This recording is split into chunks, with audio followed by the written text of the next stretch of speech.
What? I don't know. I couldn't hear myself for a second there. What's up, everybody? It's me, Jum Jumington, former CEO of Jumington Dynamics, broadcasting live from the Jumington Dynamics auxiliary heads material source. So it's one distracted for a moment. What's up, Jade Money? This is my own fault for not getting in here sooner, but apparently my computer rebooted itself sometime during the night, and I got here like at the last minute. I'm like, oh, I gotta get in there. I gotta get over to the stream closet, get with the streaming. And I walk in and it's like, oh, you gotta log into Windows. And the computer restarted. Like, oh boy. And every time it does, like, audio devices get messed up. It takes forever for the software to kick back up and get back into Windows. Always something. Always something. It's concerning to me too, because I've had this issue a couple of times in the past where the computer restarts without any real indication why. I can only assume it did it to me once, at least once during a stream where it just rebooted itself. And I think it's Windows updates, but if it's not Windows updates, it could be an issue with the CPU, which let me tell you, man, if there's ever been a better time to have component failure in your computer, it's certainly not. Just like literally any time would be better than now. To have anything going wrong with the computer, but I can't gather enough information to really like throw a diagnostic on that and be like, yeah, that's what's going on. I have I don't remember what it is. It's an AMD processor. I don't think it is the type that was having thermal issues. where like the chip was burning itself out because of some issue. There's supposed to be like BIOS updates that would fix that stuff anyway. I don't believe it's that. I believe I checked that when I got it. Maybe I should see if there's a BIOS update for the system. I actually was looking like earlier in the year at pre-builds, just because like I do. My strategy is like, I'll wait for a pre-built to go on sale. I can make it work. But no, the prices were pretty bad. I think my biggest problem was, even if a good portion of the system was somewhat of an upgrade, like the video card would be effectively a downgrade. Like, well, I don't want that. I don't want that. That whole area is just a mess now. Just an absolute mess.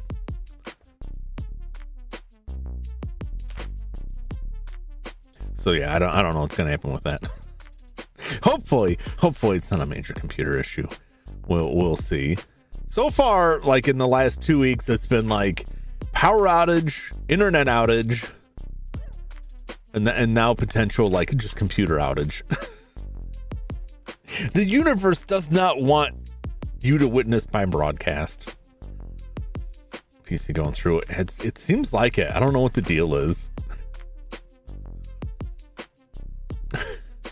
Don't out your age. What's up, Perhenmo? Why are you yelling?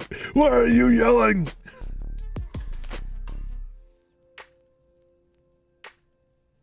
I was just listening to the menu music for this game. It's been a while since I came back to this game, and I was so how confused I get. Like, yeah, why haven't I played this recently? And all it is like, I was here 2 weeks ago. It was just last week. I didn't have a stream on Wednesday, and I wanted to finish Diagram I'm on Raw on Friday, but it still makes it feel like it's a million years. Ugh. Blah.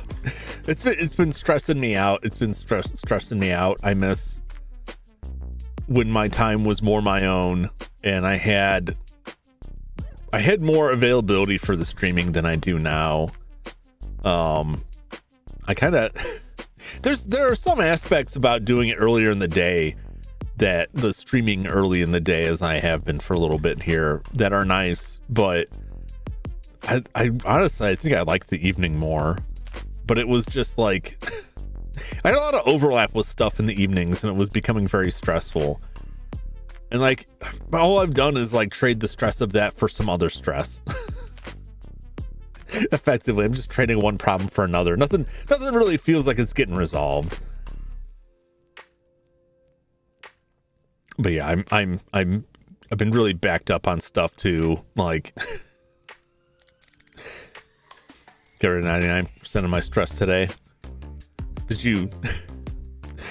Would you like upload your brain to the computer or something? Because that's like, I feel like the body's the source of a lot of that. You just take out whatever part of your brain creates the stress chemical, and then you're just like smooth sailing from there on out. Don't do that though. That's not medical advice.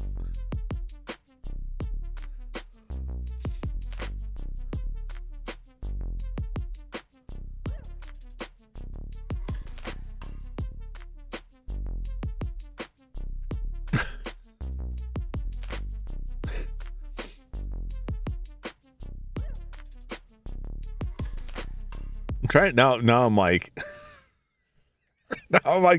what was that about? What was that about? What was it? Did you stream today, Pranmo? I didn't catch your last stream. I didn't see if you streamed today. I'm house sitting and dog sitting this week, and it's more aggravation. Drop my eggs. Cell phone. Salt shaker. Holding my pee back because I'm scared to hold it.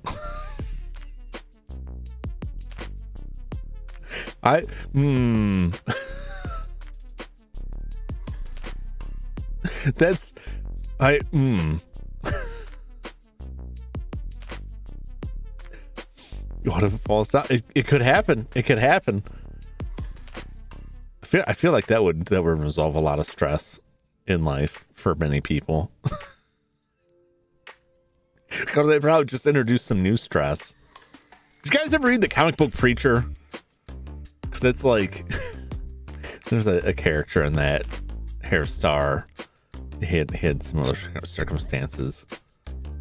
I didn't watch much of the show. I like caught bits and pieces of it. I'm like, this is okay. But also, like, the show came out so long after the comic had ended its run. I remember being very excited about that comic then and enjoying it then. And then, like, really not thinking about it at all after it ended. So I saw they're making a show. I was like, really? This? Really? It was about as strange as the Why the Last Man show. A weird pick. Because it just seemed like the time to capitalize on that would have been sooner when it was still running. I guess it kind of helps because you see this happen in anime a lot, where like they animate a very popular manga, but then like the anime quickly outpaces it, and that's where you get a bunch of filler episodes, or something like Fullmetal Alchemist, where they just completely wrote a different ending. They did it with Scott Pilgrim versus the World too. Like the comic wasn't done by the time they finished producing the movie, and so they had a completely different end of the story in the movie, but supposedly it was made up of Brian Lee O'Malley's notes, and then Brian Lee O'Malley now is like, I don't remember those notes. Anyway, here's my new ending. Like, Torch just came out and was canceled a while back. Same with Skeleton Knight. But what's up with like the cancellations too? Because it seemed like if it was, I don't know, maybe the tide changed very quickly on them. With some snippets, watch some clips, mostly to absorb some of the lore. Yeah, I enjoyed the comic quite a bit back then. I was younger though. So maybe that was just like a side effect of the edgelord phase. FMA went wild with the movie. I don't know. That movie could, like, even before I knew that they had, like, that the ending was completely different from what was originally intended or what ended up happening, right? This is before, like, Brotherhood came out. I was still, like, I was so confused by that movie because it just seemed like, wait, where are you going with this? It felt, like, completely disconnected from the story that I had watched in the series. Like, I don't even, what is this? What is this? I definitely much preferred the Brotherhood over that. It was good though. Like Full Metal Alchemist, I thought was really good until they got to the point where they had to start winging it. And I don't think it was bad. I just think Brotherhood was better. What I watched? I watched while house sitting and watching Young Arthur, flipping through the free channels on the streaming devices, because they all got them. You get some from Amazon or something from Google or something from Roku. They all got free channels on there, filled with really terrible AI generated scam commercials to try and steal your grandparents' Medicaid. It's very weird. And the commercials are very like creepy too. But they got a couple anime channels on there. So I was watching Rasafan, the end of that. I read a long article about how like a lot of people, like after Evangelion, everyone was trying to find the next Evangelion. So if you had a show that like had any thought behind the story, it's like, what's the next Evangelion? And then they'd be mad when like, oh, it's not like Evangelion, or it's too much like Evangelion.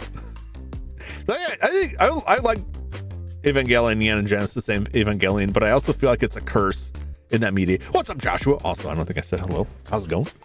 For the first half of the OG, because Brotherhood rushed it. See, that's what's funny. Like, I feel like the best way to watch it is to watch the first half of the OG and then pick it up from Brotherhood.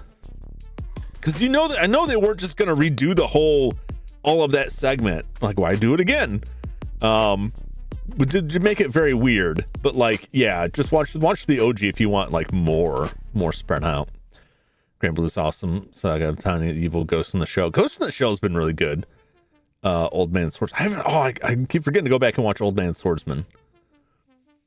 Clevitas I've been enjoying. The Demons of the Shadow Realm. I don't fault you for dropping it, Henmo. What's up, Judd? How's it going? Welcome in. I don't fault you for dropping it. I feel like the way it's paced and set up most of the time feels like it's written to be an hour-long episode. Or it should just be like a movie, because like I don't know. It's like it's just a flat line. Maybe it's like slightly going up. Where like just stuff's happening and the story's progressing, but they seem more like I don't know. Speed it up, jazz it up a little bit, put some razzmatazz. They even had like big fights in the last episode, and it was still just like Something I with Madoka Magica after it. Magic Girl shows were like, we need to be dark. Yeah, and that's I mean that's the need for things to be dark that ultimately comes for all media, right? I need these superhero comics to be dark and moody. And then like a lot of people just don't know what that means. They don't know. They need guns. Steam's buffering. Yeah, there's been a issue with YouTube lately. Although it could be my internet. Ever since that storm came through, it seems like it's been touchy. But I also like I'm bothered by the fact that OBS is not reporting any issues, but I get reports of issues from other people. Although I have that like to me this is either there's something seriously going on with the computer to the point that OBS doesn't even know, which is unfathomable to me that it wouldn't be able to indicate anything, or there's some real issue going on with YouTube, because like I can't watch hardly anyone's stream without buffering. Like I can't watch any Henmo streams without constantly being like a minute behind. And it's not just Henmo, and it's not just the Canadians. It was just the Canadians before. Now it's all over the place. You're getting buffering all over the place. I don't know, is there something else going on, like some larger? It wouldn't surprise me. Because sometimes this stuff comes up because like some major like CDNs are down, or like there's some big attack vector happening. I haven't seen anything about that, but I don't pay too super close attention to stuff either way. I did see a couple of people posting like YouTube sending them messages that were like, our new policy is that, you know, we're gonna have to start cutting some of your features for your channel. Like, what? I haven't seen that happen yet, but like I heard someone mention that they're going after channels with less than 1,000 subs. I'm like, oh well, I'm in that. So we'll see. I don't know what I forget what exactly they were in there. I just feel like they're like there's a lot. They've been going through and deleting like tons of channels for uploading automated stuff. But I think it's less about the content and more the nature of how they upload through a fully automated system. But there's a lot of slop, and I'm not gonna say I'm not a fan of AI, but I will recognize like there's AI content put up there that like someone put legitimate work into. They're trying it out. Like I will soften my view somewhat on that to say that not everything made with it that gets up on YouTube is awful. The problem is that because by its very nature it can be entirely automated means that there is a lot of just like slop being thrown up there. And I have to imagine like that's putting a strain on systems, right? If it's suddenly like where we went from like 1 million uploads a day to 25 billion. I don't know what the numbers, I have no real numbers for that. YouTube's getting glitchy. Sometimes you need to close the app because it goes black with only audio. Yeah, there's something up. But they're also like they'll update like their they'll update their own systems too. I'm not gonna say using what, and like stuff will break. I don't know. It's such a weird situation to be in, because if you consider like video hosting or live streaming, is there anywhere else you can like for free host videos besides YouTube?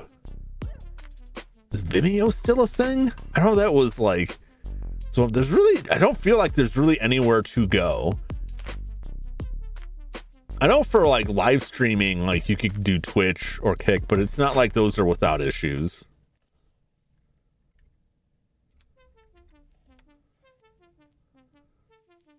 Looks like Vimeo's still. I never see anyone like, but I never. Oh, this is from January. Vimeo has been gutted. Vimeo to be acquired. Bending spoons, 1.3 billion. That was last year. I've seen a couple of things pop up that were set to be like. Probably have to limit video publishing output. Yeah, they have to come up with something. They have to come up with something. It just goes back to like the root issue of all of this stuff that drove a lot of stuff to be really cool on the internet, and then ultimately has largely killed the internet, which is monetization. Because you have a system that can be automated, like it's right there. It's easy pickings, just like SEO was. Like we can automate this process and rake in the cash on fake websites that use SEO to grab ad retention. Like, oh, okay. And they just automate it, and then it just makes your experience worse. I feel like that's happening with a lot of that's a lot of why there's so much like.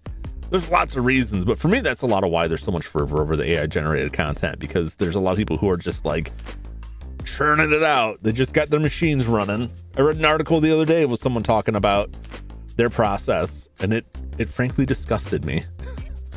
And I'm just like, why even bother at that point? Well, because of money. Then I looked at their channel, they're not making any money, so it just left me back to why. Watch SummerSlam 2 nights. It was a 6-night to 6 expect for the last match. 0 is the most boring match in WWE history, in my opinion. I haven't kept up with wrestling in a long time, and to the point that like there's a lot of like the wrestlers that I knew that I'm like, surely they're not still in it. And I see they're still in it. I'm like, how are they still in it?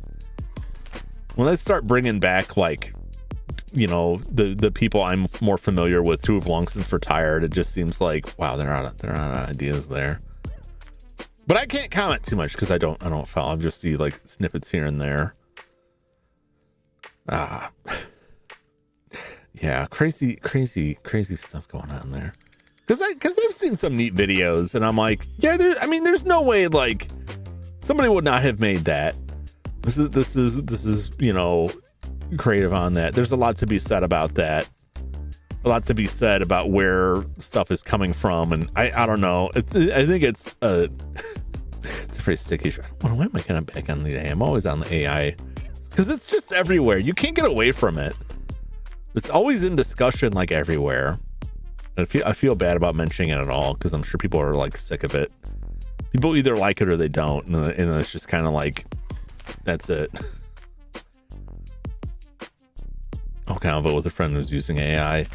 Yeah, I've talked to a couple of friends who use AI for stuff. They were weird conversations. I have like a lot of issues with it. A lot. Many issues.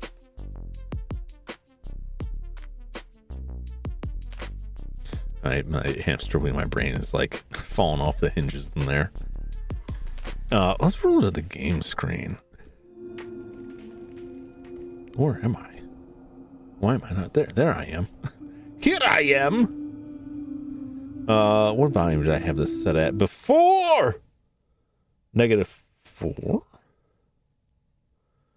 I don't know if it was too loud.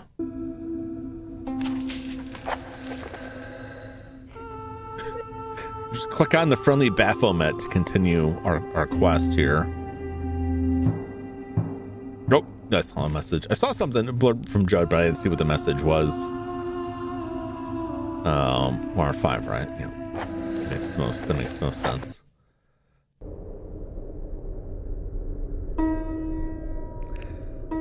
What are we doing? I know you use AI all the time.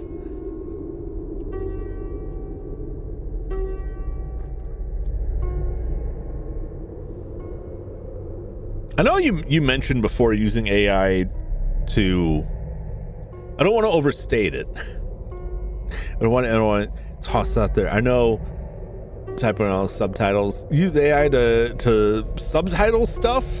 Is that like actual subtitles, like actual captioning, or when you're like subtitling a video? Unsubscribe.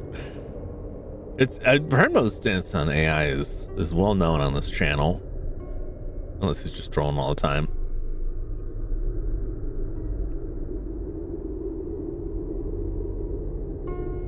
I don't trust the captioning for that stuff, but I don't trust it, but at the same time I just leave it on there. See, that's like, I'm happy that works for you. When I've done stuff like that, this goes back to like when I was ripping anime to put on that to put on my Plex server, and what ideally you're supposed to do, what you're recommended best practice, right, for subtitles is to convert them from an image-based format to a text-based format, because on the disc they're image-based, and you do that using OCR, optical character recognition, basically automated software that is intended to read the subtitle and then produce it to text. It doesn't do a great job, and I tried it once and I spent so much time cleaning the stuff up to the point that it was like, this would have been faster if I just typed it up myself, because it's actually not that hard to do. I'm like, I have to spend so much time double checking it, because if I don't, I'll come back to this a year later and watch it and be like, these are all messed up. This is all, I can't watch this now. But I just stopped doing it, and I just ended up finding a player that, like a device that would allow me to play it without having to mess with the subtitles, which is its own headache. Which Resolve spell Kremlings. Does Resolve? I never do. The only time I do captioning and Resolve is if I'm doing a paid project for somebody who wants something captioned. But they have like, it's either like lyrics or a script or something like that. And so I just do it all manually because I have to type it all in anyway.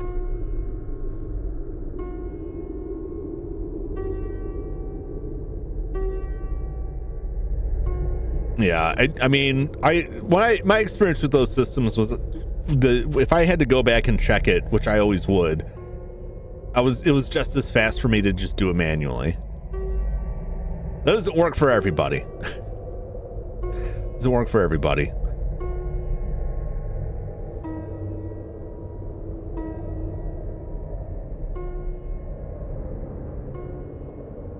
See the YouTube ad, so you can win 3 cars. I didn't see it. I never see YouTube ads. I pay for YouTube Premium. You can deride me all you wish from that, but I never see YouTube ads. I do occasionally hear about them from other people, and they sound universally terrible, which is not great if YouTube is primarily ad supported. It is a scam. It absolutely is a scam. I wouldn't trust anything. I would not trust anything on a YouTube ad, especially if it's a giveaway. What's up, Esther Basti? Friend uses Grok AI, getting addicted to it, texting Grok AI every day, 7 to 14 hours. Yeah, that's the stuff, like, that's the stuff you gotta look out for. It's one thing if you're like, I use it for these projects. It's another when it's like you're having conversations with it. It's like you're losing the plot. This is a machine, and it's designed to be like, so true, bestie. You have real insight on this. It's designed to like butter you up, and it just like can lead you into the spiral. People are just going insane with it. You gotta watch yourself. Gotta watch yourself with that. It's like taking life advice from a Furby or a Magic 8-Ball. Subscribe to YouTube Premium. Can't use YouTube without it. Yeah, it's been so long since I've seen like a YouTube or like not signed into YouTube, just raw YouTube. I don't even know like what's out there outside of the algorithm that has been tuned by my interests for good or bad. And I never ever see ads. I just hear about them from time to time, but it never sounds good. And usually, Judd, what's funny is usually when I hear about ads, it's something similar to that, where someone will say, I saw this ad on YouTube. What do you think about that? This is my dad watches YouTube. He just uses YouTube to listen to music because it's easy for him to search. Actually, I don't know why. It's the whole thing. He's not a super tech savvy individual. And he'll tell me about the ads.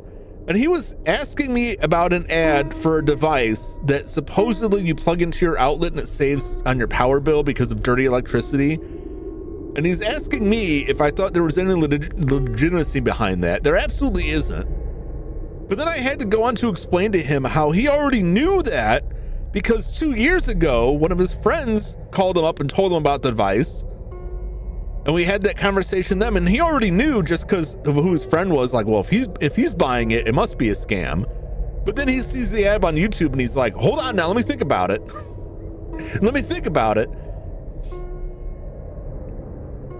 Making an AI video with a platform, Jum Jumington lore. Marketing was very fraudulent. Free stuff was for subscriber only, advertised like it was for everyone. Yeah. People are lonely. I think as a replacement is sad. I mean, there's lots of replacements for that. Like, I hate to say it because it's what I'm doing here, but like, there are a lot of people who found like live streamers as like a replacement for social contact. At least I'll say I'm human mostly, and like there's that. But like, your best bet is still always going to be another human being, like that you know personally, that's there. Someone whose dad or grandpa bought 12 of them for a house. In theory, theoretically, I'm a person.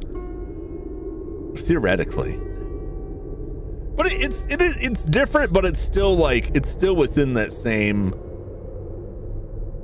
same vein. Like,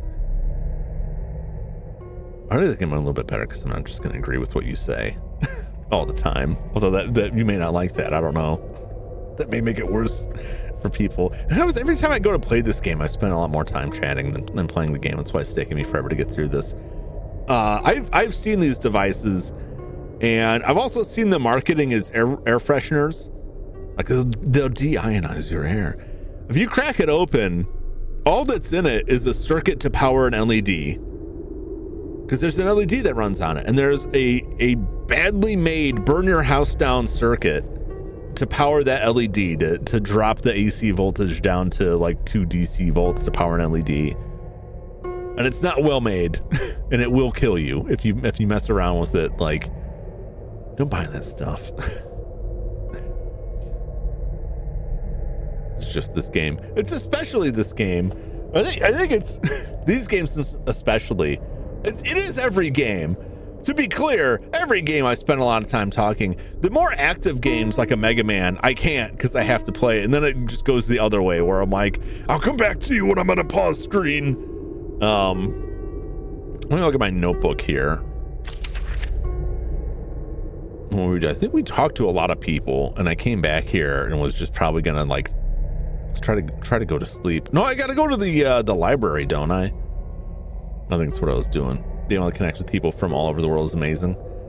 Used to be so skeptical about it. I think it is too. It's just like there's levels to it. There's layers to it, right? And sometimes like to like the parasocial thing that sometimes people get into with streamers, where like people don't want to directly address this stuff because especially if they're very popular, they can lose that popularity if they come out and like, look, I'm just like, it's like a TV show. It's for entertainment purposes. Some people will take it like way too seriously, or they'll make it more personal than it really is. And then that becomes like, that becomes dangerous because they're just supplanting that. It's the same with anything else. Like these are the things that can like ease some of the stress you feel from that, but like there's no replacing the real thing. in the same way that like reading about food is not gonna do the same thing for your body as eating a meal. But it is nice to read about other food you may not eat otherwise. And it gives me the same feeling one of those horror stories, skinwalkers wearing a human's face manipulated. They absolutely hate the feeling that I'm being tricked into relating to something that can't relate. Yeah. What I mean, it's the kind of classic like infiltrator machine thing, like screamers, right?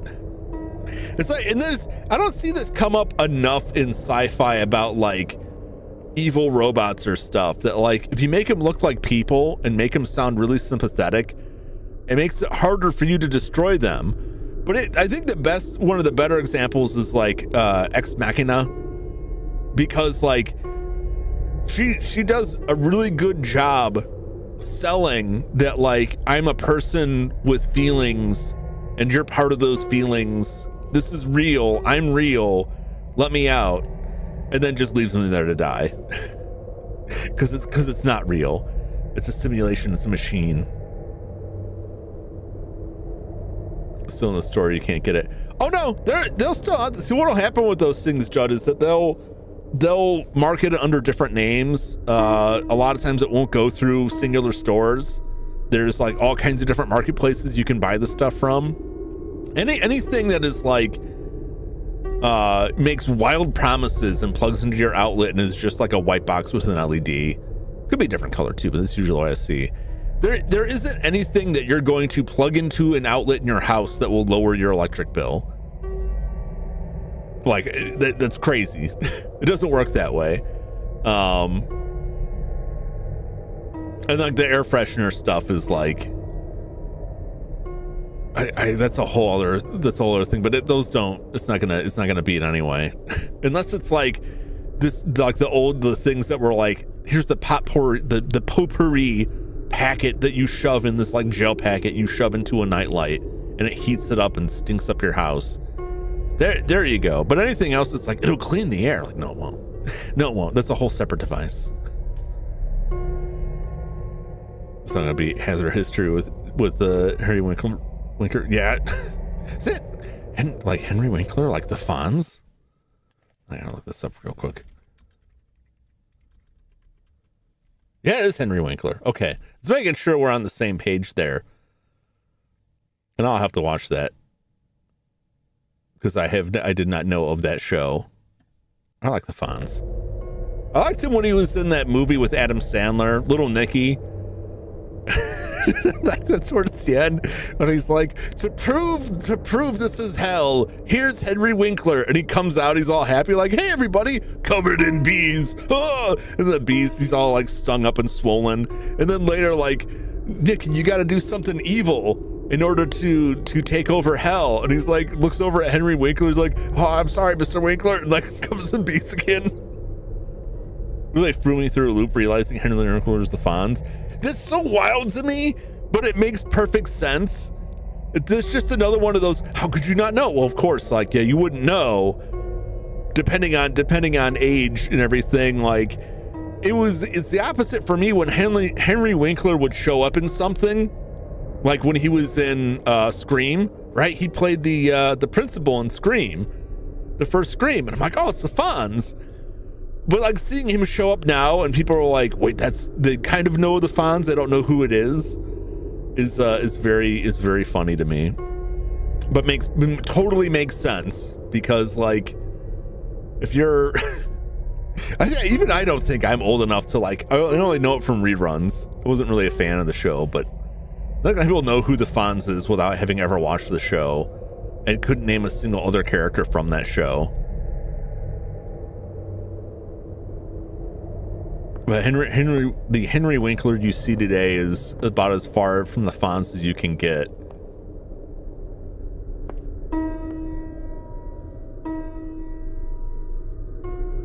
Legend of Zelda, A Link to the Legend. I'm still waiting until we get these cameras cooked up here. Now they told us to come back to the library or the museum later in the day. I'm thinking that's what we do now. There's that letter. This still kills me This letter delivered to where we're staying in Harbor Cottage. It was left in Harbor Cottage by Lucy Rubens, who doesn't remember her name. It's Nigel. It's not Neville. So she left it at Harbor Cottage, sorry, which is where we're at. So she knows she got enough of a description to find out where we were, because I don't think he told her that. So she knows where we were, but then it's like, I'll be outside Harbor Cottage, which is here. She's right around the corner here. And then when we talked to her, she's like, oh, I didn't know you're staying in Harbor Cottage. Well, why did you leave it outside of Harbor Cottage? What was the end game? If she didn't know that's what we were staying, right? There's no, like, it's not addressed. Even if it was, she doesn't even know our name properly. So she went to somebody and was like, you know, this weird guy from out of town who's staying in town. Do you know where he's staying? And they just said like, oh, the building down the street. And then she went to the building with no recognition that the door she's staring at is Harbor Cottage. Took one step back and went, okay, well, I'll be to Harbor Cottage. And then walked 2 steps forward and like, I'm here. You know what I'm saying? Like, there's something that doesn't add up in the story here. Mr. Channel on YouTube. I don't know about the episode, the clips on YouTube. Oh, yeah. That's where I would look for it first. It's amazing what you find on YouTube. All kinds of things. I started watching Best of the Worst.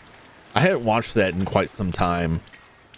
But I set up my YouTube account on the TV so that I could watch YouTube without ads while hanging out with the dog and just throw on. This is the state that I'm in where I have so much trouble deciding on this way is where I need to go. This way. So much trouble deciding on a movie that I'd rather watch a panel of people talk about the movies that I would be watching than actually watch the movie.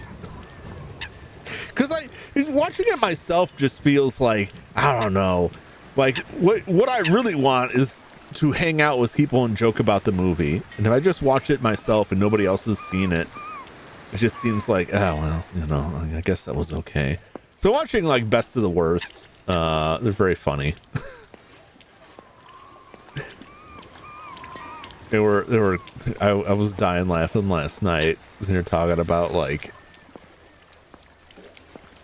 they had combined the plots of all of the videos they watched so that like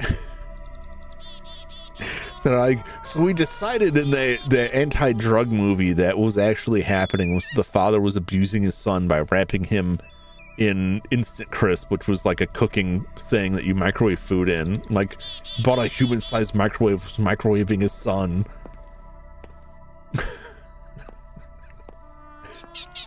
They just kept riffing out. It was funny. It was funny. I can't do it justice.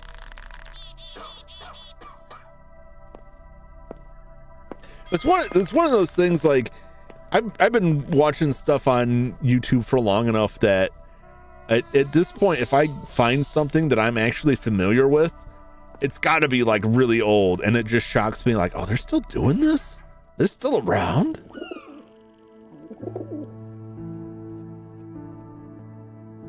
I feel like I should be looking at that paper, but it won't let me.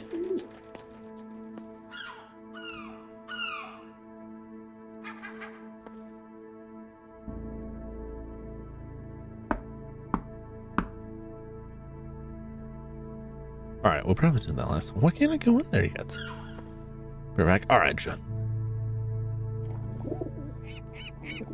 What do you want from me, game?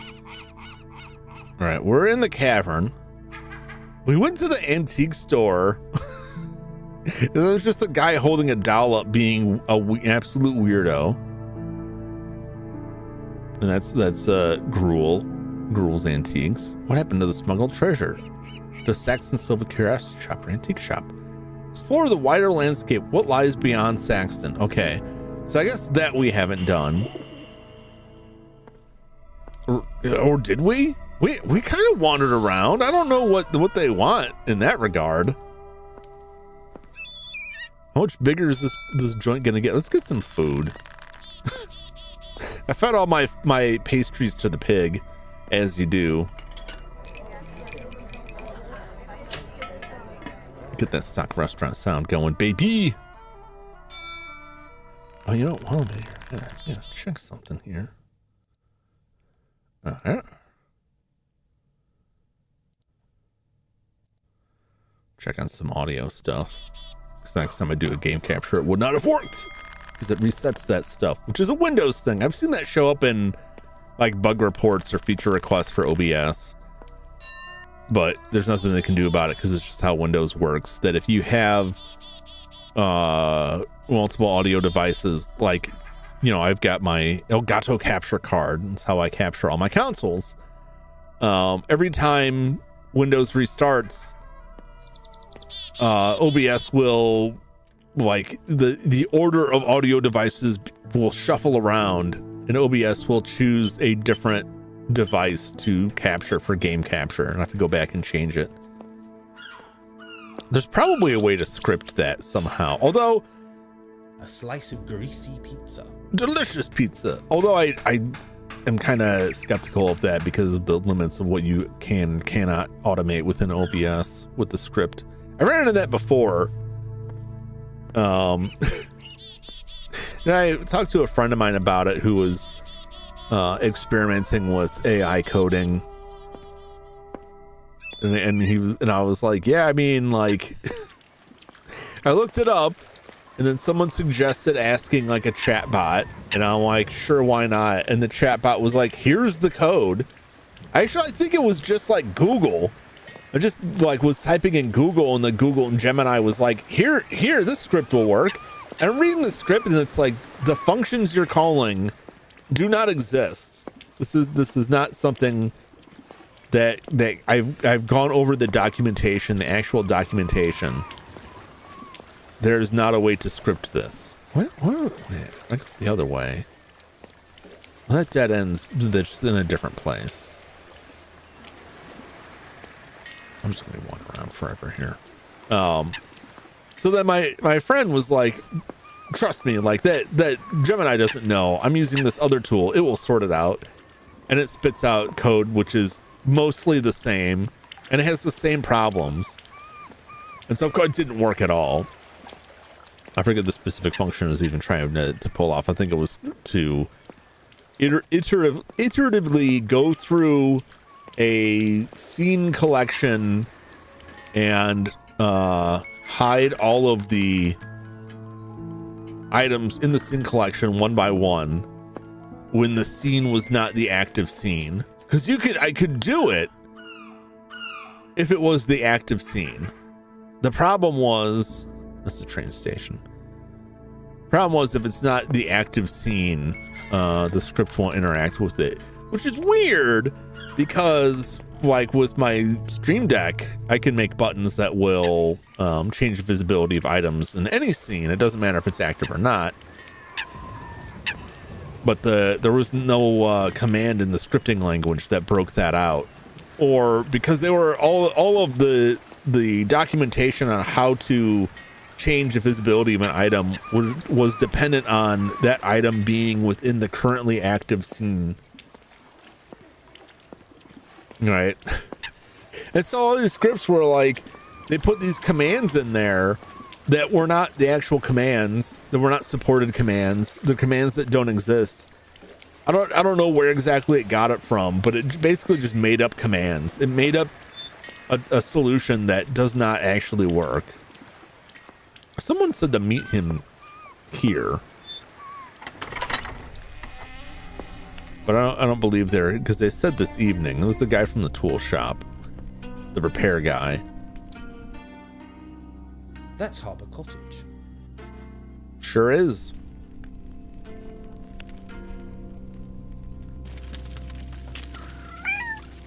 Bro.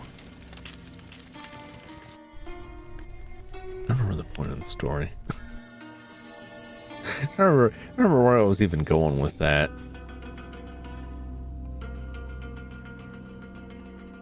How did I get on that? I backpedal my conversation out. I don't even remember why I even got into this to begin with.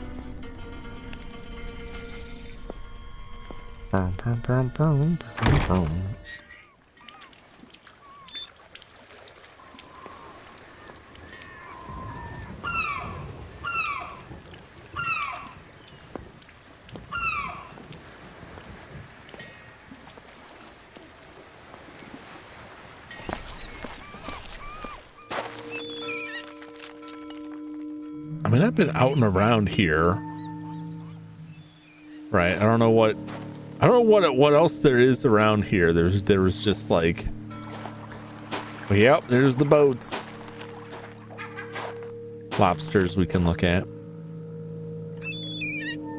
This dude painting with his red book.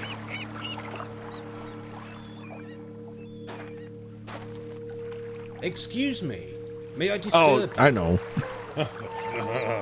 I remember what I was talking about. I was talking about the audio. So like that was like, it looks foreboding. I looked at that too, and I couldn't find I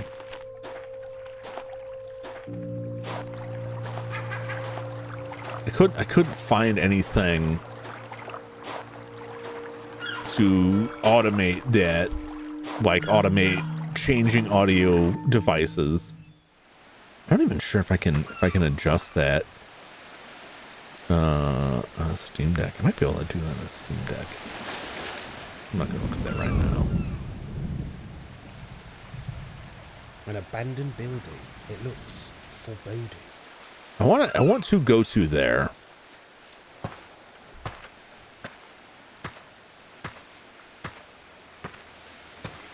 Let me in this house of evil.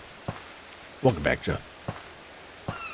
But yeah, that's just it was an unfortunate thing that Windows does.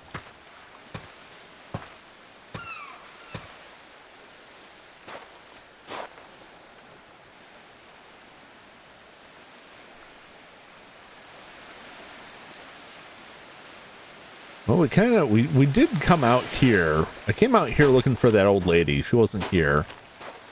Also to see if there was still like potentially dead bodies floating in the water.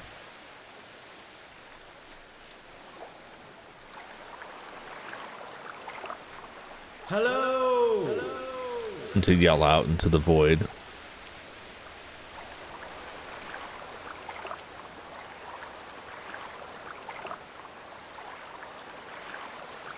That's just the same. That's got to be the same. Hello! But yeah, that's that. Every time the computer restarts, sometimes it's even worse than that. Sometimes it affects everything, but usually it's just like the Elgato audio. Which thankfully the way I do the captures for stuff, like there's just one capture source for the Elgato, and then a bunch of filters that change the size and position on the screen. Do I go back to like to nature? I went through all of that. I went through all that recently to get like the boxes.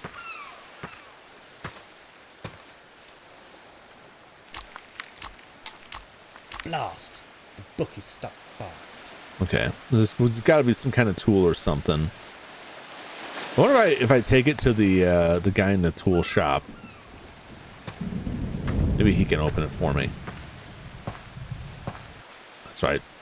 The guy you can just double click to instantly walk off the screen. Boy, that would have been nice in the Dagger Ramen Raw if I could just like click. Although it was nice that the speed just sped up the walking without having other effects. I never adjusted it was because I was afraid, because it doesn't specify what it is. I was afraid that if I changed the speed in that game, it would change like the text speed or like the scripting speed. So like suddenly I wouldn't be able to escape the killer because everything's going too fast. No, it's just walking. I want to talk to this man. There's someone out there. But I can't get in there. But he's out there searching. He's out there treasure hunting all the time. Where are the cats going? You know, that's another another question we get a lot, right? Where are all of the cats?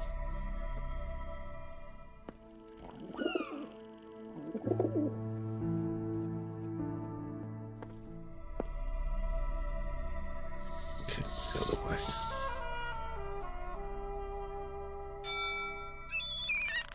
Let's get some food while we're here. These games are a lot of like, I don't know, where do I go? I'm just wander back and forth.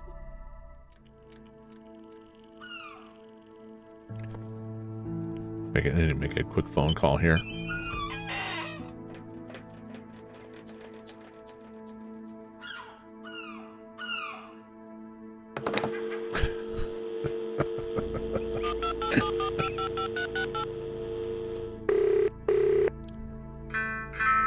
Someday he'll pick up and we'll have a real conversation, even though he's standing right outside the telephone booth. Damn it. He just doesn't want to talk to me. It's like I'm looking right at him. It's like, hey man, pick up. I got to talk to you. Not interested. No interest. All right, let's, That's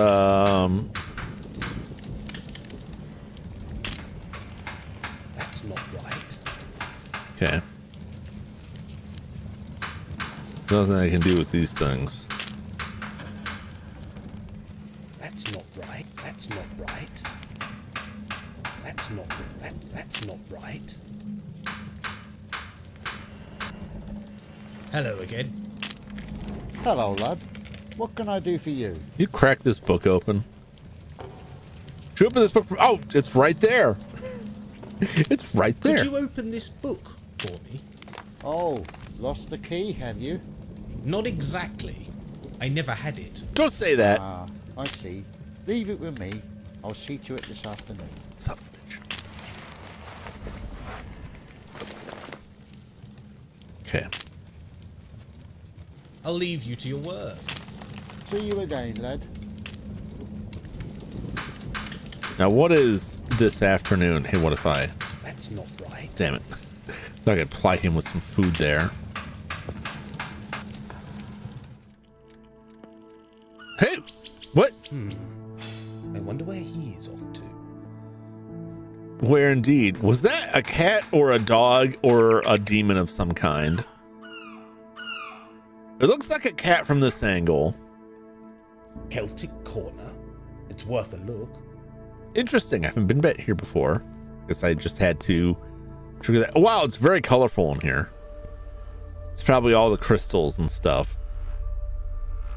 Don't look at me, man. Can I help at all? No, thanks. I'm just browsing. Browsing, eh? See anything you liked? Not you. I'll let you know.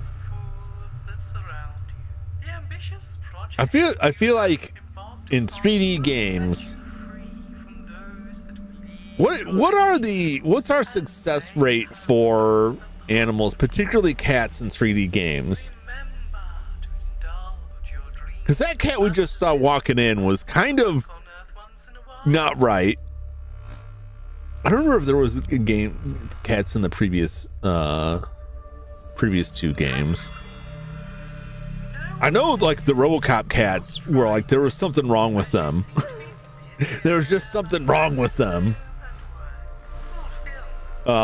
Just like the quality of the model, it seems like they just can't get it right.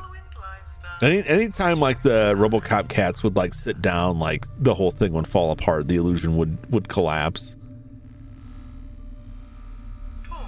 Where else have we seen 3D? I feel like it's 50-50, if not 75-25 in favor of bad cat models. What's up, Jeremy? Welcome in.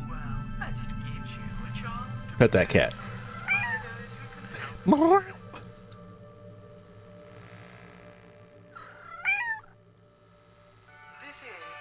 That is my favorite of the cat noises. When the cat starts out with like a kind of purr that like ends up with a meow. It's very cute. Very cute. Hey, it's a serpent. Is that what they call that? Ekans from Pokemon. This is a Pokemon. This is officially licensed. Perhaps an Arbok. What's up, Flash? How's it going? Then you get demoned. I thought it was getting demoned. It turned out it was just a very awkwardly positioned cat model. Hey, does this cat want cats? Okay. How about a pizza? That's not right. Piece of bread? That's not right. Okay, that doesn't surprise me. You know, cats are like a lot of animals. They'll take whatever food you put in front of them, and if they don't want it, they'll just throw it on the ground and then come back for more because they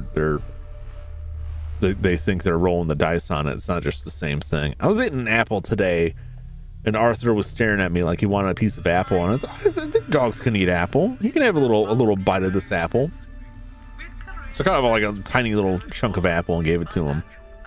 And he was like, "Oh, thank you." He didn't say that, obviously, just, you know, dog wagon. And then walked off and just like rolled it around his mouth for 4 seconds, spat it out on the floor, and then came back and sat in front of me like, "What else you got?"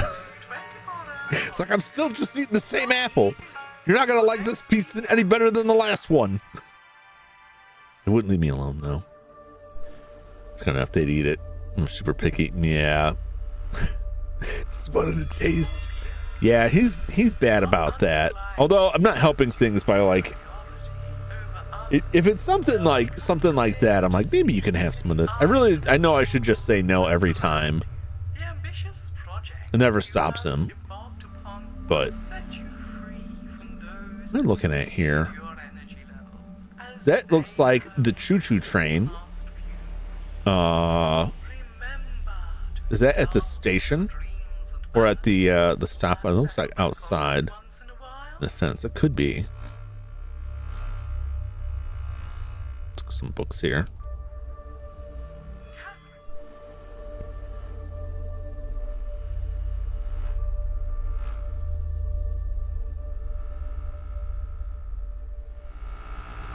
What do we got? What do we got here? Unknown Anglia, visitors from the world unseen. Compiled by Chester Blackthorne. What's up, Dum Drum? How's it going? Sonic Adventure 1 and 2 with mods. I don't know. I don't have Sonic Adventure. I don't even know what mods I'm not big on like the modding scene. I don't even know what mods would go into that.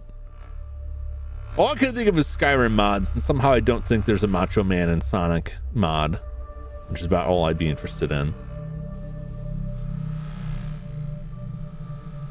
In 3 volumes. Okay. The Crossroad Hunt. I know I read that as crisscross. I was just thinking about how they make you jump. Whatever happened to crisscross? Sonic Perfect System Guide. Shows what mods you should use. Like what? Like, are these just like, this mod will make it work on a modern computer, or this mod will do widescreen support? Is it stuff like that, or?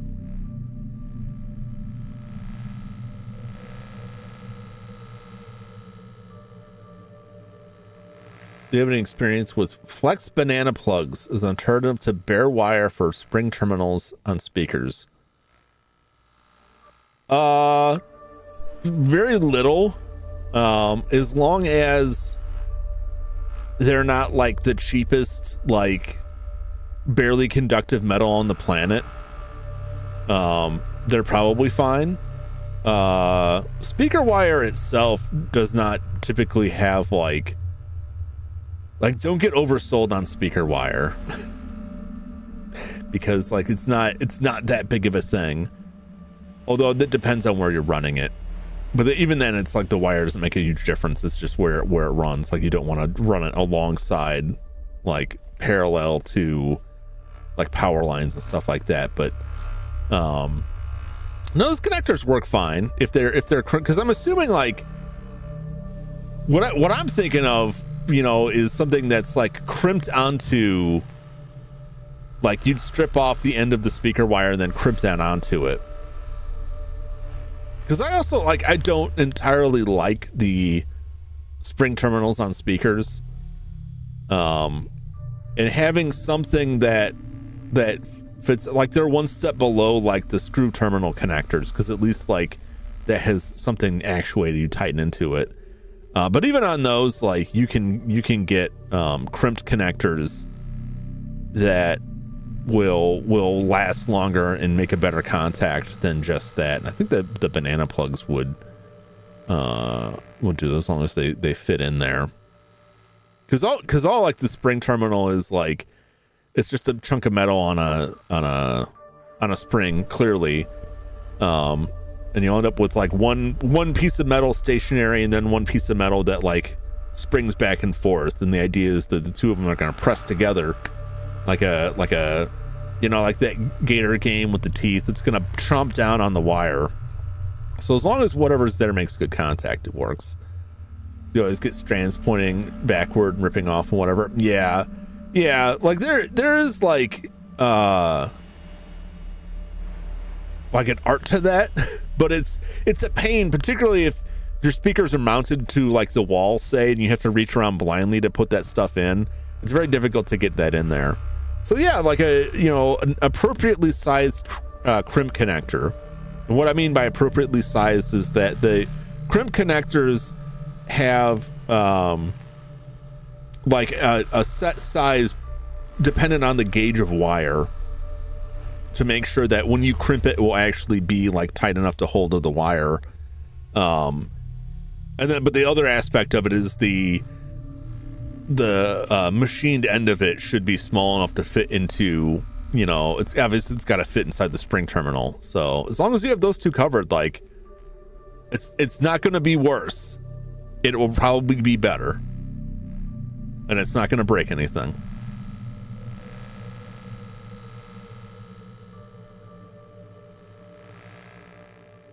Some guy shows mods that will fix the sloppy Steam ports, make them close to original intended vision on Dreamcast. I mean, I would just play that stuff on the Dreamcast, though. That's the thing. Like, I got all the consoles. I can track the games down. If I don't already have them, I would just play them on the original console. That's my desired outcome. That's my preferred method, is to play the original console, unless there's like a really good reason not to.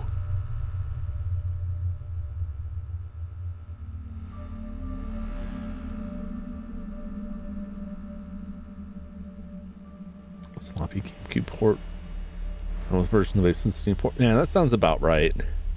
The GameCube was like, GameCube is a solidly powerful system, but like the consoles were different enough in those days that you could run into real issues porting between them. Hell, it was like that. Even like the PS3 and Xbox were like very different. Some games would play very differently on the two consoles. Crossroad haunting. Crossroad ghosts have always featured highly supernatural compendiums and investigation portfolios. Many reasons have been offered for why Crossroad ghosts are so prolific.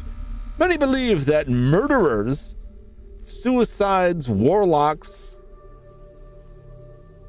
and thieves were strung up at such sites. Why would the, like, I guess, would they already be dead when they're strung up there? Because if you're like, we're hanging you for the crime of suicide, seems just a bit redundant and maybe too late. Not to trivialize, but you know what I'm saying. I feel like, what is the goal of that?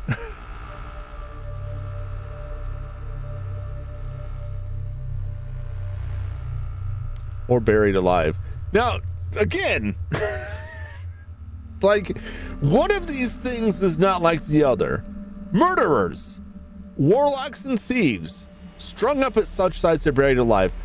Any of those things, because there's nothing in the name murderer, warlock, or thief that indicates that they're already dead.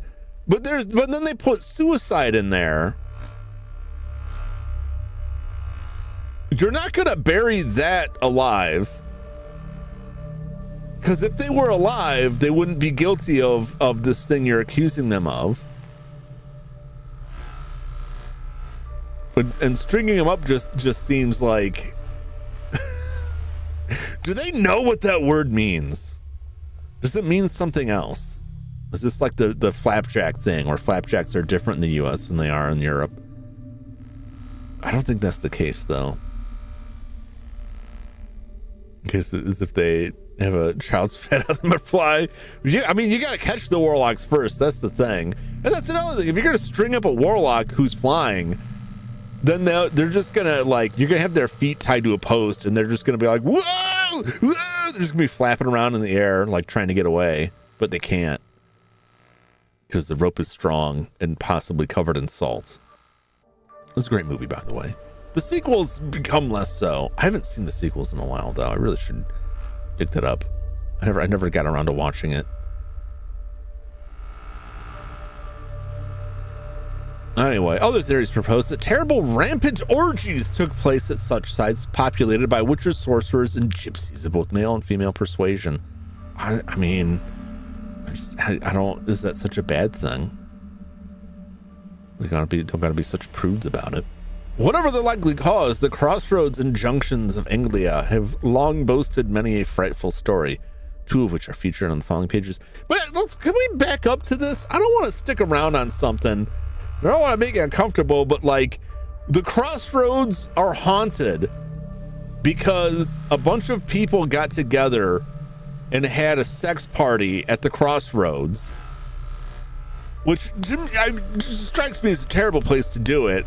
You know, a lot of traffic on there. I guess maybe if you're looking for people to join the party, you want to go to a high traffic area. But I'm just saying, what exactly is haunting that besides the smell, right? Where are the ghosts created in the orgy scenario?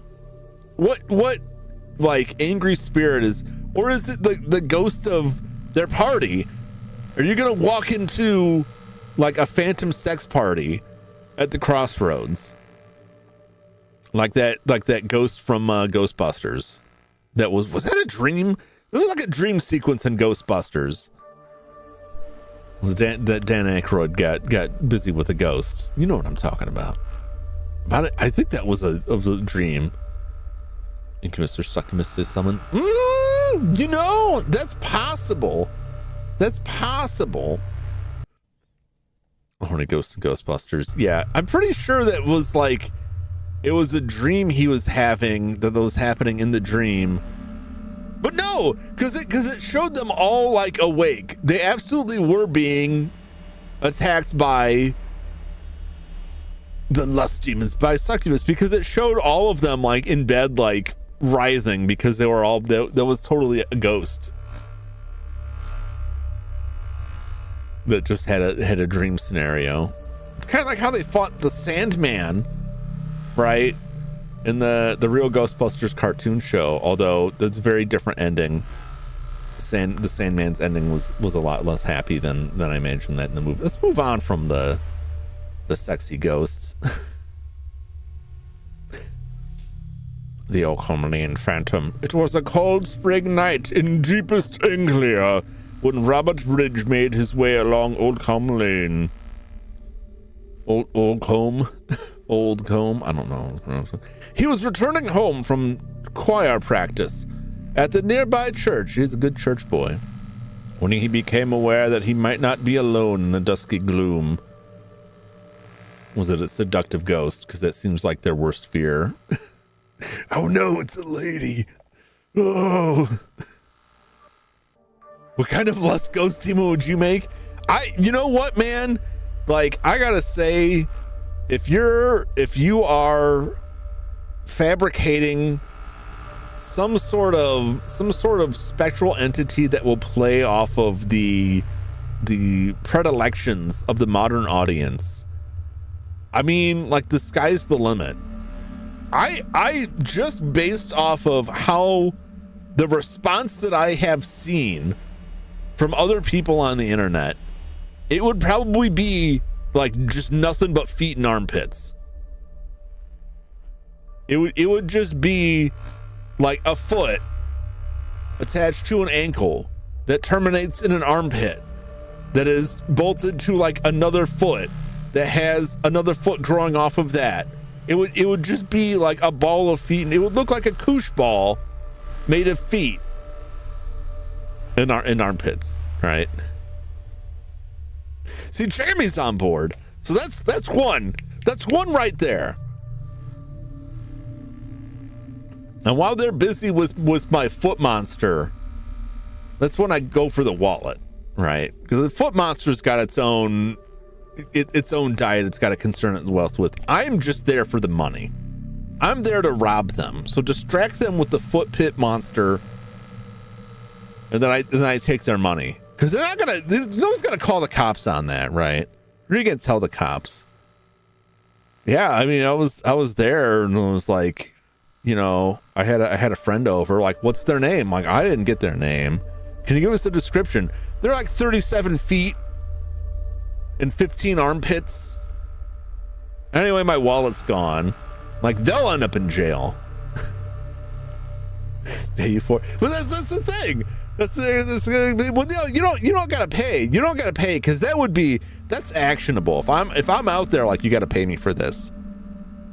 It's better for me from a legal criminal liability standpoint is if I just rob you, but in a scenario where you aren't free to summon the police because the details of the crime would be too scandalous. But that's a cult. I don't need to start. Maybe I'm regretting this now, because you don't want those things to get too powerful. You can't let them get too strong. If they realize that they've got the power, like, the dynamic shifts, and then, you know, you're just gonna get walked all over by your foot armpit monster, and it's gonna end badly. Because I mean, they don't just do the one thing. Like, they can kill, they can and they will kill. We don't want that. We don't want that. We don't want things to say. You go look up their stats in in a monster manual. You'll see they've got a number of natural attacks. They can provide lethal damage. It is not entirely outside of the wheelhouse. In the modern age, they'd probably arm themselves. I don't know how they'd operate that, or how they'd aim. They've got to have some kind of senses, but like, I don't think they'd be very good with that. So they'd probably just stick with bladed weapons. And it would just be like a spiked soccer ball rolling at you. And it's gonna get messy. Sorry, Sheriff's already naming it. He's already naming the foot creature. Fortunately for all parties involved, it is the best case scenario that I do not have the power currently to create such a creature and set it loose on the world. That's the we'll just save that for the next Hellraiser. That's the next Cenobite. Just nothing but feet. Ugh. Where would the wig go? If you get a wig that's big enough to cover all of the foot problems, it's just gonna look like a Fry Guy from McDonald Land. And I guess if that's what you're into, like, who am I to judge? I just on top. But what's the top? It's like a ball of feet. I'm moving on. I'm moving on from the football. We're moving on from this. We're gonna ghost stories, spooky ghost stories. It's my fault. It's my fault for digging into it. I'm not blaming anyone else, but I gotta move on. No, do not dress up the foot monster. It's not gonna fit anyway. It's not gonna fit. How do you choose? There's no. I have to move on. I have to. You're good. You can live with the foot monster within your own imaginations. I'm not going to. I can't go on with this. Behind him, further down the lane, he sensed another traveler making their way back to town, thinking it may be a friend, singing partner, or villager. He could tell it was a villager because they were just going meow, meow, repeatedly, and they were running from a zombie. Robert turned to greet his shadowy pursuer. As he did so, a blackbird flew up from the hedgerow, uttering a shrill alarm cry. A pretty young maid. I called it. I told you it was going to be the most terrifying thing for this man, which is a member of the opposite sex. A pretty young maiden in country dress and bonnet was making her way towards him. Normally, Robert would be happy to join such a lovely on his journey. I think they blanked a word there. But something struck him as odd. He could see an eager look in her eyes, could hear the rustling of her skirts, and the quiet hum of a rural tune uttered from her pursed lips. Yet no sound came from her movements on the dusty lane. Unnerved, Robert slowed his pace, only to notice that the maiden did not appear to come any closer. She still moved at quite a pace, but seemed to follow at the same distance. Coming to a halt, Robert watched the eerie creature glide to within a few yards of him. Staring into his eyes, she removed her pretty bonnet, lifting it high and then towards his hands. He took the item and watched as she moved backwards towards the hedge and vanished before his very own eyes. Feeling terribly shaken and horny, Robert looked down at the bonnet in his hands.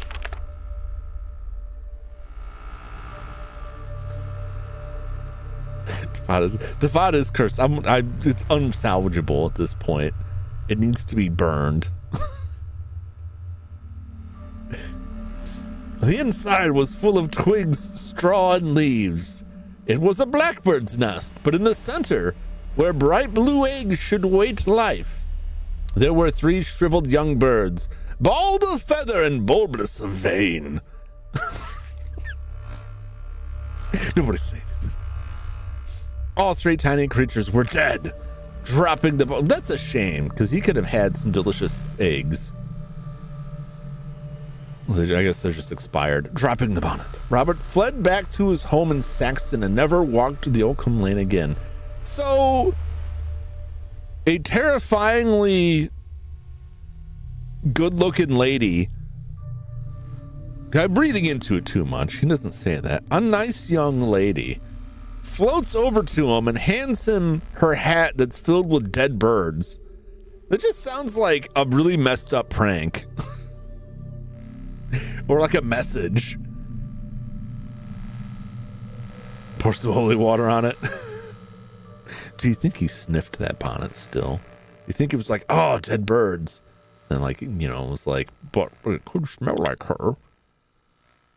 Maybe this wasn't like the time for that sort of behavior. Maybe they were more behaved then. They weren't quite as uncouth as the modern day. It smelled horrible. It wouldn't be. I mean, he's probably like just instinctively put it up to his nose, like just give it a little sniff, and then like his nose poked the dead bird. And was like, oh no, oh it's all veiny and bulbous. It's the worst kind. Many other travelers have met the mysterious maiden of Oakham Lane.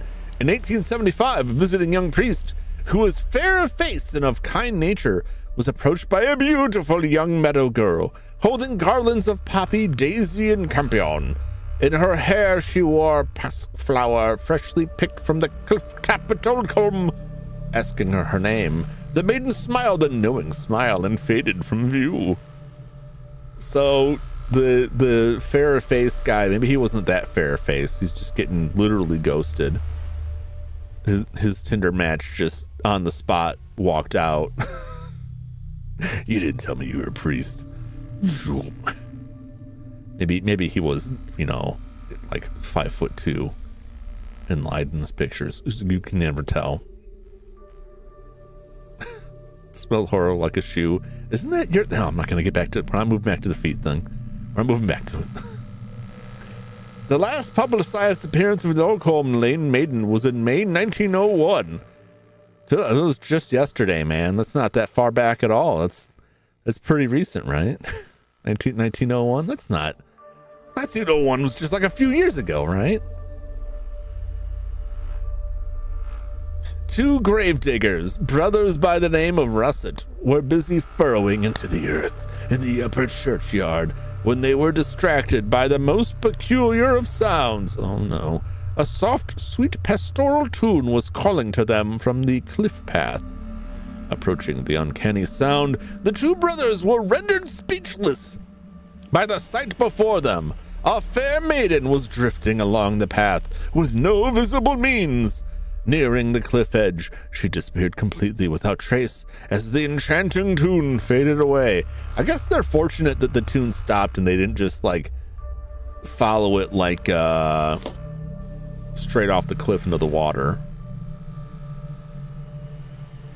the siren song did not summon them further to their doom. Certain could have been at the end. This story is interesting. They're pretty good. That's why I like these games. There's, a lot of times you've got writing in the games and it just amounts to like, "Dear diary, a zombie bit my buttocks and now I'm hungry." And then you're like, oh, I guess that's what happened here. And then this is like, hey, let's look at this bookstore. We got some old books here. And it's like, "Welcome to old country where the ghosts are devilish." And they're actually they're good. They're like an actual story, but there's usually tidbits in there that oh, that does relate to the tale here. Oh, that's kind of what's going on. Maybe I'll run across a buxom lass out in the wilds of this place later, and then she'll throw dead birds at me. Haunted farmsteads. England's landscape is an ancient one. Cleared of forest, plowed, seeded, and plowed once again for over 1,000 years. It is of little surprise to find that much of the rural landscape can boast a haunting of varying description. From the uncanny green men of the land to frivolous phantoms who tend to kitchen matters and household chores. I wish I had one of those. Rarely do I encounter a farmstead with no supernatural charms or horrors. The following tale, delivered to me by a famous Saxon authoress, is of the latter description. Please, dear reader, be prepared for the tale I'm about to present. Your viewer discretion is advised. The Haunt of the Dead. Midway through the 18th century, a yeoman and his family led the humble life of land farming and animal husbandry. Their small farmstead, Gibb Farm, out on the Northfield Road, was sheltered by the presence of the Saxton Hills, meaning the family avoided the bustle of town life. Many years passed in the life of this unremarkable family, through rain, snow, sun, and wind. The yeoman's 2 daughters grew bonny and fair, while his only son turned manly of strength and adventurous in nature. All seemed just so in the household until the eve of Beltane, when something truly extraordinary happened to the simple country folk. Beltane, recognized in antiquity as the beginning or rebirth of the seasonal cycle, is more popularly known as May Day. Although the exact calendar date is hard to place, even in the modernity of 18th century life, the yeoman and his family approached this date as a significant milestone in their yearly labors. Animals were led to sprouting pasture, while seed was scattered into fertile soil. Gathering around the midnight fire to give praise to those who bless their land, the yeoman and his family were alarmed to hear a dreadful sound issued from someplace beyond the farmstead window. The hideous sound was described to me as like that of a terrified sow about to be gutted and bled. It is believed that many animals, like the pig, can sense their own death at the hand of man. The shrieks and howls were enough to pierce the ear and chill the blood of all who heard them. In horror of what lay beyond the feeble window, the yeoman's family pressed their faces against the icy cold glass in an attempt to catch a glance of the terrified creature. Beyond the window, a small kitchen garden led to the Northfield Lane. Just put passion in the words. I know what the fans want. They're talking about planting their seeds in the fields, the fertile fields. And probably they'll grow some. I don't know. It won't be corn. I don't know what they'd be growing back then. Sorghum. Babies. That's the Cabbage Patch Kids. This is the Cabbage Patch. That's where they're growing them. Sorry about Mayday as a kid. You're just big on that. Small, I kind of look it up. Yeah, Mayday doesn't really come up much here in the States. We're very young here, and most of our traditions were just kind of thrown out, so. No visible signs were discernible in the pale moonlight. So the family looked even further into the night. Suddenly, and without warning, a terrible pale face, described as sexless, leered up at the window. I know what they mean by that, but it's also funny to imagine them describing a ghost as like total virgin.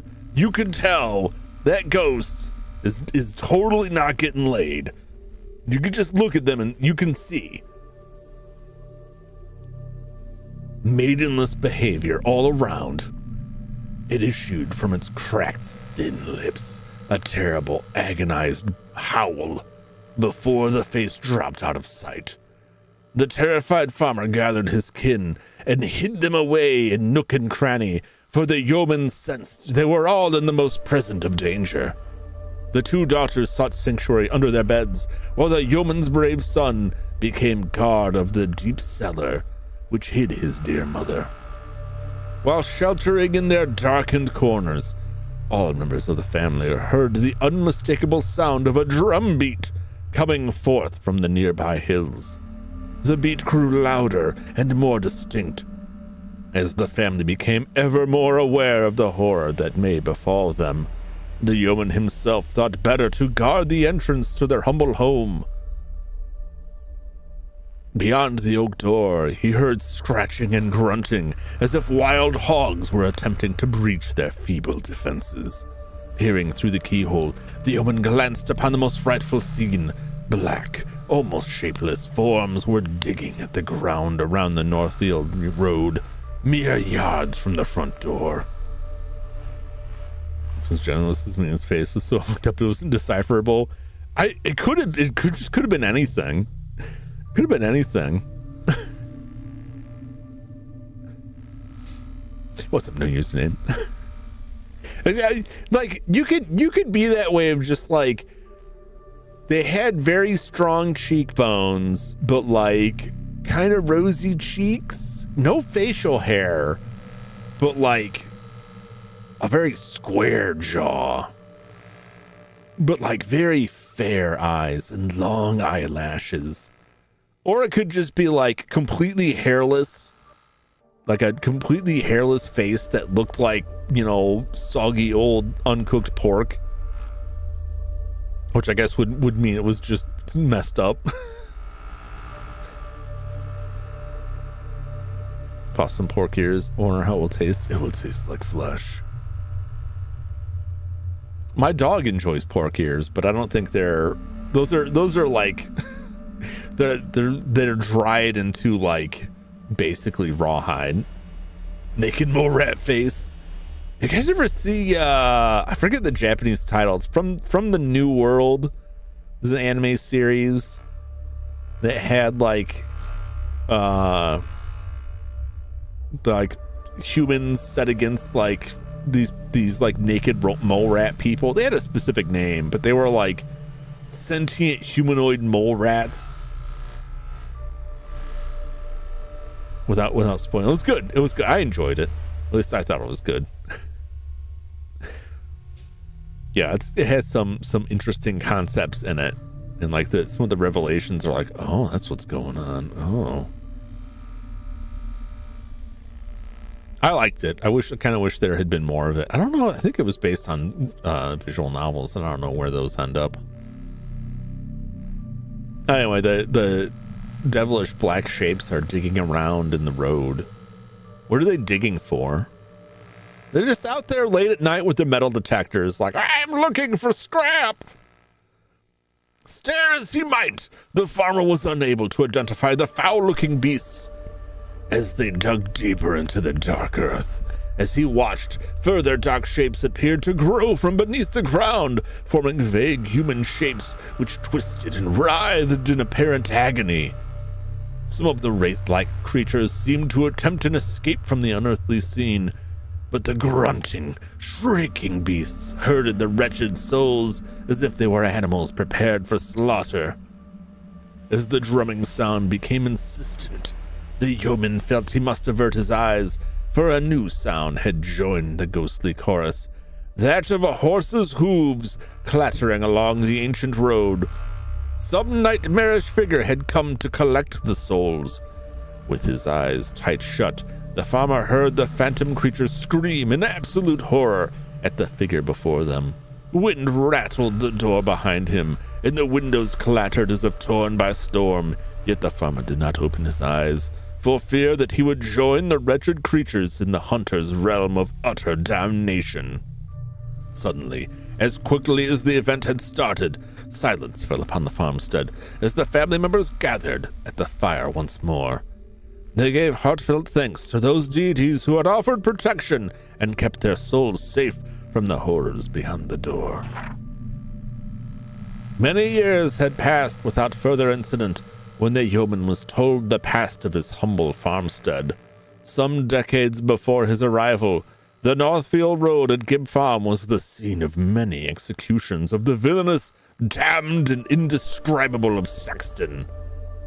The guilty were hung, drawn and quartered, and buried in coffinless graves along the road and before the farm, to be dug up by country beast and stripped of flesh by carrion birds. Few of Sexton's folk would venture to the isolated spot, and none would spend the night on May Day's Eve. For it is well known throughout Anglia that Beltane is the night of the great hunt, when Grimdread himself, what a name, sought to escort the wretched souls to their place in the underworld's terrible domain. Upon hearing of the farm's horrific connections, the yeoman made the decision that he and his family would enjoy Beltane night by the hospitable fire of Sexton's Bear, as far away from the Northfield Road as their souls would gladly take them. I feel the same. If you told me, like, your house is haunted one night a year, like, well, it looks like I'm just gonna put that permanently in my calendar. Don't be here.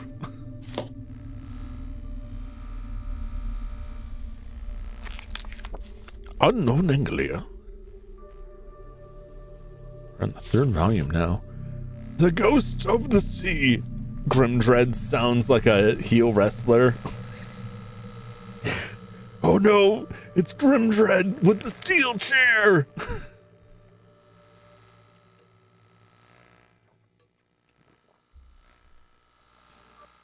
By God, he killed him.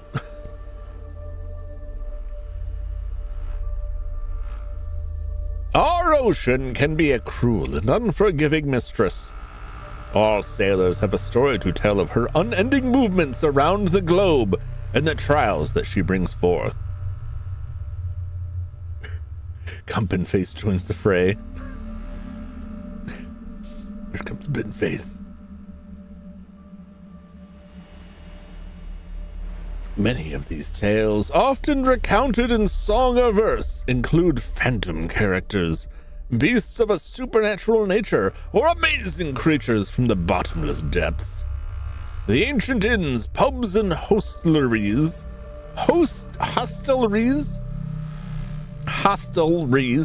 I've never seen that word before, of Anglia are often hushed to an eerie silence, as crinkled, toothless fisher folk tell a charming but frightful tale. Man, like, these guys are just trying to tell a story like this crinkled, wrinkled, like, beaten up old, like, 8-finger having, peg leg walking, toothless old nobody was like telling this amazing story. The guy's over in the corner like, I ain't that old. By God, that man is a family.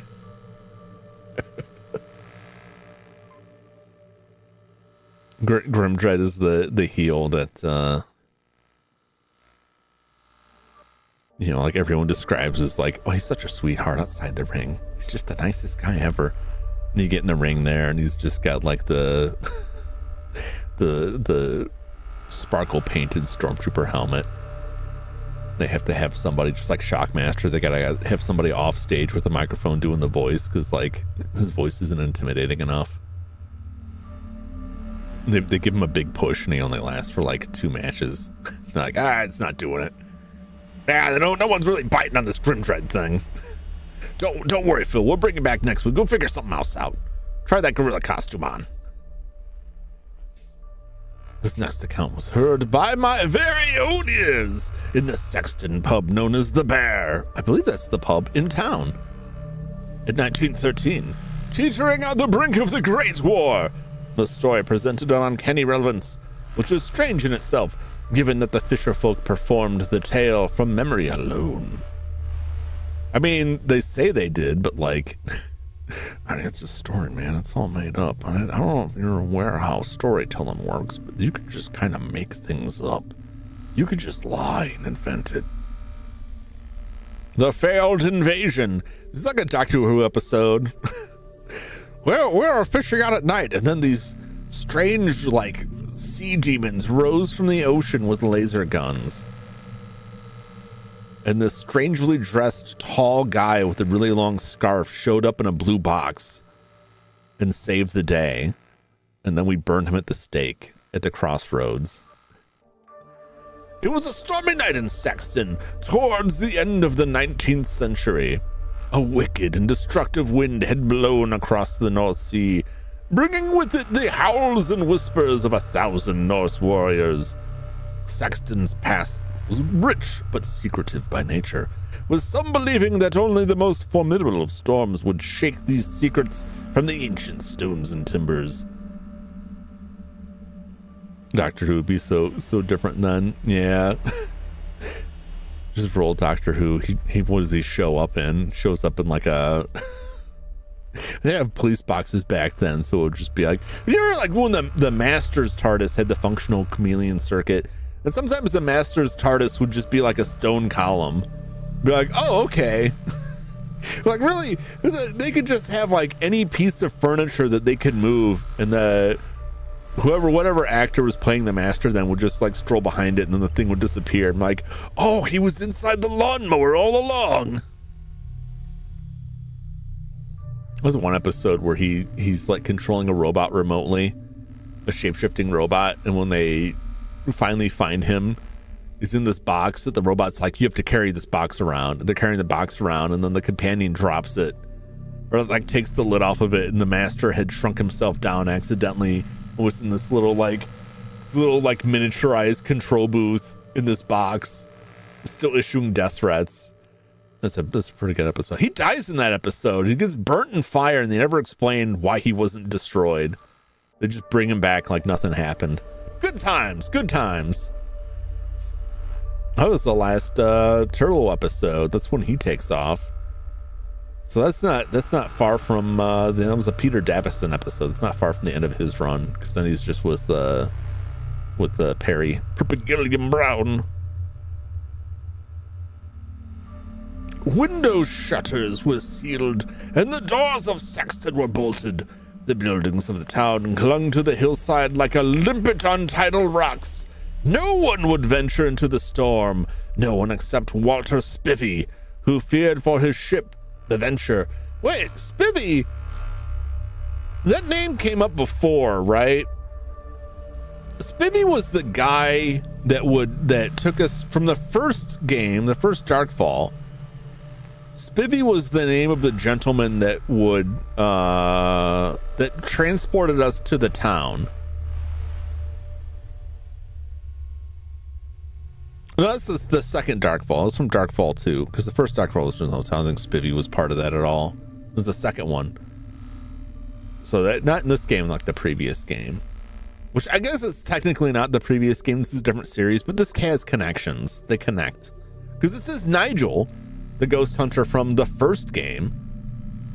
So like it is all connected. It is the same people behind it, so. Like all good captains, Spivey was very close to his vessel and knew the oncoming storm could take her from him. Tethering the boat with all the rope of Sexton, Spivey settled himself in the caverns of Sexton shore. Shielding his eyes from the biting rain, Spivey was astonished to see a boat on the churning seas. Thrown by gigantic waves, the ship was approaching the rocks of Sexton at a frightening speed. Spivey was quick in his thoughts and realized that the lighthouse must not be lit. Why else would these fools be in such haste to meet with Sexton's lethal stones? Dashing through the waves, rain, and gales, Spivvy enlisted the help from the bear's comfy maw. The next moments are recounted in local verse. Wait, was Spivvy was, I think, I don't know if I have anything on I can read, but I believe he was one of the people involved with the treasure, like they're smuggling treasure in. Right, but like Gruel was like the captain, but I think Spivvy was involved with that too. Maybe that's why I recognize it. 6 men dwelt inside the bear, so 6 men ventured out up the lane in whispered prayer to the wayward ship thrown all about. Damn the storm, send it back to hell. Let us light the light and ring the bell. Go forth, for we have souls to save. Lift them from the watery grave. I'm willing to bet that they pulled a fog on them. If you've seen John Carpenter's The Fog, excellent movie, highly recommend it, where they like turn off the lighthouse specifically so they crash, so they can steal their money. As Spivvy and his brave companions made their way up to the lighthouse, which was perched on Saxton's coastal road, he was able to make out some details of the vessel, enough to form a rude impression. But not a nice impression, just a rude one. He was kind of a dick. Oh, that boat's looking pretty fat out there. The boat needs to lose a few pounds, is what I'm saying. It appeared to be of antique manufacture, boasting little in the way of tenacity or fortitude. Tossed upon the North Sea like a child's plaything or a leaf in a brook, Spivvy feared all souls would be lost, shredded on the rocks, like cheese, which prickled the town like cheese. Descending to the small lighthouse. When is the lighthouse? Well, I guess it's down if they're up on if you got to climb up from the shore. Yeah, I guess that makes sense. Descending to the small lighthouse, Spivvy struck a powerful light. Lifting the light to the welcome cowl, the lighthouse burst into action. A strong, steady flame issued from within to warm the oncoming ship.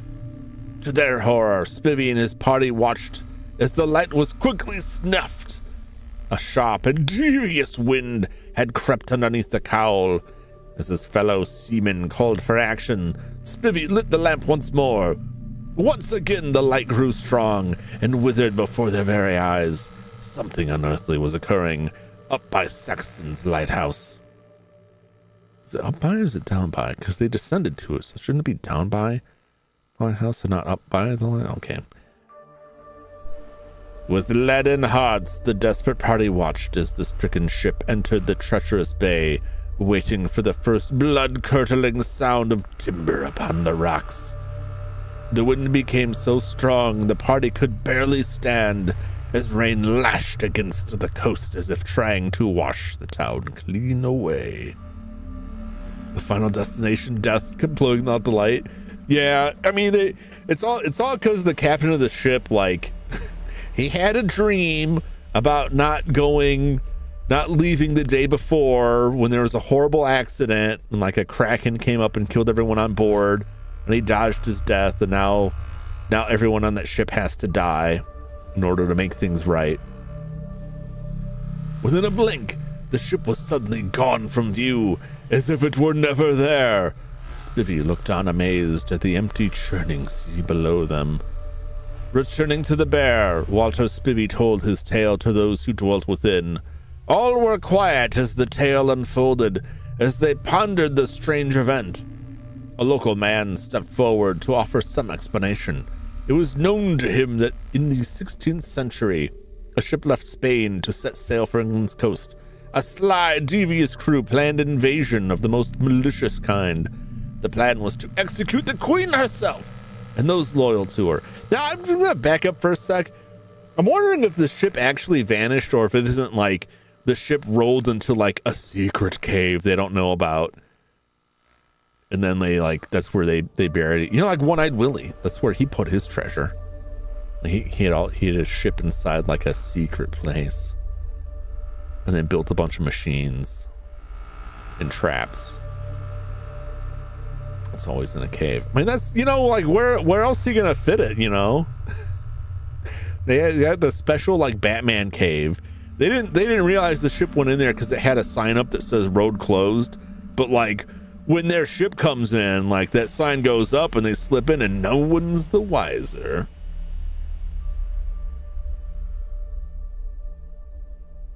Spain did do naval assaults on Britain historically. Britain and the weather took them out. It does make sense. It just seems like the story seems it's probably somewhat accurate, but it also seems like a cover. Like this guy's part of it. I guess because I just know that people are like, based on what we read in the caves, like they've got the scheme. They don't want to get caught, but maybe I'm spicing the story up too much, and they just like it is just a ghost ship. The Queen was well aware of such plans, for they were hardly original or well thought through. She had at intervals along the coast posted scouts to warn of potential threats. The Sexton scouts spied such a craft making its way around the headland. One moonless, stormy night, he was hidden well behind the town's beacon up on the coastal road. Like the crossroad? The scout knew his task was obvious, for he knew he must extinguish the beacon's flames that battled against the ferocious wind. The ship approached as the weather worsened. It became obvious to all that the ship would be lost to Saxton's patriotic rocks. I got those rocks painted with a Union Jack out there. Rob wrote the foot monster. Hey now. It's merely a hypothetical foot monster. I can't really push back on the robber part of it. I absolutely would rob people. It's an armpit monster too. I just want to point that out because there's seems to be a lot of interest in that for some reason. I'm just as lost as I'm about the foot part. This happened swiftly in a great event not to be forgotten. Many men drowned there and then, but many survived to climb the cliffs. The people of Saxton gathered stones, timber, and dung. Oh my God, they're throwing poop on them. And threw the missiles with all their might. The poor souls beneath stood no chance and plummeted to the jagged razor-like rocks below, to be cut to ribbons in seconds. How much would that suck if you're trying to climb away from a shipwreck and you get hit in the face by like a big piece of cow poop and you just fall to get shredded by rocks while suffocating on cow crap? That's a pretty rough end. Or it doesn't touch you at all because you're like, oh no, ooh, gross, and you dodge out of the way, but because of that you fall in the rocks. Would it be better to fall on razor-like rocks and be shredded to ribbons, or get hit in the face with shit? Like, which one of those is worse? Because you might live through one of them, but like, you might not want to.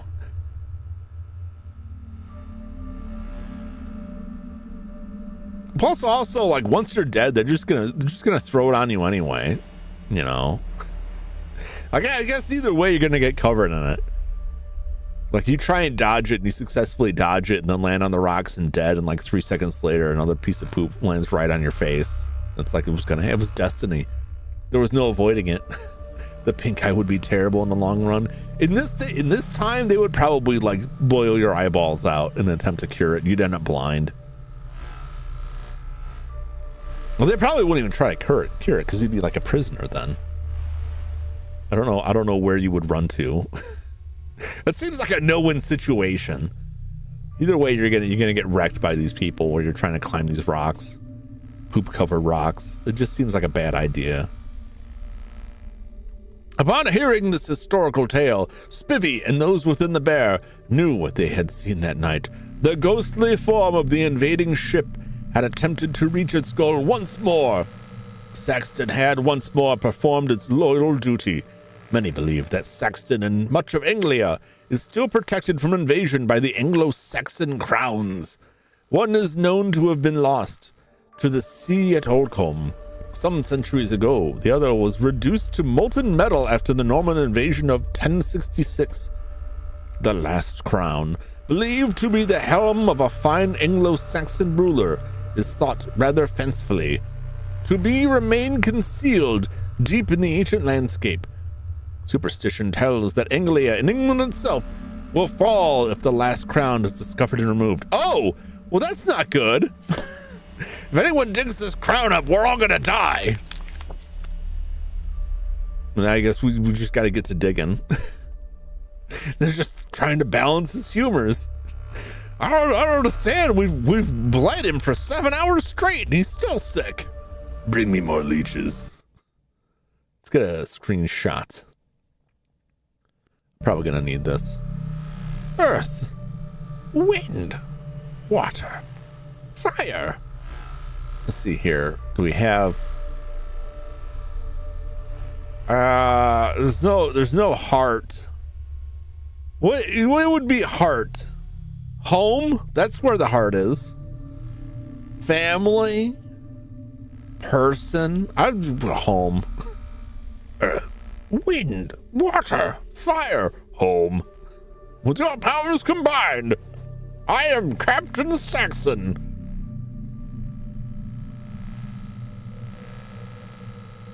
It probably is. Probably is. All right, we got a lot of symbols here. We might have to read them eventually. The way the music is looping in and out on this is kind of troubling me. It's not like a good loop. All Anglo-Saxon symbols have 4 meanings based on the angle of depiction. For example, the symbol for cave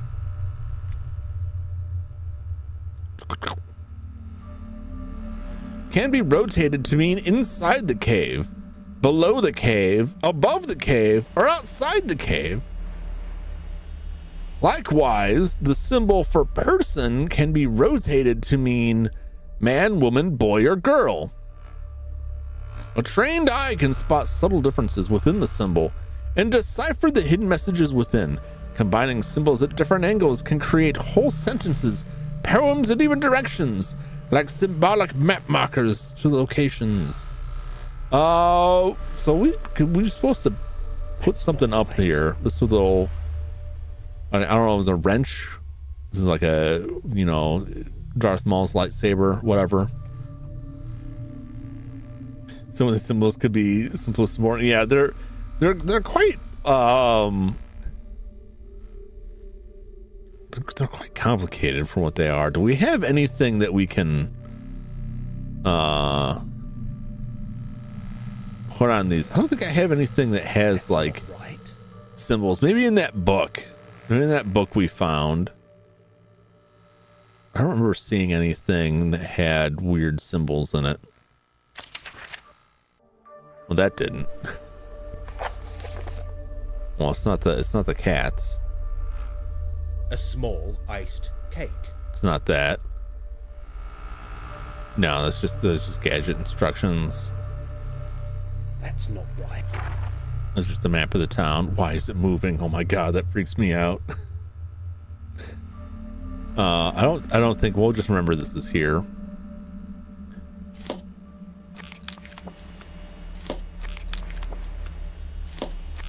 Because those are all the same. Countryside Festivals of Antiquity by Andrew Verney. Is it the Andrew Verney, the guy who played Ernest from Ernest Scared Stupid? God, all this color like is playing havoc on my eyeballs. Here's the Yule log.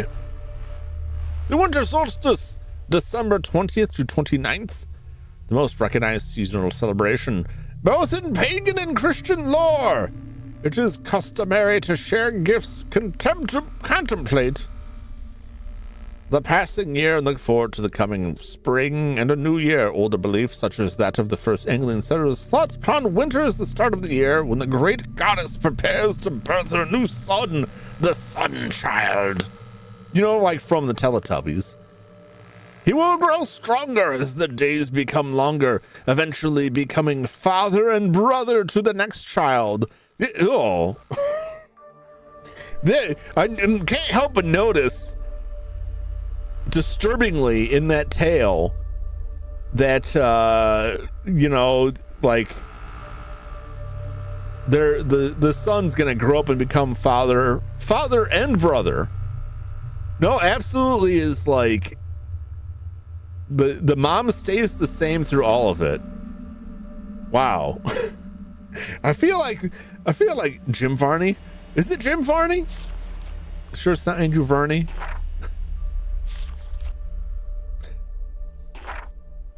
Hey, Burn. God, I haven't seen Ernest. I can't do like Ernest anything. I haven't seen Ernest in probably since Ernest Saves Christmas. Which one was the last one that came out? Ernest Saves Christmas. I think Ernest Scared Stupid. I think he did some more after that. Family Tree doesn't have very branches. It's a straight line all the way down. It's about the worst possible outcome. Man, no wonder like you remember the old days before like numerous generations of inbreeding caused the son child to become like, you know, kind of disturbed and radioactive when, you know, we were all getting skin cancer because the son child was mad about being his own brother. Jeremy, no. Have more standards than that. Defining trees and customs, the bringing of a piece of wood into the home to burn ceremoniously has survived through need. The wood was often a substantial piece of oak. Useful native trees, such as holly, ash, and lime, would have been decorated in the hopes that the spring would see the sap rise once again into the bare branches. Holly and mistletoe would have been brought into the home as decoration and respect.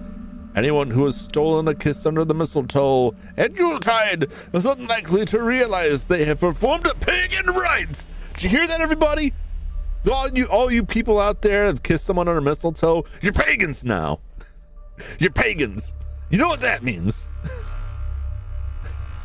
See that sap rise again. God, where's that sap going?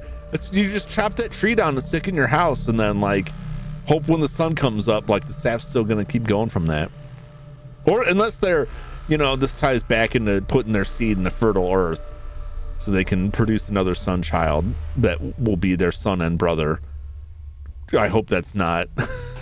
Let's move on from this. Spring equinox, March 20th, April 1st. Dependent on astrological event.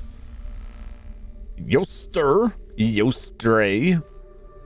May sound like a strange pagan ancient title, but say the word aloud if you humored my strange request. Easter, okay. You may have found yourself saying Easter without even knowing it. You see, the origin of Easter are ancient in themselves, as too are the ceremonies and customs that take place in this time. Easter was a popular goddess in European lore, who has migrated across the globe due to the popularity of the season, and dare I say it, chocolate. Our ancient ancestors would not have gorged themselves silly on chocolate eggs for cacao. Thankfully, labeled the pronunciation, was discovered in Central and South America. The ancients of Europe would have consumed fresh eggs after decorating the shells with bright pigments and juices. The festival has simple roots and reasons. Birds at this time of year are mating, building nests, and preparing to lay the first of the season's delicious eggs. Easter is no strange, alien, or primitive ceremony. It is simply mankind recognizing that eggs are delicious, the return of life and food to the world around them, and giving thanks for eggs.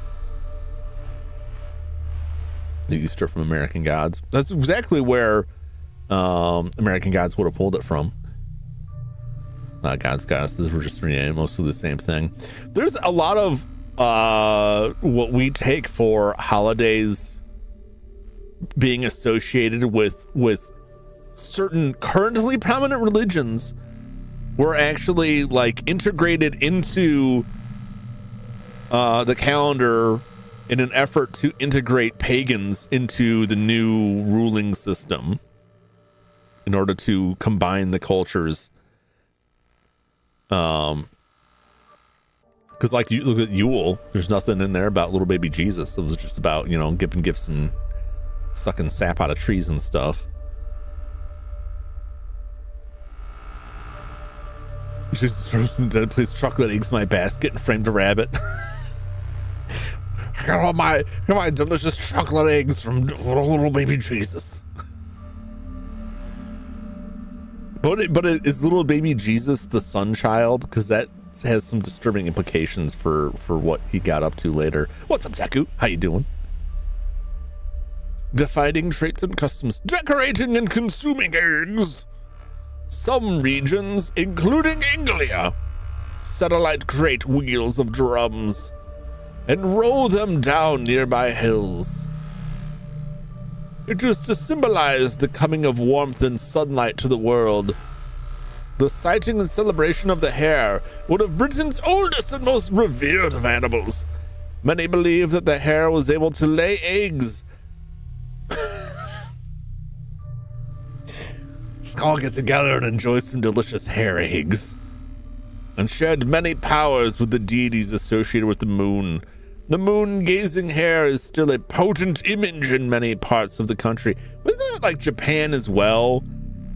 That like, not just Sailor Moon, but that Sailor Moon draws from like the legends or mythology of Japan where there's like the rabbits on the moon. Baby Jesus hides the eggs, then he hides in a cave for 30 years. If he comes out and sees a shadow, he has to find the eggs again. Gotta get them eggs. It's all about the eggs.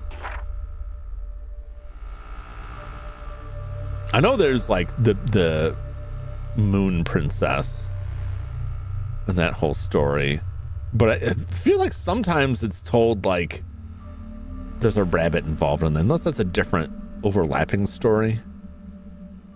Wallace and Grandma's Were Bunnies. What is it? What is like all this time we've been too focused on werewolves. We haven't been seeing the real threat that's in front of us the whole time, which is British hares. Not even just the standard run-of-the-mill hares drawing power from the moon to influence our elections. They're working with the frogs too. I'm telling you. If I disappear, it's because I've stumbled upon the truth. About InfoWars. I haven't seen. I should check that out now that the Onion owns it. Who's doing that now? Tim Heidecker? God, I can only imagine. May Day Eve and May Day itself, April 29th to May 1st. Of all the ancient festivals, it is Beltane and May Day which survive unaltered and uncorrupted by modern religion. This could be partly explained by the importance of the event and the role it plays in life. May Day is the beginning of summer, when both landscape and those who live within are recognized as fertile and ready to seed or take seed. I don't like how they phrase that. Human fertility rites are performed at this time. Some bawdy Morris dancers bashing their sticks in dance, or the village young skipping around the maypole. Our modern times are perhaps rather embarrassed by these pagan ceremonies. Do I feel to the prudishness which has crept into our lives through church and miseducations? I agree with that. For although it is not outwardly stated, these ceremonies continue today as strong as they were in antiquity. The mighty Romans celebrated May Day and its eve by offering flowers to Flora, goddess of nature and fertility. Both the Romans and the ancient Latin people of Europe lit mighty bonfires of birch, oak, rowan, willow, hawthorn, apple, vine, hazel, and fir.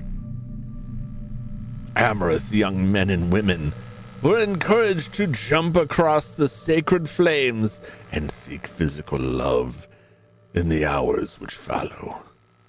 There was a belief that a child conceived on May Day Eve would grow to be strong and powerful in all they performed. Is that what's is that a horse? Why is there a horse there? The horse doesn't need to be dancing in that. I don't think that horse is supposed to be there. Been to many Mayday festivals. I cannot say that I have been to any Mayday festivals. Not even a single one. A Mayday child. I need to do some quick math. I'm fairly certain that I was a Valentine's Day child. Yeah, would have been a Valentine's Day child. Draw from that what you wish. Still doing stuff, just different name, same show, different name. Yeah, like he's still gonna be out there, but like it definitely like puts a pinch in things. First episode was Tim reporting Alex Jones' death, having exploded in his car. Oh, it's beautiful.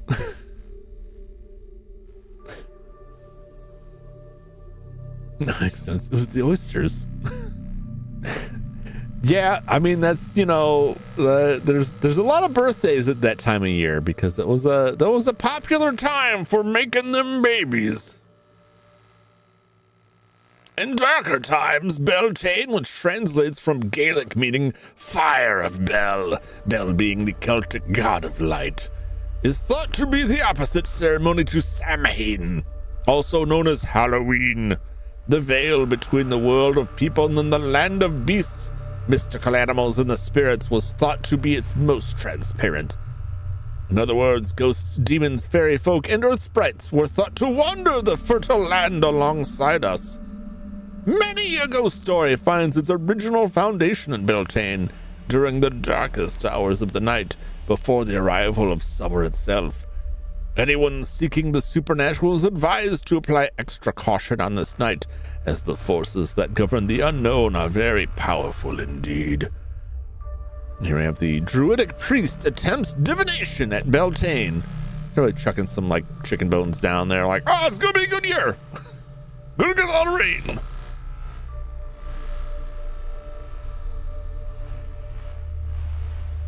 One of those kids jump around with a fire around circles a pole. Second grade. Had to get their parents to sign a paper so we could play with them. They want anyone in the deep south to get mad at them. Heavily Christian right-wing area around here. Yeah, that's what I've heard. Dot those I's and T's. I mean, like, I feel like the jumping over a fire is like, wow, well, look at this guy. This guy shouldn't jump over fire because that's like, that whole get-up's just gonna go up like a like nobody's business there.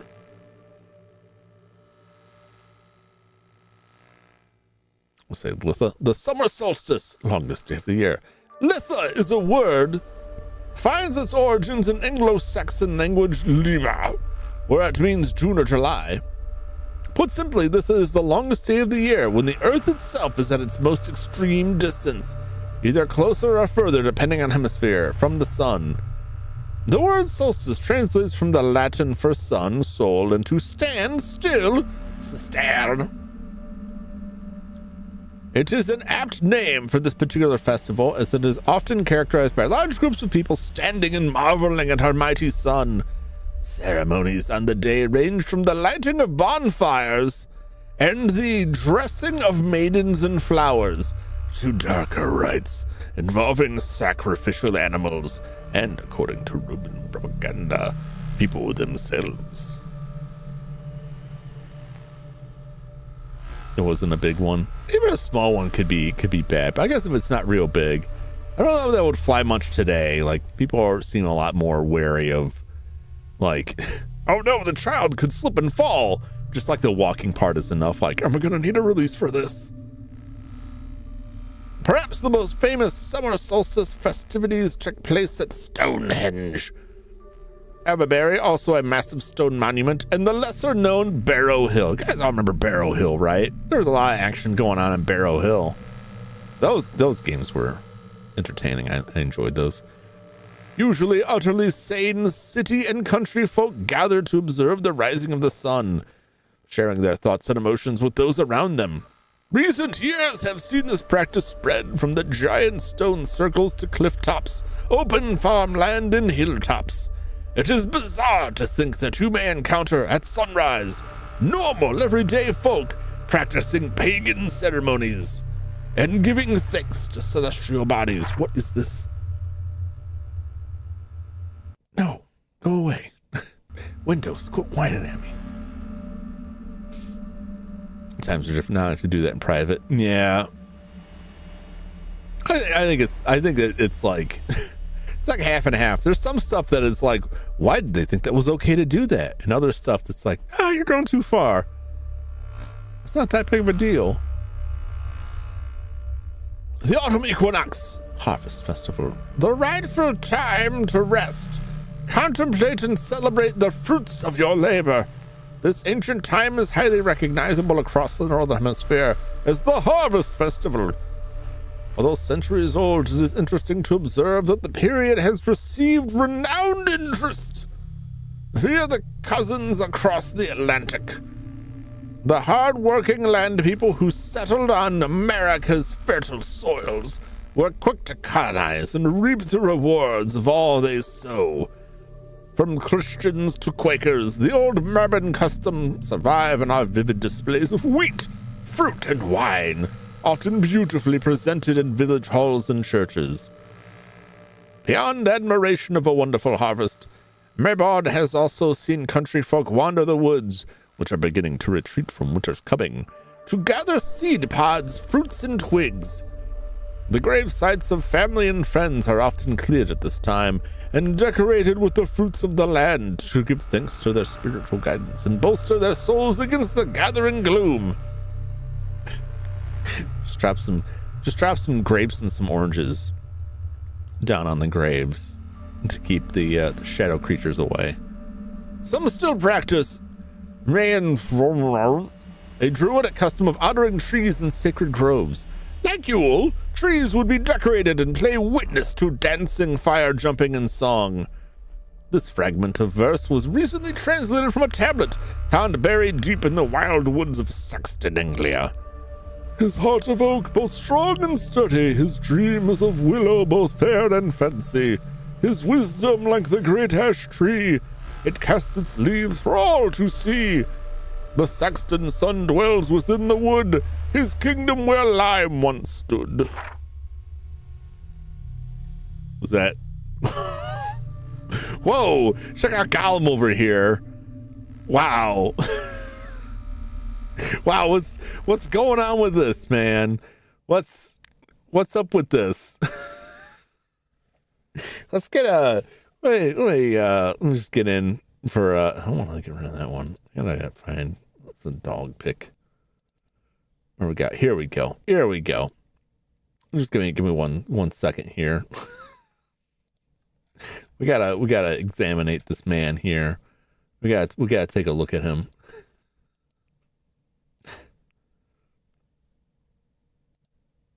Oh boy. Oh goodness. Oh, don't pay attention to that. Which one is the real Jum? Nope. It's very weird to edit this because, like, I can't. It's the same thing. Who knows where reality begins and the clipping ends? All right, let's zoom in and enhance on this fella here. Oh man. What's going on with his feet? Those aren't human feet, man. He's a little devil. He's only got 3 fingers like a Ninja Turtle. Look at this guy. He's people. Oh, not again. He's got his Harry Potter wand. He's gonna Avada Kedavra his ass back to hell where it belongs. All right, I'm gonna read this, and you can keep looking at this hideous man. Yeah, they're definitely not. They're not happy about this. Oh, it's Samhain. That makes sense. It's just like Grandpa. That's what happens if you don't give Grandpa his Harvest Festival grapes and oranges. He's gonna be all messed up. He's gonna be hanging outside the cave like, you yellow bastards didn't give me my fruit. I got the rickets. He's got like scales down there. He's got scales downstairs, man. Like, look at this. That's not normal. Unless it's just like a rash you get from rolling around and like you got all that hay in your groin area. Maybe you get a rash. But look at this. He's got like bird feet here and like 3 claws on his hand. I say his head is the most normal looking part of him, and that's really saying something. Oh, Hallows Eve, October 31st. There can be very few who do not know the custom of Halloween, when the veil between the land of the living and the realm of the dead is at its most transparent. Like Beltane, see Volume 1. Many sorcerers, Wicca, and ghost hunters believe that the night of Samhain is the optimal time for practicing their arts. In more modern times, the festival has become popular as a time for pranks, neighborly silliness, and masked mayhem in the forms of parties, balls, and the get-together. The Christian Church, as expected, annually attempts to persuade people from such activities, believing that they commune with the devil, a figure who is absent from almost all pagan religions. But still, the people of the Northern Hemisphere, and of course our cousins in the colonies, such as Australia and New Zealand, practice and perform the customs and celebration and reverence of that coming winter. You know, it never occurred to me, like, do they practice Samhain in Australia? Because that seems like, I don't want to be disrespectful to cultural beliefs, but that seems like it would be like a pretty cool setup for a horror movie. There's not enough tales set in Australia, in my opinion. With origin in the Celtic Ireland, it is unsurprising to learn that this custom were adopted by the Anglo-Saxons and other tribes who settled in Britain after the departure of the Romans, exhibiting great wisdom and respect. The Anglo-Saxons were close to their dead, both in spirit and architecture. Great burial mounds or barrows continue to be constructed and would certainly have played a large role on the night of Samhain. Some churches don't celebrate it. I know like a lot of like churches in my neck of the woods like would have like alternate Halloween activities,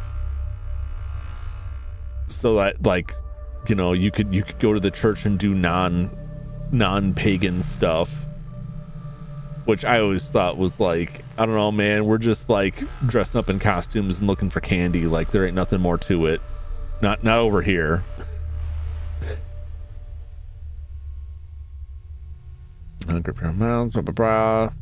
The stony chambers and subterranean halls would have echoed eerily with the sound of chanting song and wind instrument.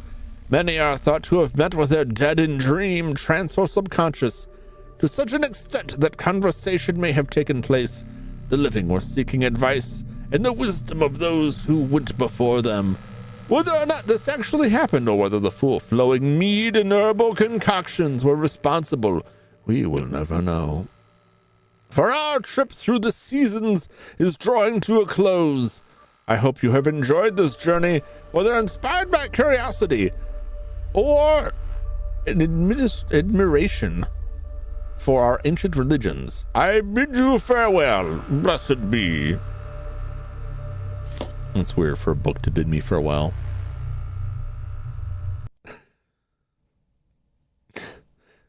Well, this little dude is great.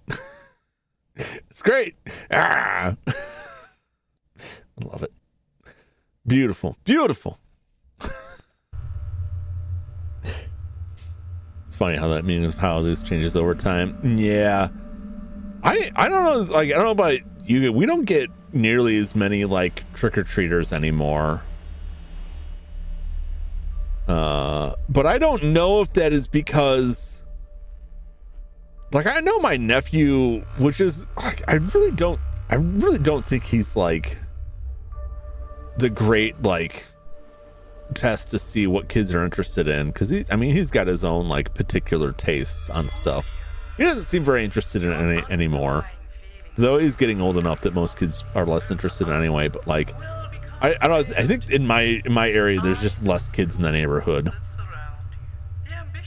so I don't know how that stacks up elsewhere. It have also called Halloween demonic, forbid her daughter from trick-or-treating. Daughter had a Halloween birthday. The mom mentioned the daughter always had costume birthday parties with candy. That's gotta be like, I think that's rough, man. That's rough if your birthday is on Halloween and they're like, you can't celebrate Halloween because Halloween is evil, but we're gonna have this party and everyone, like the parents probably know, like, if we're gonna get kids to show up, we have to do the Halloween thing, but just say it's not for Halloween. It's like, at that point, like, just let them celebrate Halloween, because you're not putting anything, you know what I'm saying? Like, at that point, you are not being serious about your opposition to it, because you are offering the same experience.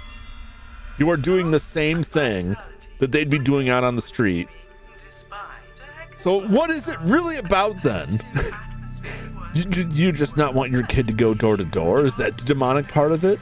I've noticed that with a lot of that like sentiment that like Halloween is evil, so that kids shouldn't participate in walking door to door in a costume collecting candy. So instead they'll come to like a parking lot and walk car to car and collect candy from people's trunks. And I'm like, it's the same goddamn thing.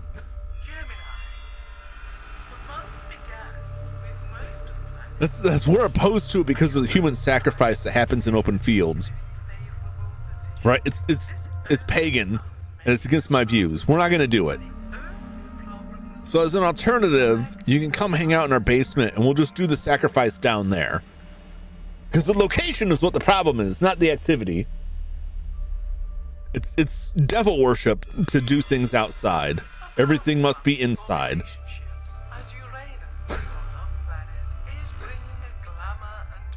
So since 2013, most places just go to the police station or parking lot. Parents buy a lot of candy, give them, yeah. What do they call it? Like a trunk or treat is what they're calling around here. But I know a lot of people go to that and then like still go out trick or treating on Halloween. It's devil worship to be healthy. We don't want to be outside where the bugs are, where the bugs in the skin cancer is. Stay inside where the air conditioning is. Neo Druid 2000. Barrow Hill, Cornwall.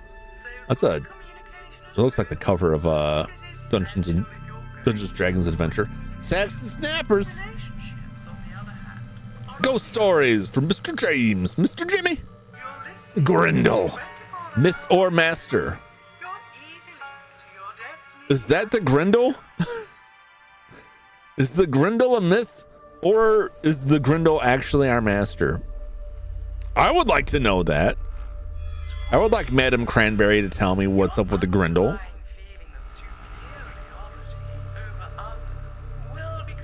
Could you help me? Certainly, anything for you, Nigel. How do you know my name? News travels fast. The arrival of a young man in Sexton would not escape me. I don't like I that. see. Well, I hope I live up to expectation. Oh, you've already managed that. I don't like the fact that everybody knows who I am, but his statements. Other people say stuff and they're just like, everybody knows you're new in town. We can smell people from the outside world. It's just like, is everyone in town dead? Is that what's going on here? They all ghosts and they all know it. But when this guy says it, it's more like, I watch everyone that comes to town with binoculars and stalk them until the time is right. He wants your organs. I feel that, man.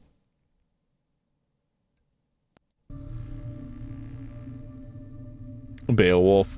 Beowulf is a classic of literature right there. But that's the Grendel. with it with an E. I don't think this is unless it's just spelled differently sometimes, but that's like Grendel with an E. This is Grindel. Maybe he's a knockoff. It makes me think of griddle cakes or pancakes. Maybe I'm just hungry. But it could be like Grindel and Grendel could be the same thing. Or it could be different. It could be a local variety. This just looks like a fish with a tambourine. I don't know what his deal is. Grundle cakes. No Grundle cakes. Nigel, tell me about the photo competition, local ghost stories. What do you know about Nanny Noah? I'm Nigel Danvers, and you are... I'm Rice. Thanks for asking. Rice bread. Is that Celtic, or Welsh, or something? Welsh. Well done. Not just a pretty face, you. Okay, okay. I don't know. It's just less creepy and more just, potentially inappropriate. Tell me about the photo competition. Sexton snappers? Yes. He's not a Anyone serial do. killer. He's just flirty. You have a camera and a good eye. Well, it could be I'll both. give it my best shot. Any tips? Keep in mind that I see a lot of Sexton, day by day. So try to snap something a bit more unusual. Unusual? I can certainly manage that.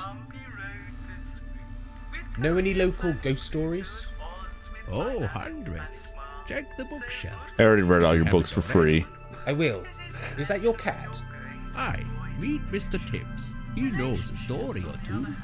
Talk to me, Tibbs. Tell me. What do you know about Nanny Noah? Ha! Old Noah been at you, has she? Well, I wouldn't say that. She just seems... Distant. She's a good friend. But even I have to admit that she's away with the fairies. Most of the time.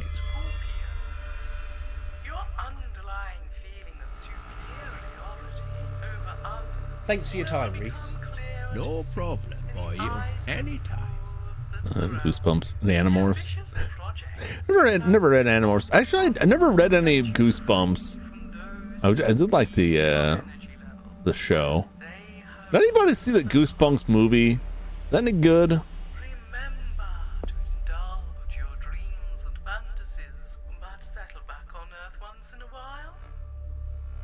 This game is beaten Q, almost being sucked into the portal Mega Man Battle Network into your universe. I gotta keep saying it's gonna be a while before I get to that because I got a lot of setup.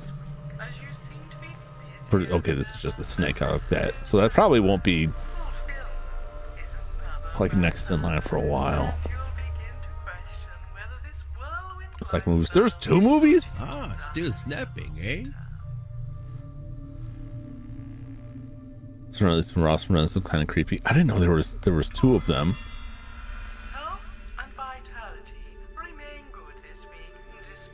It's like one head of reanimator thing going on. I do like reanimator. Saxton snappers. Do I have any photographs to submit to these snappers? Well, no, because it put them all up on the thing. Well, okay. A cryptic letter. Yeah, it's just That's not right. all right. So I'll have to find some photographs to submit here. No, it's just the same thing here. What's that gonna look at? Look at this. Look over here. Palmistry, learn the art. I haven't been paying attention to these horoscopes in the background. Okay, well, we're here. We read some stories. This is where we need to drop off photographs.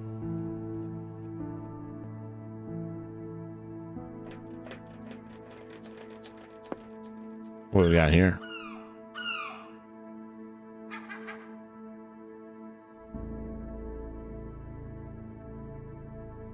That's your first movie with the swamp werewolf. Oh yeah, these are like the newer ones. God, was it already? It was that far back. Well, even the Goosebumps 2 Haunted Halloween. That's from 2018. That's 8 years ago. The one I'm thinking is from 2015. God, I feel like the last decade was just like, boom, boom, here we are. Say goodbye to your life. I don't think I've ever felt this way about any span of time before in my life. Maybe that just comes with age. But like anytime something comes up that it's like 2015 and I'm like, that wasn't, oh no, that was so long ago. Yeah, 2015, that was the one with Jack Black. Okay. What's the other Goosebumps from 2018? Haunted Halloween. Well, that also has Jack Black.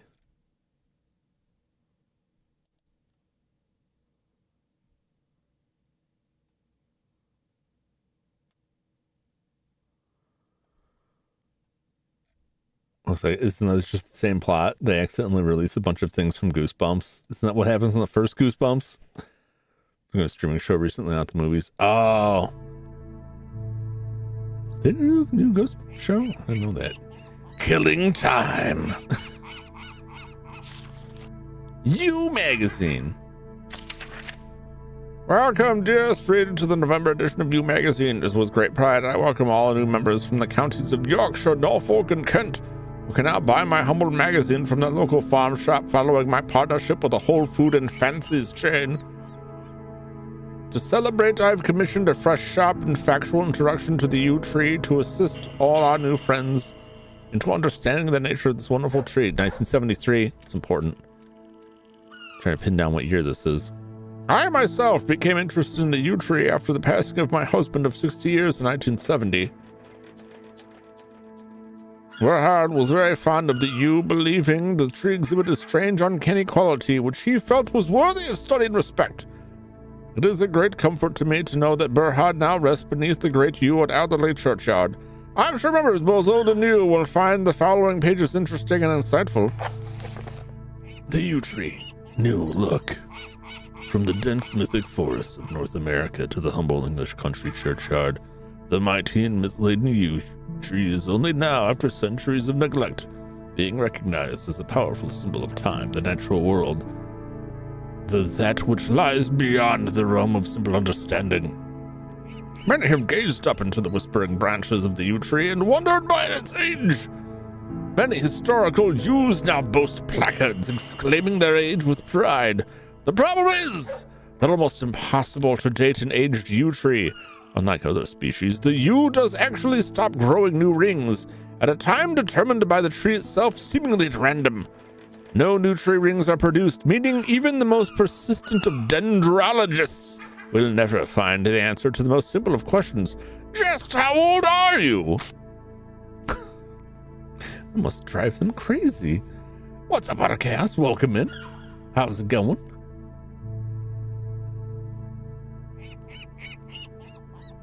The game is based on the Goosebumps for us. Yeah, I can't imagine. I didn't even know they had older Goosebumps games, though. This man was a remake of the OG Pumpkinhead horror movies. I don't think they need. The first one's got Lance Hendrickson. You don't got to remake anything with Lance Hendrickson in it. I don't care how bad it is. It's got Lance Hendrickson. You don't touch it. The second one, I don't know. It's all right. The first one, though, untouchable. What's up, Silas? There's at least one FMV Goosebumps game. FPS Goosebump. See, that's the kind of stuff like, it's like that Hellraiser game that it's like, I struggle to see what they would do with this that would make it interesting. Did that come out, Hellraiser? I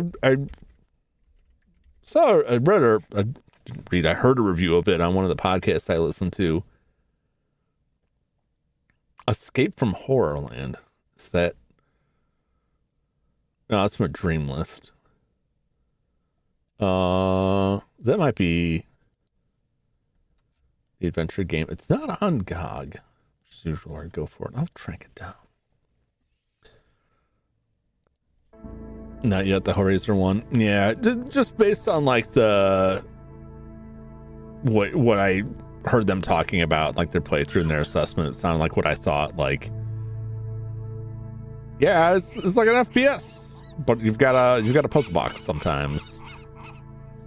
Class is kicking your ass. Oh, well, stick with it.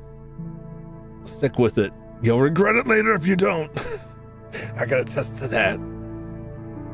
Just keep your eye on the prize. I'm sure you got this. Honored, feared, celebrated, and supported, the yew tree has enjoyed the company of many civilizations, including the Celts, the Gelth, Native American Indians, the Greeks, the Romans, basically all the important civilizations of the Northern Hemisphere. The tree is famous for its longevity, which in the past meant it was a potent symbol of immortality, renewal, and otherworldly power. As a species, fossilized remains have been discovered dating from the Triassic era. That's an impressive 200 million years ago. This ancient ancestor of the yew tree was able to survive extreme climate changes, weather, from steaming swamps to the chill of the Ice Age. In fact, science informs us that pollen discovered in core samples from the Ice Age reveals the yew tree actually thrived in the deep cold of that era. The enormous impenetrable forests of Europe were 80% yew, a shocking statistic in comparison to the decline we witness today. Our ancient ancestors knew how to use the tree to create marvelous tools and lethal weapons. With Danny Glover.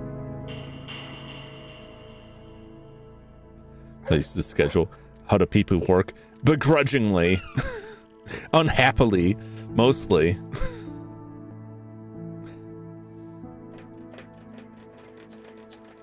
The work training program. Yeah, I gotta start. I gotta start looking. I've been living off of the proceeds of the whatever furniture I could scrape together and sell from the burning remnants of my failed business. It's running dry, and I'm terrified at the prospect of having to return to the responsible adult world yet again. I'd rather just keep living in this hole in the ground.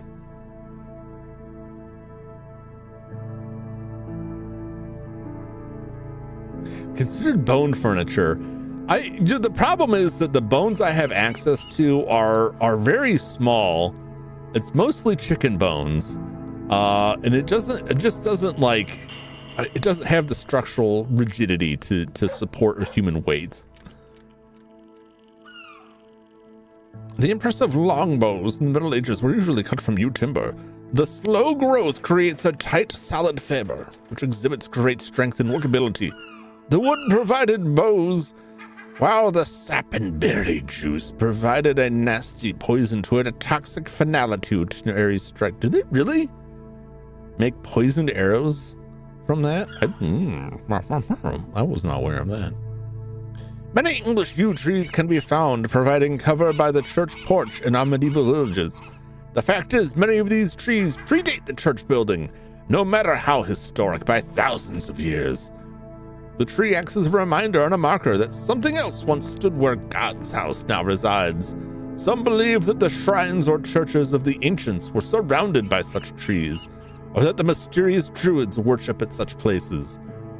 There are loose theories that the yew was included in an ancient alphabet used by the druids, the Celts, and was later adopted by the Anglo-Saxons. Many superstitions surround the tree, perhaps generated by its poisonous nature, which include the death tree. Use a branch of this tree in magic to summon the dead or communicate with those who have recently passed over. Keep a branch near to encourage the spirits to converse with the living. An ill omen. Bringing the yew into the home at Yule time is a very bad omen. It reveals that a loved one, including family members, is about to die. Ironically, they might find themselves resting next to the yew tree in the nearby graveyard. It's pretty bad. What's up, Ryan? Druids? Yes, the druids.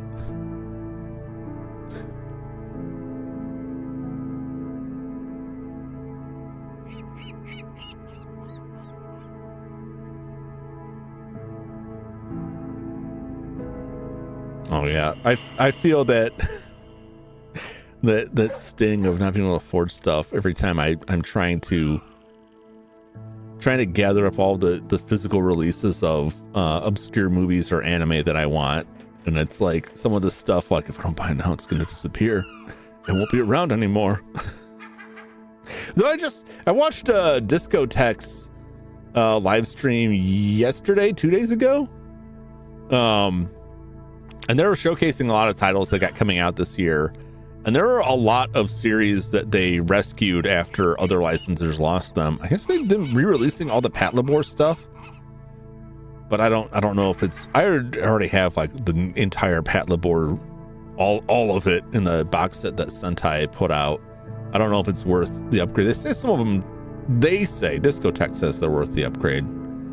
I can't get a good consensus on that, but it's nice to see like stuff that has dropped by the wayside is getting picked up by them. Someone's still putting stuff out. Wait for a sale most of the time. Yeah. I mean, I just put a lot of stuff on my wish list, which is, even if it's like slightly interesting to me, like, yeah, whatever, I'll put it on there. And then when sale time comes, I end up buying a bunch of games that I have no time to play, and it's a terrible cycle. Where were we? The ill omen: kill your loved ones by bringing trees in on Christmas. Prosperity: planting a young yew tree, especially in spring, is thought in some parts of our countryside to deliver great wealth and long life to your own young. Evil shade: it is well known throughout Anglia that sleeping under a yew tree invites harm. The tree is believed to suck the life force from those who dwell beneath, leaving only a lifeless husk of their former self. If spending any time beneath one of these trees, it is suggested that you do so in quiet prayer of any religion to shield yourself from the yew's deathly shade. Wow. There's a lot about the yew tree that was not new knowledge, but learning that you shouldn't spend any time in the shade of a yew tree without praying, or you'll be killed by the tree, is a new one for me. Patlabor worth watching? Yes it is. All of it, every last scrap of it. In my opinion, there is a TV series, an OVA series, and 3 movies. The movies are good. I was excited like when I picked up that set, because the OVA series, way back in the VHS days, I had some of it, but they only released the first 4 episodes out of, was it 8 episodes? Might have been more. That was Central Park Media, and they stopped putting it out, I guess, because it wasn't selling. So I never saw the whole thing.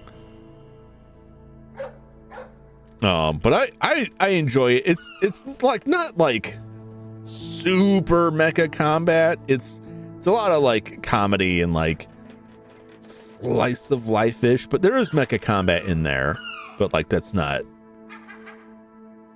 you know, it's one of those where like, yeah, they're cops and they have mechs, but like there's all these stories that are like, you know, okay, it's time to clock out and go to the bar, and then some shenanigans happen there, kind of stuff. I enjoy it though. I enjoy it a lot. But the movies are where you go if you just want like the action stuff. And there's a surprising amount of variety there too. Darkling Room Comics. Killing time.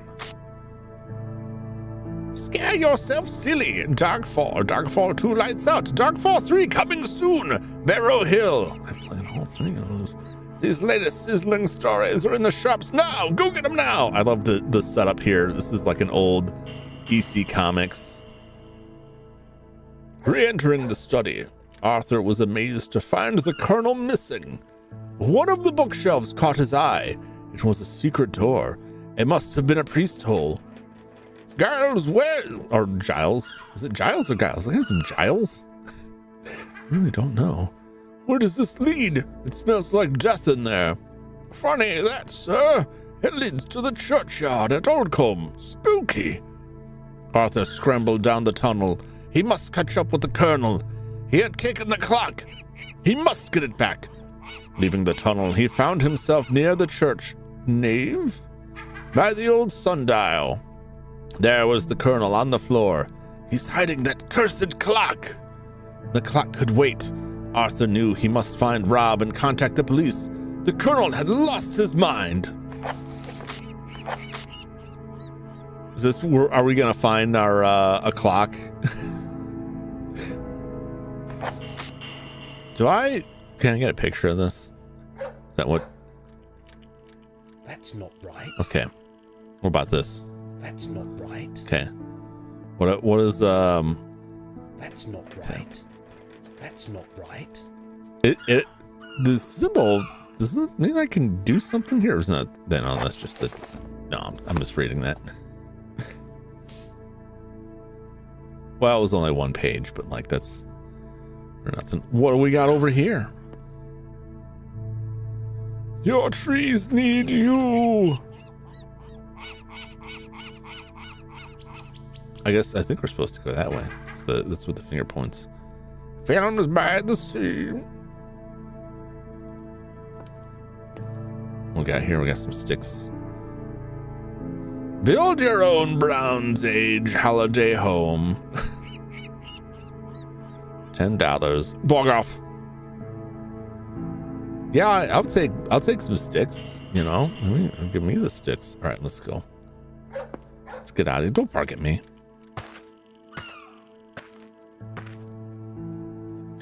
Wow, what a lovely sight here. The bear next to the harbor. The bear next to the harbor. Okay. That all he's looking at is the bar. Okay. Maybe we'll find something to photograph out here. Look, there's the lighthouse. Wow, look at that little lighthouse, man.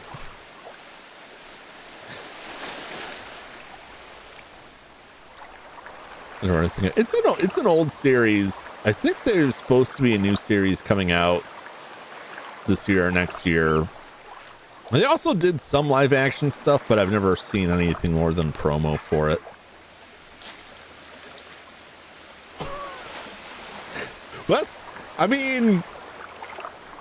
There's our lighthouse. I guess it does make sense why they were going down to the lighthouse. That could be a TARDIS right there. You know what I'm saying? Like that's just big enough that like I could see the master crawling out of that, like, my new body. Hello.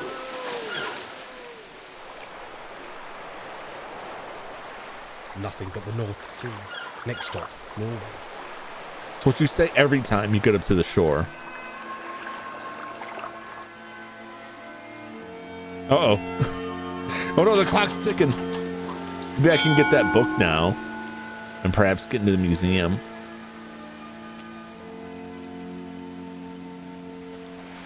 Time is moving normally again.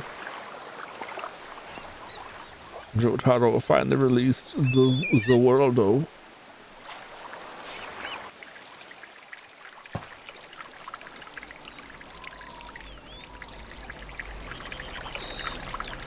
Do.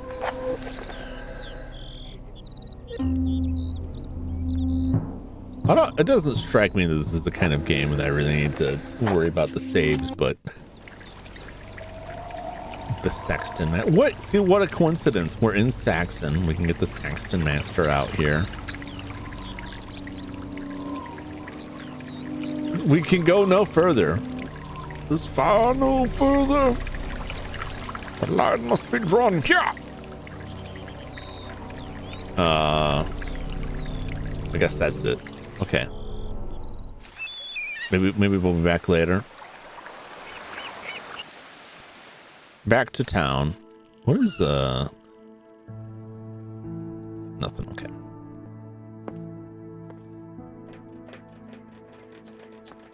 You got my book for me? Call.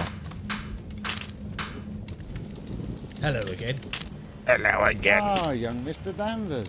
Yes. You'll be wanting your book. I will. Yes. Did you open it? Of course.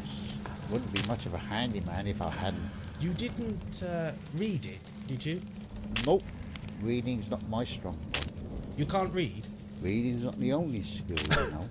Oh, quite. Well, that's the back and forth was something. This man is illiterate, and I guess fine with it. To be honest, I like, should go somewhere private to study the book. oh, fine, you big baby. Getting like unlocking a lock like that on a book is like, oh man, I should go somewhere private to study the book. you could just look at it sternly and it would probably unlock. Like, it's not like that's a high security device.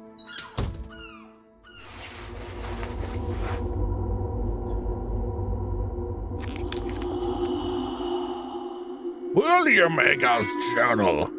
Aker House, Ravenlay, Northfield, Anglia. Crown, crown, crown. Ouroboros. I don't know, the devil. They call him the Morning Star.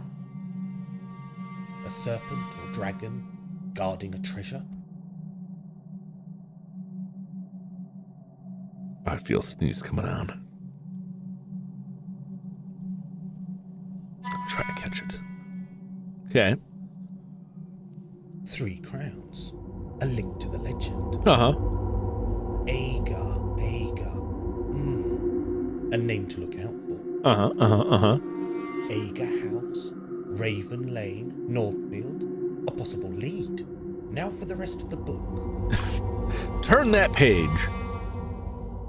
'Twas the darkest dawn the day she went away. I passed the wood of pine and oak the day she went away. Fens. Oh, is he Perhaps this Agar character lived along the train line. okay, never mind. I guess you don't want me to read it. A possible lead. Can I read this book now? You help me read this book? He's ruined it for me. To the town I went, that blackened day, the day she went away. Along the track to town and back, the day her screams did end. She cried no more, though the whispered deeds of the fog-shrouded fen, the day her screams did end. What do you mean her screams did end? Why was she screaming? From within the cave, wait. The cave? Where are we going now? From within the cave by Sangston shore, an endless kiss from the dark within. My Emily, she lay with me to set me free. By churning sea, my maiden had promised me. What do you mean? Are you vampires? Is this a Dracula thing here? Then Emily cried at the turn of tide. To bring the folk from town, she must be still, she must not cry, for the fishermen were passing by. I covered her mouth and covered those eyes. She must be still, she must not cry. She had wanted the flower from the rocks of the hill, but knew sweet Emily was nothing but still. The waters came and covered her face, upon her brow a pasque flower was placed, to end my love of sweet Emily the day she went away. She didn't go away, you suffocated her and threw her in the ocean. Because you were hiding in the caves, and you didn't want the fishermen to find out. So you're just like, shh, you gotta be quiet. And then just like choked her to death. Because apparently you don't understand how breathing works. I choked my wife and threw her in the water the day she went away. I went to Subway. Was disappointed at the length the day she went away.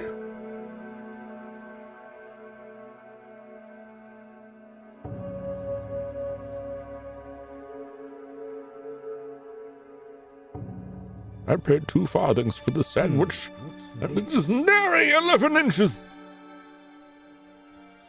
Not sure what to do with this just yet. Okay. It's fine. He doesn't know what to do with it yet. How was that sandwich? The bread was stale, and the sauce was dry on the day she went away. Eat fresh my ass, I did declare, on the day she went away. The lettuce tainted. It ran me out on the day she went away. I've already been all over that. I've been all over there. I don't need nothing in there.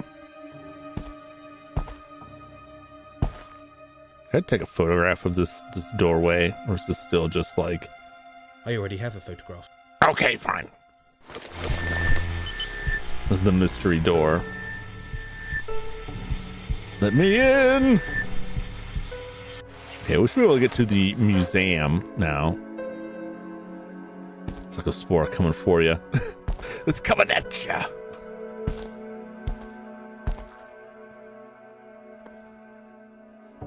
I asked for Chipotle.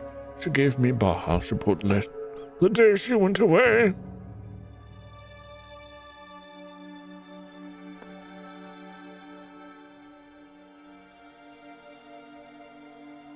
I don't eat Subway like pretty much ever, and it's not that I have any problem with their sandwiches. My problem is entirely with the absolute fraud that is the idea that they are sandwich artists, right?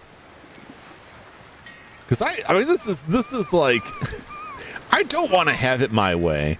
I go into a Subway and they're like, what do you want? And I just want to like point at the board and be like, all right, give me the number 5. And then they're like, great, what do you want on it? And I'm just staring at them like, I don't know, man, paint me a picture. You're the artist. What comes on the number 5? I gotta reverse engineered the sandwich. Why do you even put that up there on the board? Just give me the standard. Give me the normal one. I don't want to stand there while you go running your hands over every. Do you want lettuce on that? You want cheese on that? What kind of sauce do you want mayo on that? You want pickles? You want olives? You want a pepper? Just make a sandwich. I prefer other sandwich shops where I could just be like, I will have the number 4. No, you got it, boss. Here you go. And the most I want to get asked is maybe what kind of bread. And even that's, I'm kind of like, you just tell me what's good. They never will. Like, you make a recommendation. I'm trusting you as my bread sommelier. And then whether or not I want cheese. And I appreciate that because not everyone is going to eat cheese. Some people got some people got problems with that. Anything else there that is like, would you like to customize your sandwich should be the first thing. And if I say no, they should just like, boom, boom, boom. Here we go. We had a Shogun Mobile Division on PC. No, I have not played that. Let's go to the one in town, the shutdown. Next to a land dispute. I think there were the subway in my town that I'm thinking of. I think they actually closed that location years ago, and I just never go by there because I don't eat there. I never looked, but I was in the area the other day. I'm pretty sure that Subway was gone. I think my brother was telling me that the other Subway, like, he's not sure if they're closed, but it looked like there was no one there for like a week straight. So I assume they are also gone. The fence. Perhaps this alien character lived along the train line. Okay. A possible lead. All right. Well, we'll just go along the train line then. Jersey Mike's asked what you want. Got a big board with all the sandwiches. Yeah, I just want a sandwich, man. Though I buy land from the rail company, it's not using it, refused to consider selling it. Subway pulled out of their current location, saying they expand. We get Firehouse subs. I like Firehouse subs. You know what I love about Firehouse subs? You guys ever looked up Firehouse subs murals? Every Firehouse sub has a mural in it, and there's some weird murals out there. You look them up on the internet and see a variety of Firehouse sub murals, and some of them are very bizarre, just crazy looking. I'm a big fan of that. First mine is the one location. Never going that deep in the city. Yeah, I wouldn't fault that. We've been to Subway since 2017. Kept giving me the wrong size sandwich. Stopped going. They sub Subway. I didn't know people who ate Subway. I just could not get on that bus. I do. My local one wasn't normal. I I don't remember what was in the last one I was actually inside, but it was very weird. And it was always like little stuff like the more you look at it, the more like the proportion of these human beings is strange. And also like, is that a cult in the background? Like there's a lot going on in there that you're like, what am I looking at? What am I seeing here? Wah, wah. All right, we got to get to the fens. That's not the cave. That's not the cave we want to. But yeah, the cave is over here. This cave. We have to go back through this cave from the nursery to work. Yes.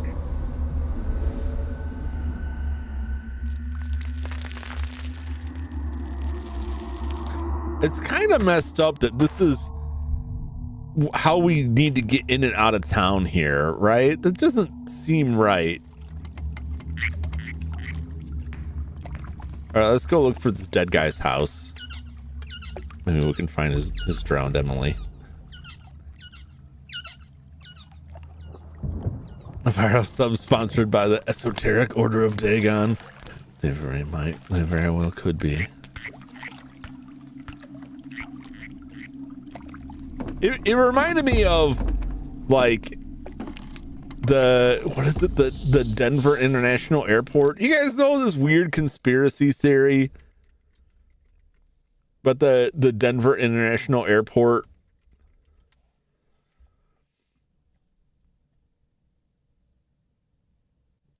And a lot of it is based on like the bizarre artwork they have in it.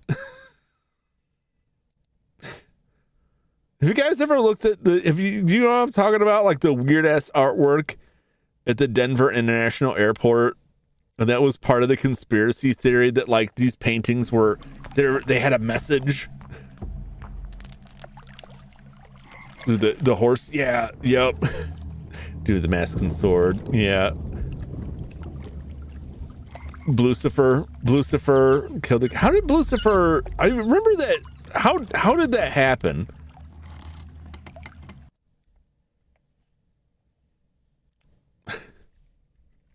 I forgot its name was Lucifer. It's so good. Sculpture still being constructed in New Mexico. Pieces of the statue fell, severing an arm in his leg, killing him. Yeah, because its eyes light up too, right? Standing on two back legs, colored bright blue with gold highlights and illuminated glowing red eyes.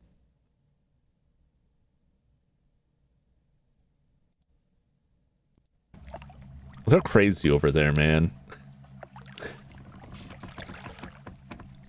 Flew out of this year, missed the horse statue somehow despite driving in and out to from the airport. Oh, that's a shame, man. You really, if you're in that area, if you're only there once, you really want to see Lucifer at least once.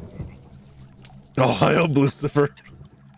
Oh, we got a new cult forming right here.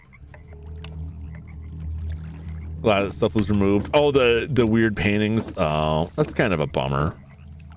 Wait, I can look at this. Is there any point in looking at this? Deep, dark, swamp-like water. Okay. It just leads out. When we came through here, the girl that we met was like hopping over the posts to get through an area, which I'd hoped we would do. Symbolic images or ancient graffiti. Misunderstood was inside the airport, now outside. Someone was sometime looking for it inside. Oh, I get it. Distracted by the traffic mountains.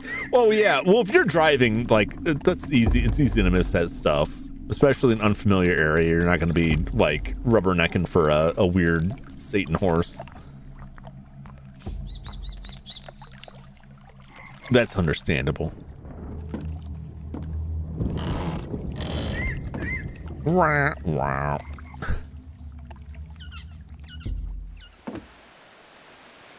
That must be where his house was. It's probably not it.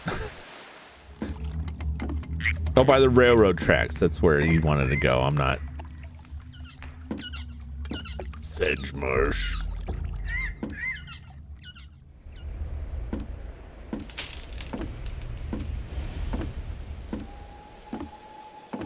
Woo-hoo! Someone put the whistle tips on that train, baby. The chance to be our cult's god. I don't want to be that high up. I just want to be like, I want to be the one that the fell deity communicates with. I'm the point of contact, right? I'm like that kid from Children of the Corn, right? I'm not the one who walks behind the roses. I'm just his mouthpiece. I'm just there. That sounds terrible. I'm just there to talk for him and hopefully not get murderized by Malachi, who he also wants. Slowly walking very slowly. Foot monster. No foot monster. We're done with that foot monster, man. We gotta we can't keep going back to the foot. Also, I don't know why this bothers me so much, but it does bother me. You have to keep in mind that it wasn't just feet, it was armpits too. I feel it's very important for some reason. There's something wrong with the signal. Is it stuck? It's not just feet. It's not just feet. You're diminishing its marketability. This is gonna fall and kill me, isn't it? There's something wrong with the signal. Is it stuck?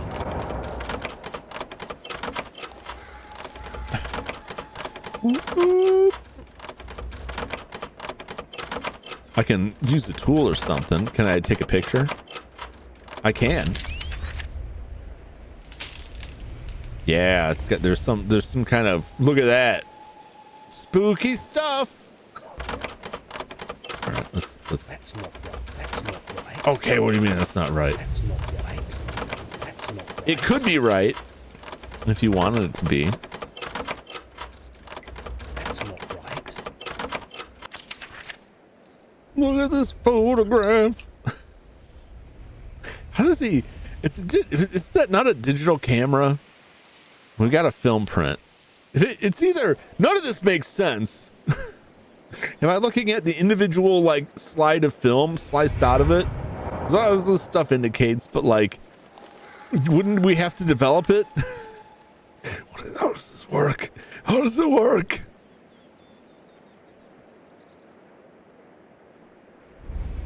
Awaken someone. The pit kind of awaken. That's what I was saying. Like that's you know, it's important because like I'm not just appealing to the feet crowd, which personally they're overserved, right? But like there are other like avenues of perversion with deep pockets that we can explore here.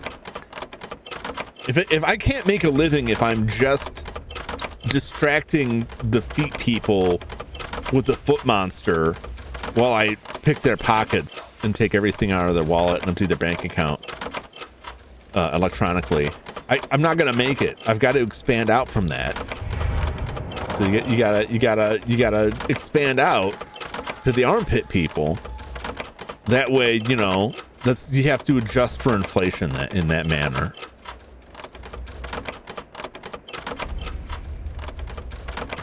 I'm just saying. So when you describe it as just the foot monster and not the foot armpit demon, you know, it's underselling it, and it's gonna lose me a lot of market share on that. Someone else is gonna come along and they're gonna make something with armpits, and I'm gonna lose out. It's one of those situations like first to market means a lot, you know.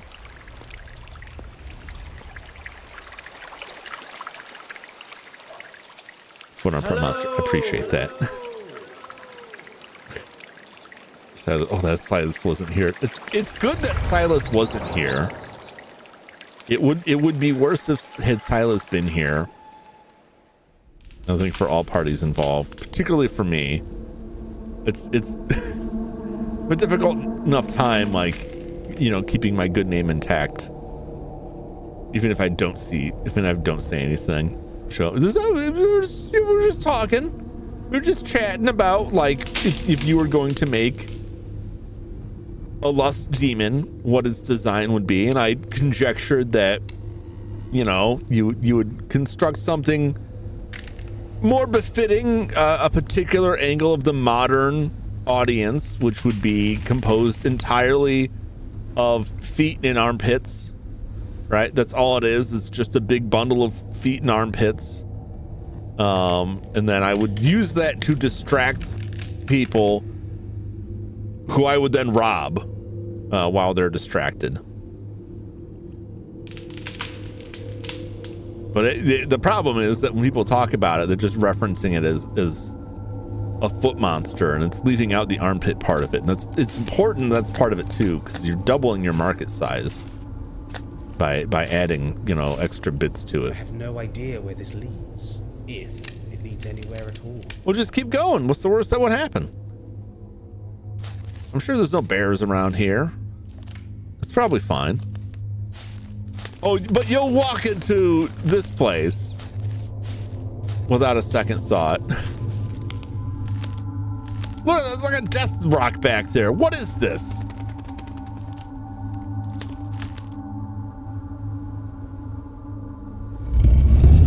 Uh-oh. Well, I wasn't trying to turn this. I just want to look at it. All right.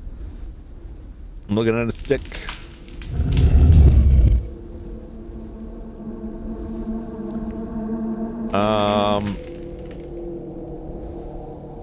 Looking at some trees. Okay.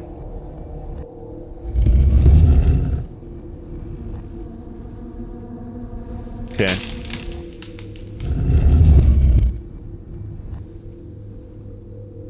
Great. Cool. What is this? I could open up the screenshot I took of those symbols from the book. Which is, you know, I just gotta find the one that's in the same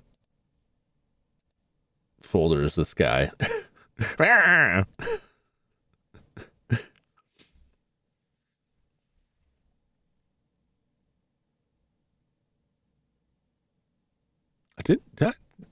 took a screenshot of that, did I not? There it is. Oh, the preview wasn't showing up.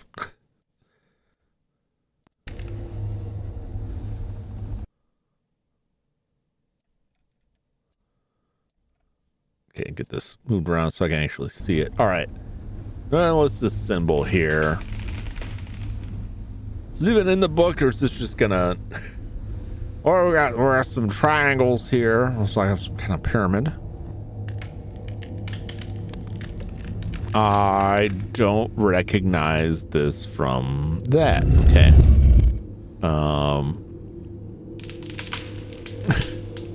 These look like they're from the book. Okay.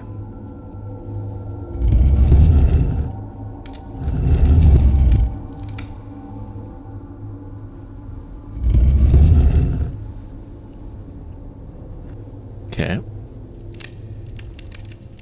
Well, I don't know what the story is with that, but I'm kind of terrified. Never fixed the last Lord of the Rings game. Oh, Gollum. I doubt they did. I don't think that game sold well enough for anyone to spend money on it after the fact.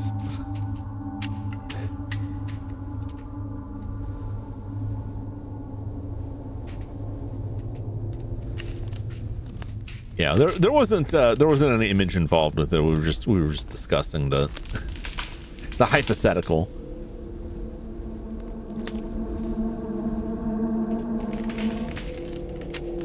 Wasn't I just here?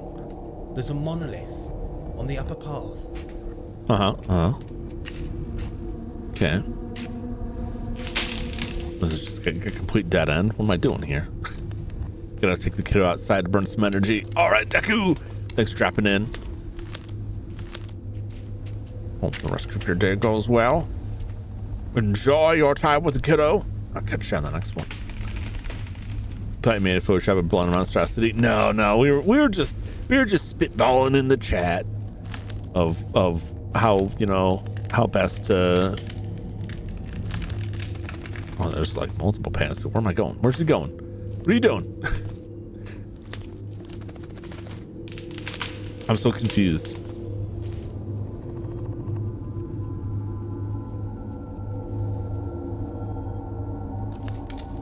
Oh, there's another one here. Okay.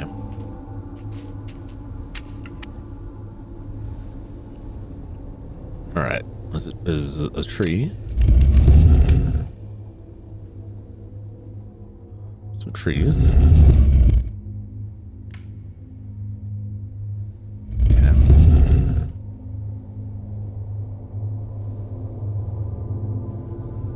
What am I looking at here? Is that like the other one that I'm seeing through this? I rotate the other one because this looks like.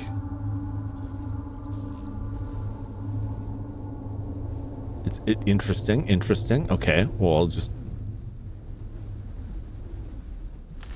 Oh, there's another one. Okay. Okay. I need to find like a stick around here somewhere. We'll find a stick that will allow me to manipulate this. Not that way though.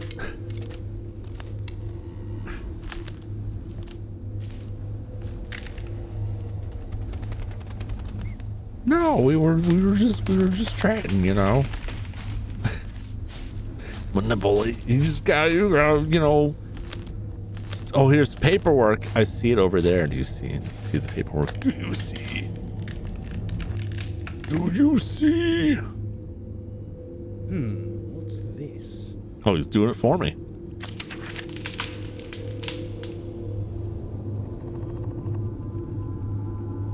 Uh-oh. I read the first few words and this is why did you treat me like dirt? Your mouth says never, but your sweet lips say t'other. I know you want the same as I. I am always watching you, as you know all too well. It'll be better for all if you just leave him and come to Brock Farm. My needs are at bursting. Yet you dampen my passion. I'll kill your Robert like the sickly sow that he is. Dig that big knife of mine into his pale flesh to see if his love is as hidden as mine. The farm is your place. The stove awaits. You are mine by right. These old fields know that. My hardened will is ripe for you, my sweetest berry. Come to the woods. When he is not watching, I will wait for you, as the owl waits for nightfall, and the wolf awaits for winter. BG. What a filthy letter. Having a company was after the main character, or them dropping off his package. Yeah, well, so they sent him that stuff because the apparently head of the company was like, oh, don't worry, like those guys that are after you are just keeping tabs on you. Like, I want you to conduct these ghost experiments. I'm going to send you junk.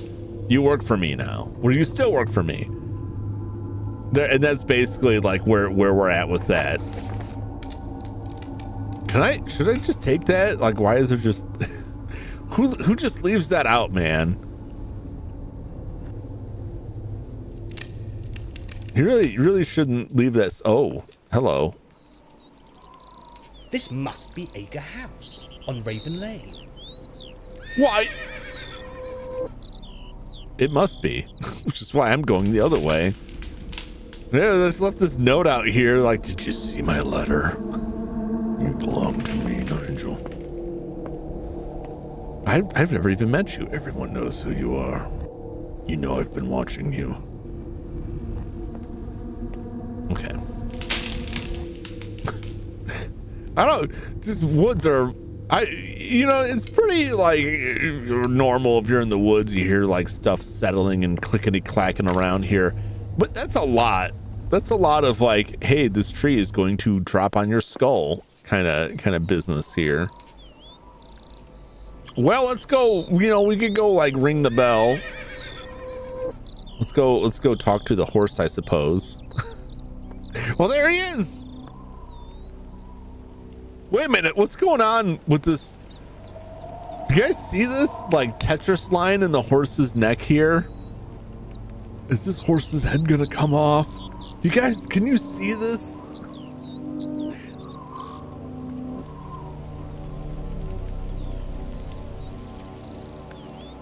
What is up with that?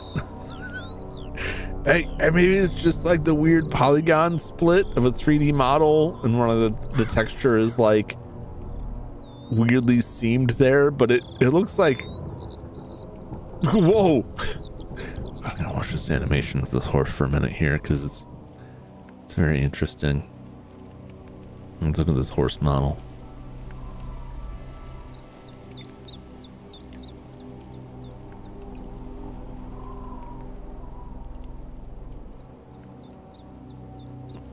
I'm just gonna watch it. I'm just gonna silently watch this horse. Okay, it just looks really weird. There's something about it that's deeply unsettling to me. Okay. Just go up to the house here. Lift off this costume. It's just assembled from Lego pieces. It's the curse of the brown Lego pieces. You guys know about this? Like the brown Lego pieces of older sets. There's a problem with the dye, and the brown pieces are they become as fragile as a tortilla chip in time. And it largely affects a lot of old Star Wars sets, like Ewok sets, because they had a lot of this particular shade of brown in them. And a lot of those pieces, if you find them now, they'll just like crumble to ash. I don't know what they ever did with that. Good afternoon. Oh, you startled me. Oh, I'm sorry. I should have... Oh, no, it's my fault. I was miles away, somewhere between spring and summer. What should you do in a situation like that? Well, I don't want to startle this person. Like, you just start screaming. Hold on, let me just walk back around the other side of the house and be like, I wonder if someone's here. Bah, bah, bah, bah, bah, and like blast around the corner. Walk louder. Huff and puff more. Start just firing your gun in the air ahead of time so that they know you're coming, so they won't get startled by you. When you walk behind them, you just fart loudly as you approach. Excuse me. That would I didn't see. That's the thing. Like, the best thing you can do is start making loud noise before they see you, so that they'll be startled by the loud noise. Because you can't avoid that. If they're in their own little world, they'll get startled either way. But you want to make it so that you can't actively see them being startled, to give them time to regain their composure, so that they won't feel the need to say anything or be wary of it. They'll be like, whoa! And then they'll calm down immediately. Like, okay, it's just a person. Relax. The cops aren't here today.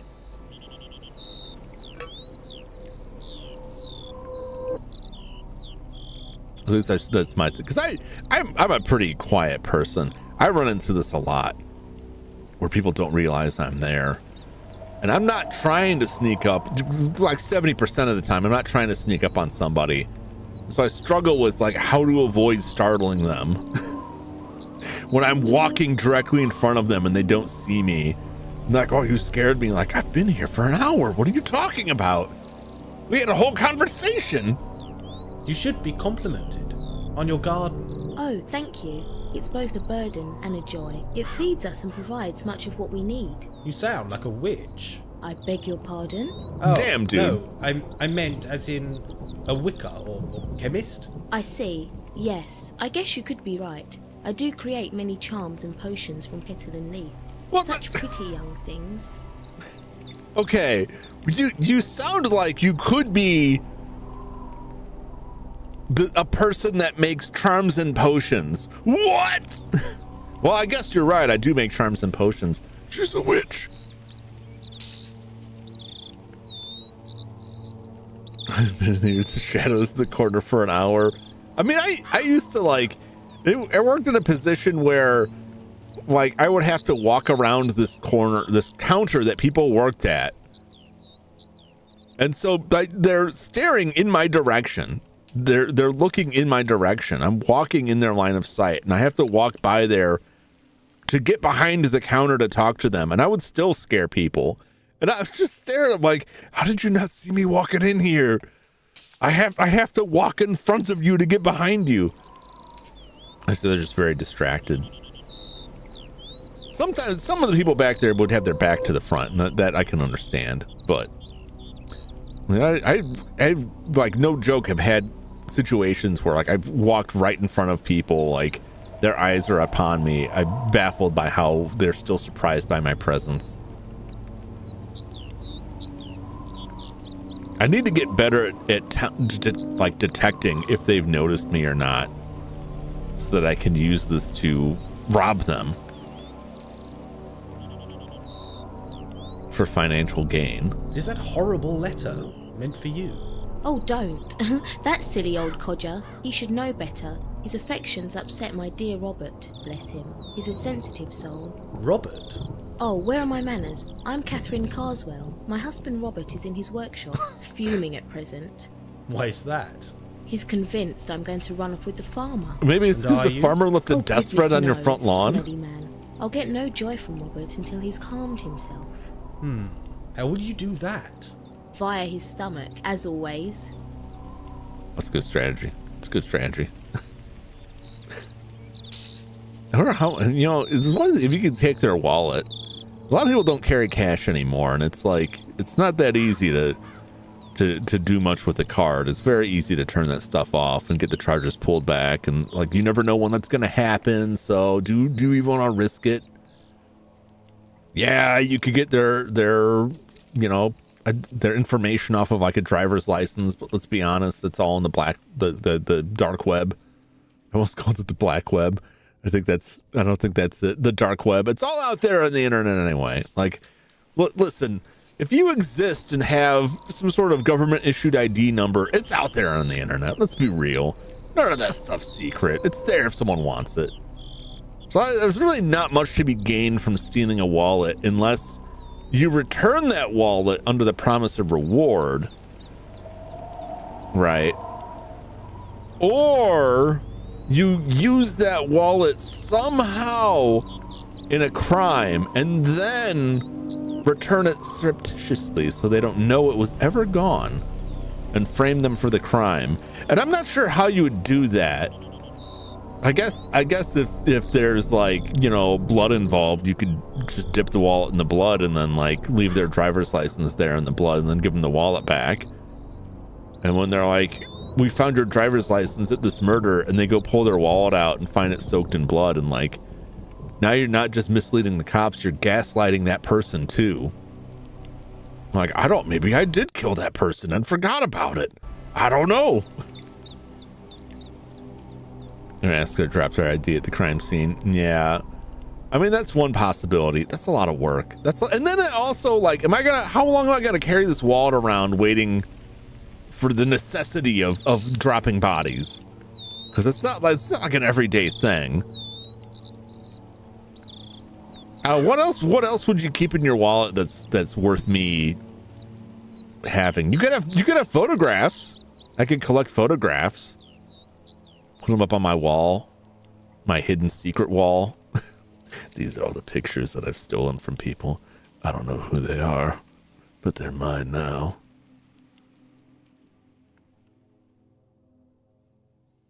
I'm trying to think, what do I have in my wallet that, I know there's nothing really of value in my wallet. You could get my old Blockbuster video card. Good luck using that. I think I probably have a membership card from 3 different rental stores that no longer exist, and a card from a doctor's office with an appointment written on the back of it for 3 years ago. So I guess you'll know who my doctor was 3 years ago. Make sure height and weight simulators. Well, you want to make sure there's no witnesses. Either way, it's less about framing them for the crime and more about the beginning process of driving them insane, make them question their own view of reality. I can smell cooking. Oh, that'll be the broth. I'm making lunch. Why don't you join us? I'd love to. What's on the menu? An old favourite, 7 pigeon and nut broth. It's an Anglo-Saxon recipe. Really? Now there's a thing. Is it, well, edible? Good heavens, I should hope so. Perhaps you could help. I'm not exactly a TV celebrity chef, though. TV chefs? What's that? You've lost me. Oh, not to worry. Okay. Where do we start? I'll pick some more of these bay leaves while you read the recipe. It's in the kitchen, past Jasper the Parrot. So this is more like we're in some sort of bizarre like time loop where, well, one guy had a cell phone, so like it's just because she lives out in the country, but it's still like, how do you not know what a television is? Top Gun Riley's drum ideas for the next Ace Attorney game. Write this down. We gotta pick one. What's on the menu? Nigel Stew. That was my letter. I like how nonchalant she is about a letter threatening to kill her husband. And she's like, tee-hee, my husband's upset. Like, I'd be concerned. I would not be happy. I'll have a look around, if you don't mind. All right, so now this absolute stranger, I just rolled up out of nowhere. It's like, let me just go in your house. Would you go read the recipe in my home? This must be Jasper, the parrot. Maybe a mockingbird instead. A mockingbird is like a parrot. It's been washed smooth by heavy spring rain. There's that symbol. So that symbol, does that mean that there's something there? That symbol was on those standing stones, and I'm pretty sure that's where I need to turn them all. That's not right. That's not right. That's not right. Okay.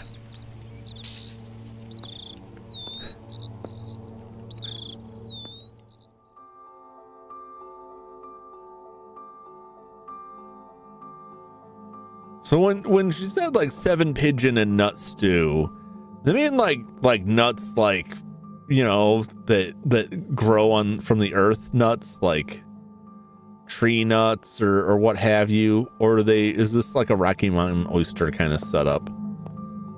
Do pigeons have nuts? I don't think they do. Not the well, I mean, I guess they gotta have something there, but like, I think it's like internal. I don't know. The bird has just got like, it's a different symbol. The patterned stone is heavily cracked, probably frost damage. Inside their body, yeah. So there's something there, but like,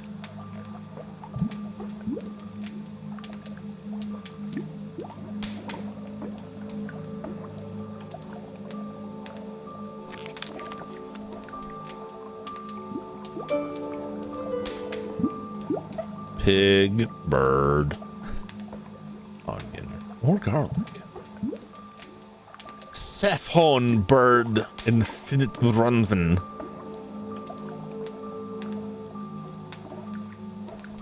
Hey, Skyo, how's it going? You missed some interesting chats earlier. How's that Silk Song going? How you doing? That's when I was a kid. The male was a female with the birds.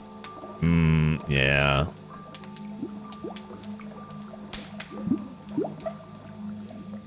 7 pigeons, a half finger length of fatty bacon, a garlic root to taste, chives, bay leaves, wood mushrooms chopped in 2, beaker of ale, roasted cob nuts, bashed to pieces. I go out there and find some cob nuts. Loafing of bread to serve. Warm the butter to brown the bacon, cobble nuts and garlic in heavy based stew pot. Brown birds plucked and gutted till all sides are toasty. Drown the 7 birds in the ale mushroom and watered, and meat is falling from the bones. Serve whole or in pot on warm loafing.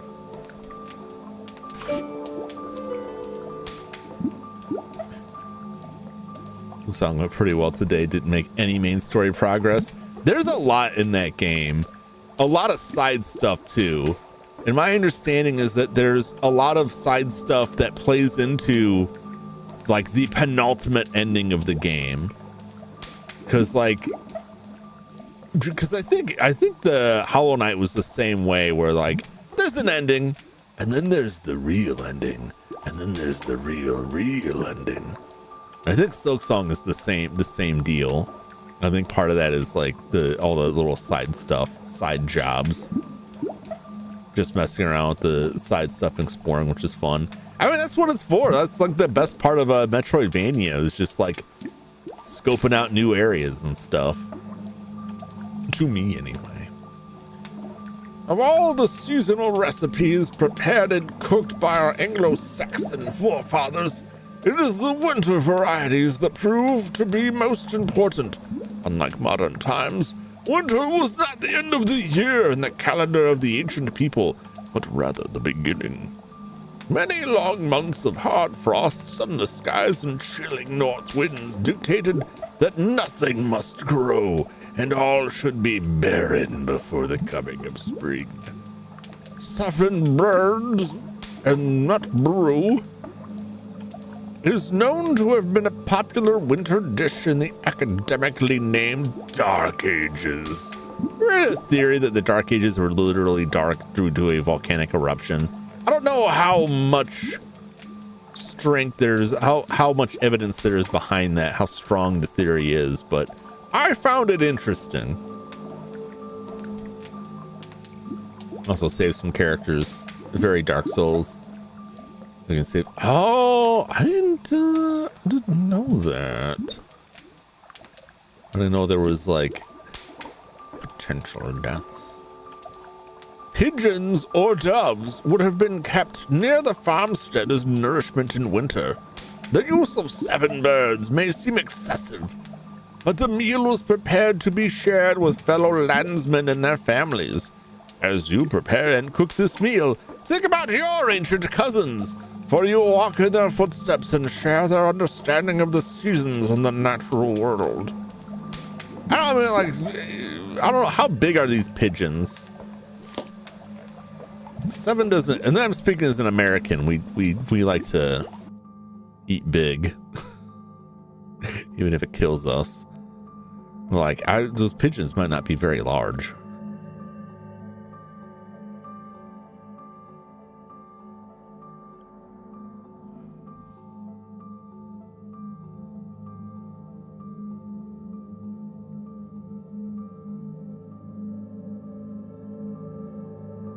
Food was hard to grow. What part of the Dark Ages, I think, also was like, I thought that was partially due to like looser historical records, that the darkness was just our inability to see into what was happening. But yeah, if there was no sunlight, that would cause a lot of trouble here. What am I looking at here? Is this where I'm going to put my loaf and bread and mushroom nut brew?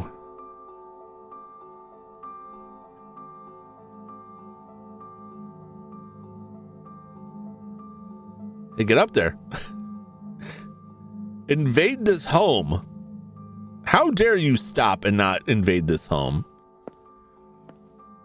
I would very much like it if you would find this. I'm wondering if the husband is already dead, you know?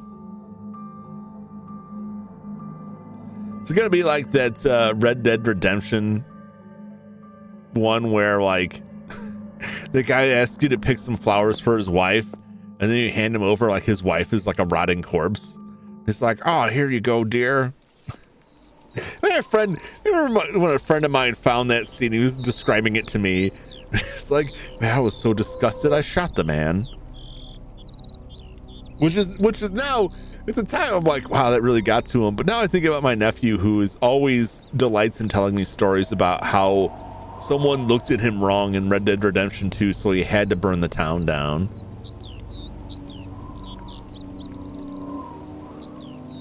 Was it Dark Ages because knowledge was lost? I think that also, or that originally. April in the Extraordinary World. I have not seen that. What's up, Crooked Gamer? How you doing? Welcome in. Western Spurks Destroyed. The ones before afters, ones about those years. Yeah, I think that there's a lot that they just like. I think there was just a general breakdown a lot in civilized society at that time. I am not a historian, so I don't know. There he is! No frost damage on this one. Uh-huh. Uh-huh. Come on, what's your secret? Talk to me. Don't make me torture you again. Those... What are these? Maybe it's paint? Or oil? Could be. Excuse me, but can you... I've told you, silly goose, that I'm not to be disturbed. No, Mr. Carswell, I am not... The afternoon post or my lunch is all I'm expecting. Now get to it. There's precious work to be done. Maybe that farmer should stab this man. No frost damage on this one. Okay. Come on, what's your secret? Okay, here's... That's not right. Okay. I guess we'll just leave him. A new airbrush booth. Ooh. This many character look like Jacksepticeye. Top of the morning to you. I think it's just I think it's given the age of this game, it's more likely that Jacksepticeye stole his style from this man. There's an Extraordinary Words movie about all scientists that shaped our modern world being kidnapped. Present without all those inventions. Oh, one of those type of stories. Main character science is trying to learn why the scientists are being kidnapped to destroy mankind. Would be my guess. That's what I would do. Sometimes it's just, mankind needs to be wiped out. Okay, I looked at your recipe. Good afternoon. What can I do for you? About these ingredients. I'll prepare the birds and bacon. Okay. While you shop in the hedgerows and woodlands. Does garlic grow in your garden? Or find mushrooms? The cob nuts. Wasn't a cob nut like a walnut? Because that's what they put in like cob salad, just like walnuts. All right. When we were talking about like lost knowledge, I was thinking of the Chronicles of Prydain. One part of which is what the Disney movie The Black Cauldron, which I adored as a child, was based off of. And a lot of the crux of what the main bad guy, the villain of the tale, has done is he has stolen the treasures of humanity, but the treasures are not like gold and precious stones. The treasure is humanity's knowledge. So like they can farm, but they don't know how to do it right anymore. They did it better before, and then this villainous guy stole their knowledge. Yeah, it's really good. Don't be put off by like, I believe you will find it in like the young adult section. It's very good. I enjoyed the author's other works too. It's got a lot of stuff that like they may be intended for younger readers, but like they're definitely not kids stories. The Chronicles, the best part, like in Chronicles of Verdane, was that there are basically zombies, just like in the Black Cauldron. They use the Black Cauldron to bring back the dead to act as these servants. But in the books, they're even more terrifying because their most notable aspect is that they produce absolutely no sound because they're not living, breathing things, and so they're constantly like just creeping up on people. Like they don't realize how close they are until they start cresting this hill, and there's just like, here's some dead guys. We gotta get out of here. It's good. It's good stuff. Which young adult, even kids' books, never judge books by its demographic. Yeah, I think today, to a modern reader today, if you consider what falls under like young adult, like the YA fiction, has a certain, I don't want to say stigma, but there's a certain, like, people associate certain types of books with it, like, you know, your Percy Jackson, your Harry Potter, stuff like that. There's a lot more variety, and you go back further, there's a lot of stuff that now would be classified as young adult that really didn't get that much of a classification, probably when it was first published. But yeah, I think there's different levels of that. Chronicles of Verdane. They're not real. It's not real long. I think there's 3, 4 of them. They're good. They're really good though. If you have ever seen and enjoyed the Black Cauldron, Disney's animated Black Cauldron, you owe it to yourself to read the Chronicles of Verdane and get the whole story. Where do I find these cob nuts? Where will I find the cob nuts? Cob nuts or hazelnuts, as you Hazelnuts, okay. grow in the small thickets of the wood just down the lane. Cool. What about the wood mushrooms? Where will I find the wood mushrooms? The answer's in the name, but I will add that you'll want to find a shady patch, perhaps near the old monument. Okay. Does the garlic grow in your garden? No, wrong season, I'm afraid. You'll have to find some wild garlic near the stream. It likes the dam. But avoid the train line. I thought the trains weren't running. Oh, don't worry yourself. Just stay away from the train tracks. Don't worry, but don't get on the tracks. Right, Gart Narnia, Coraline, Dragon Champion, Abby, was it from Earthsea? Yeah. Yeah, I forget like a lot of that. Like Narnia, like, would fall under that. Narnia is definitely like, there's a lot going on there that's gonna fly over kids' heads. Wheel of Time is solid. Who finished the Wheel of Time, right? Because the Wheel of Time was what I'm thinking of, right? Where the original author passed away before the series was finished, and so based on notes they had left, was it Sanderson? And Sanderson finished that. Brandy Sandy, yeah. I don't. What was the fan consensus of that? I didn't know anybody. I haven't read that series, and I didn't know anyone who was actively reading it to give me what they thought. Where can I find the chives? Spiderwick Chronicles. Never read those. I did see the movie, Soil, at the top of the but I don't know how accurate, how close it was. What does it say about chives? Where can I find the chives? There's some early flowering wild varieties in the drier soil at the top of the lane. Okay. He will generally think you did a pretty good job. Can I ask something else? Of course, there's no rush. That's gotta be like really, really tough, right? I'll have a look around, if you don't mind. I mean, people are experiencing that now, I guess, with Berserk, where the author has passed away, and if there's any hope of the story like finishing, you just hope that there were enough notes to pull from there.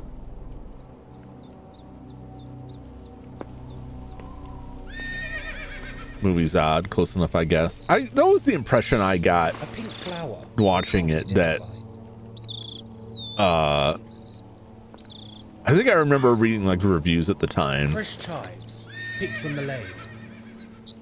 Oh, I got the chives. I shouldn't say it was the impression. I really have no way of knowing, but I generally just assume like this isn't going to be accurate because they almost never are.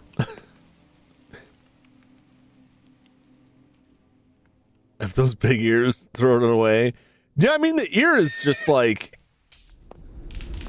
flesh and cartilage.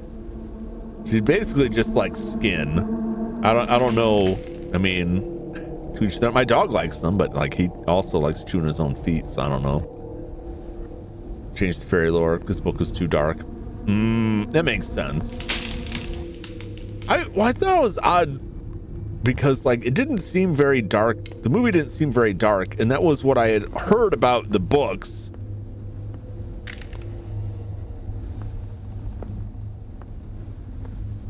But what do I know?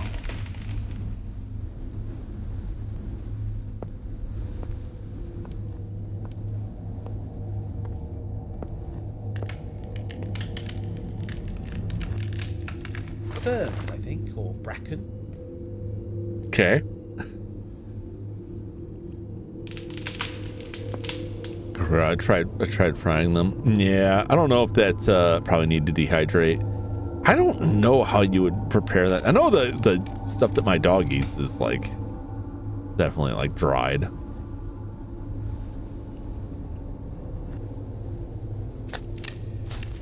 I'll try something new.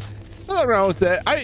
Anytime you try something new, particularly if you're not sure how it should be prepared, like if you haven't used them all up, like don't throw them away.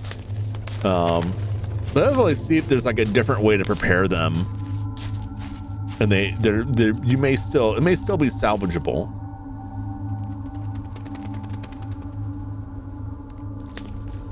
I remember let's look at these mushrooms here. Mushrooms. What up, mushrooms?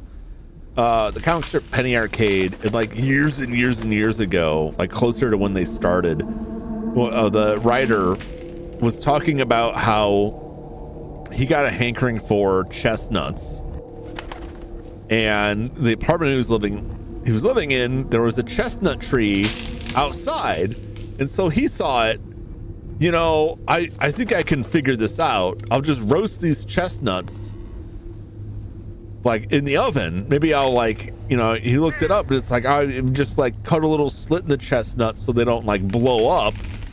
But then I'll just like I'll put some cinnamon on them and roast them, and it'll be just like what I get at like the, you know, the Christmas mart, right? And then he's like, the smell was awful, and I didn't eat it, and I'm glad I didn't, because I later found out that that type of chestnut that grows on those trees is not the same chestnut you get with roasted chestnuts, and these are actually extremely poisonous.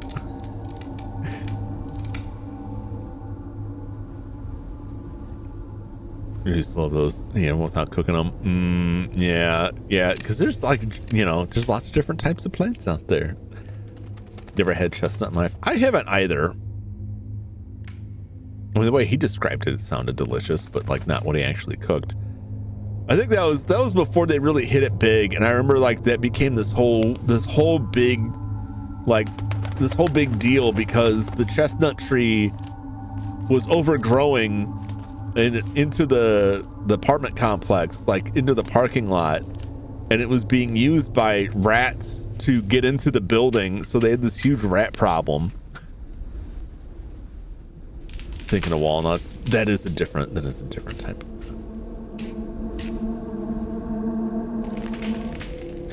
Yeah, I don't know, that I used to be a big fan of Penny Arcade way back when. I stopped reading like almost all webcomics a few years ago. It was part of my like morning routine that I had like 10 or 15 links to like ongoing web-based comic strips that I was reading. And it was like my morning routine changed, and it just never came back and never moved to a different part of the day. That was just it. I need to go by the ferns. Back by the fence. Penny Arcade, Married to the Sea, Saturday morning breakfast cereal. I liked Saturday morning breakfast cereal too. It was good. I think Penny Arcade changed a lot when they got older, they had kids. Also, there was this weird variety of like side projects, and a lot of them just kind of stopped. I thought this show was really interesting. They had a show that was like a reality show where they had artists competing for a shot at. Let's just pick up some of those apples here. There's your wild garlic. Artists competing at a shot for a strip that was funded by Penny Arcade, and the person that won like ran the strip for a while, and it was good. They had another one that was like a side strip about QA testers that just kind of stopped and they just never talked about again. That artist stopped doing that strip. I don't know if they went on to do another one, but the show is interesting, and you see like all the people that worked on other stuff there. Some of the strips run by people who did not win that contest were also really interesting, but then also like completely dried up. Ferns, I think, or bracken. Fresh chives, picked from the lane. Okay, we got chives. A pink flower I can't identify. Wild garlic, from the stream. A pink flower, fresh chive. Ferns, I think, or bracken. Woodland mushrooms. Okay. What am I missing? I'm missing the nuts. So shows insanely good demographic, series of unfortunate events. I've heard that. I haven't read them. Comics are a big part of Youngie's life. It was so weird to me, and I didn't really notice or think about it at first, but like it was just like this instant switch, because I have been reading those since like 99. Hello. Why are you doing this? Just keep moving.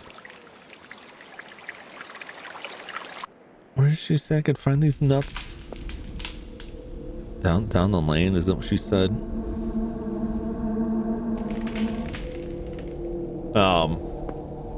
And then, you know, something changed, and it was just like, just stopped going. And it was like a month before I really realized it. I was doing some cleaning the other day, and I found a book that was one of the strips I read that I had gotten from Kickstarter. I was clearing the shelf, and I'm like, and you know, that terrible thing where you're trying to clean. And I also have this problem where you're trying to clean and you keep finding something that you're like, oh, I forgot about this. I'm going to sit down and read this. And like, I'm in the middle of cleaning here. And it got me thinking about that stuff again. I mean, Penny Arcade, I liked a lot back in the day. I felt like as time went on, like could connect less with the kind of games they were playing. The stories involved a lot more like stuff going on with their kids. And it just seemed like, I don't know. I felt like the magic was gone. For me, anyway. But there are a lot of other strips that came up and took its place. But a lot of the comic strips I read, like, ended, or they just stopped updating. Yeah, that happens to a lot of them.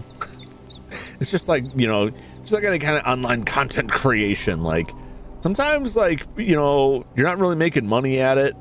You got a day job, stuff goes on, and then you go a little while without updating, and then it becomes embarrassing to go back to be like, I'm sorry, I wasn't here. And then sometimes they just quietly vanish, and like the stuff just stops. You never hear from them again.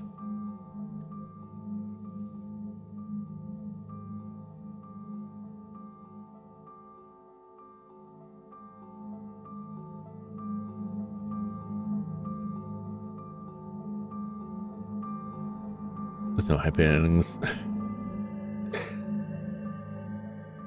Sweet Home. Oh, the Sweet Home. That's Korean, right? I remember I saw that and I was like, oh, they made a show of Capcom's Sweet Home. Like, no, that's not what it is. It's a different thing. Like, oh, what? I'm still gonna watch it.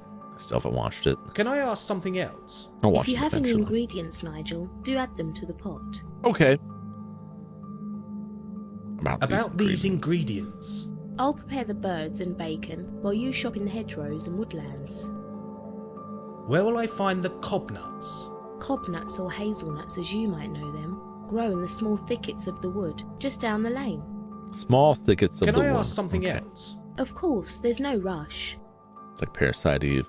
Interesting. I'll have a look around, if you don't mind. All right, let's get to the pot. Throw some ingredients in the pot. I'm not going to throw a fern in the pot as much as I'd like to. Throw these flowers and just find out If you they're have any ingredients, Nigel, do intensely add them to the poisonous. pot. Oh no, you put opium flowers in the pot. Fresh chives, picked from the lane. Oh no, that's not quite right. Okay. What do you mean? What do you mean? Woodland mushrooms. Oh no, that's not quite right. Okay. What do I do with it then? Are these not the right?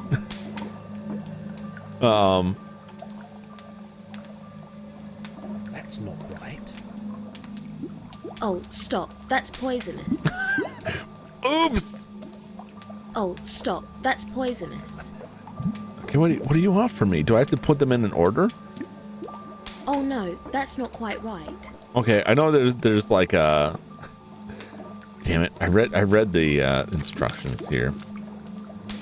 One is horror season 2 or action horror, more action than horror. That seems kind of natural where they would go there. Hey, what's up, Lyra? Welcome, Raiders. Thank you for the raid. Get my Lyra button here. Does it work? It'll work. It works. Welcome, Raiders. How was your stream? How was the oh god. I know what you were streaming, but the name just left my head. The Xeno, wait, is it Xenoblade? Oh god. I get all the Xeno series names mixed up. But how was your stream? Xenoblade. Thank you. All right, anytime I think of it, I'm like, Xenoblade. No, wait. Was it Xenogears? Was it Xenosaga? I have them. They're sitting on the shelf right behind me, and I still can't remember what the title is at the time. Almost done. You've been going on that for a while. Although you've played like multiple Xenoblade games, but it seemed like you've been on this one for a while. I know a friend of mine, when the Switch was new, was playing Xeno. I think it was 2. And he told me he had like 500 hours in it, and then his Switch got bricked, and he lost the whole save. I was like, I don't even know how you recover from that.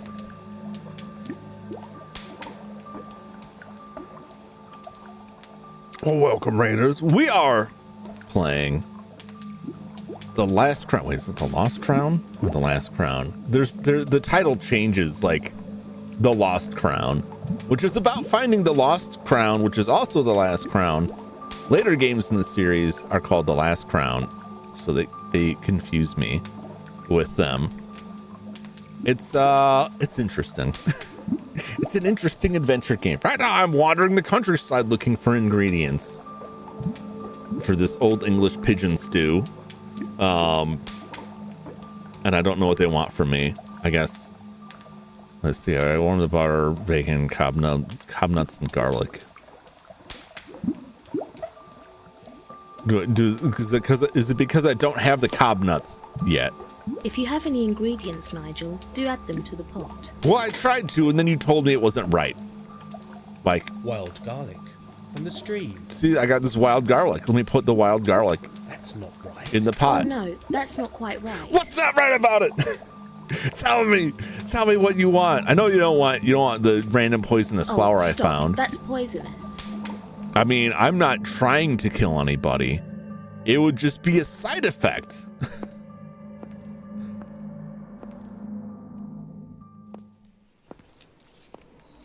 It would just be a happy coincidence. You know? There are no mistakes, just happy accidents. So if you get poisoned, I mean, that's not my fault. I mean, I did put the poisonous flower in there, but like, you can't pin this on me. There's no fingerprints on mushrooms. You'll never make it stick in a court of law. That's what matters here. That's what's important. The perspective, right, they're never gonna make charges stick. They don't even know I'm here. Cops don't come out here. I'll just pin it all on the guy who left the death threat letter at that porch, right? It'll be fine. Where are these nuts? No, it's like nobody knows I'm there. I won't get convicted. It's fine. I'll just use my ghost powers. Pine cones, that's what we need. Sap is dripping from the branches, like the trees are bleeding. Lick it. Tasty sap. Free sap, baby.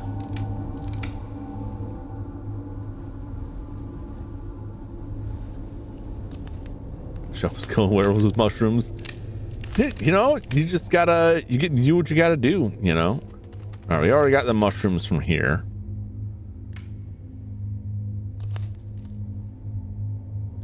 Somewhere in the deepest of these hillside thickets, we'll find some nuts.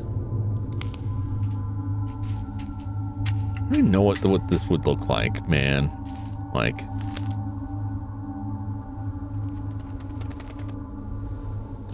I don't even want to eat your pigeon stew. Why am I spending? I'm supposed to be hunting for ghosts, and instead I'm wandering around the woods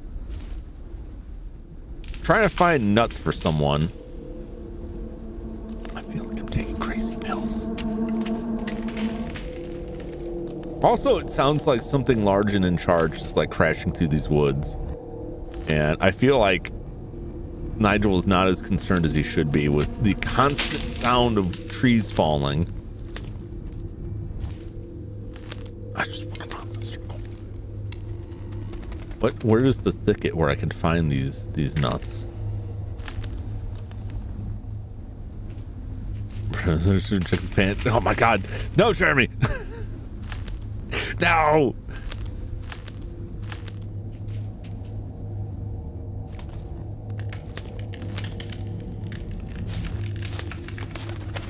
Okay, so they're not in there. They're out here somewhere. I tried to go back there, but he's like, I don't know where that goes. Just follow the path. It's fine. Don't be such a weirdo about it.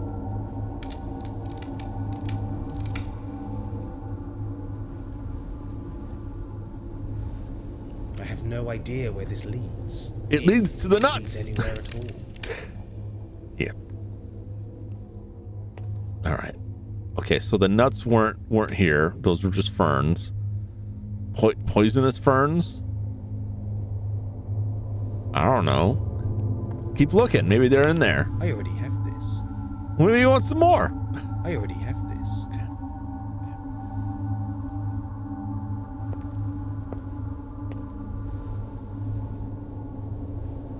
I don't know what wild hazelnuts look like. I'm a ghost hunter. I'm not even that. I'm not even a real actual ghost hunter. But I'm being blackmailed into being one by the company that I hacked. Because if I don't find these ghosts, their assassins will get me.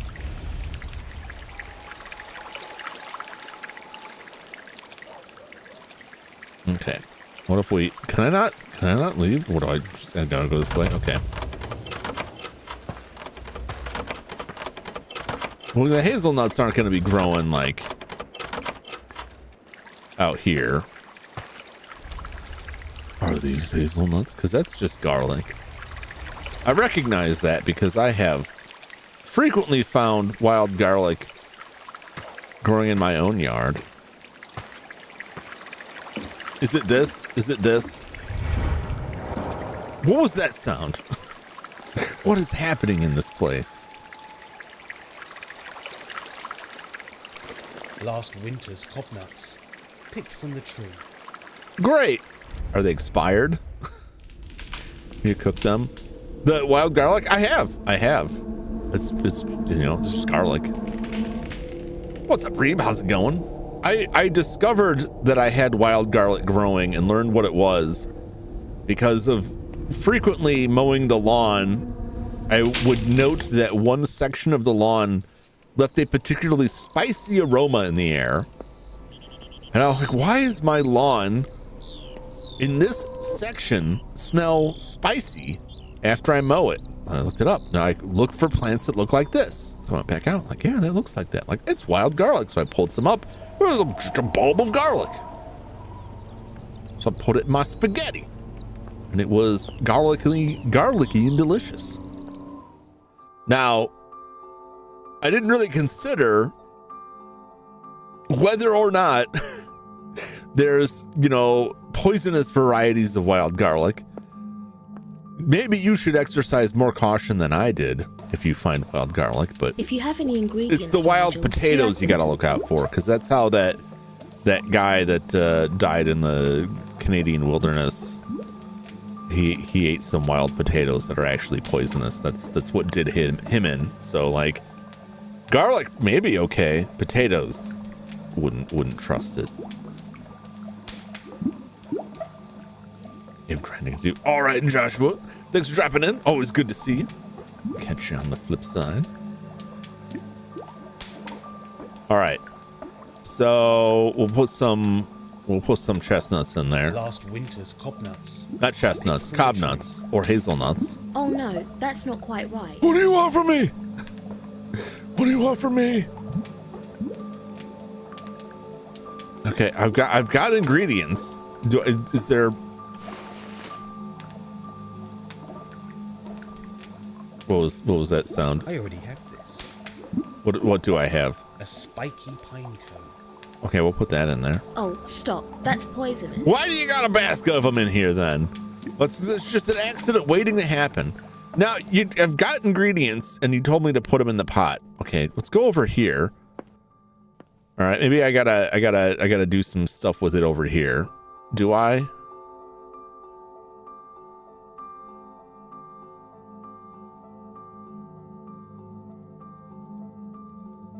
Okay.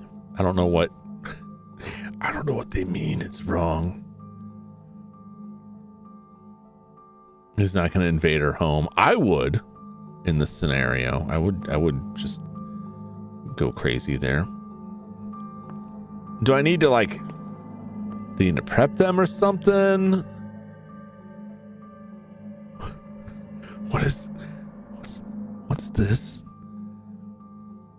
Is this for like branding people with hands? Is that how you hang gloves up? Because that seems very impractical. What are they making? Is this like those egg molds? You know what I'm saying? You put that on the griddle and put an egg in there. Now you've got like a human hand-shaped omelet.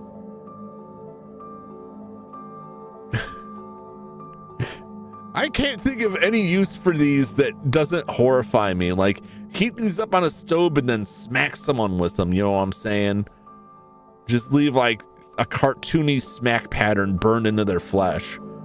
Man, maybe you hang the gloves on it to dry. Just fall off. That's what I'm saying. Like, this was very impractical. Plus, why would you need it to like individually roll out the fingers? I guess maybe you put them on it and then like put them in the fire. I don't know. I guess if you're burning your gloves for some reason. Igarashi tools. I'll give you something for when they cry about.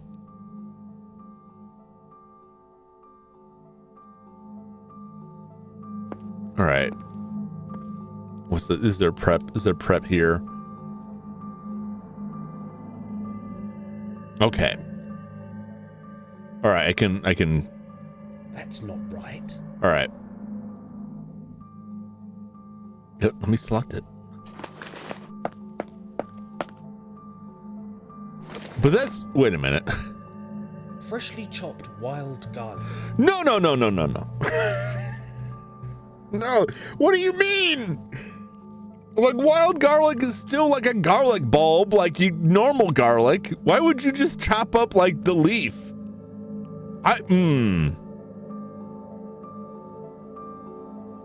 Okay, I don't.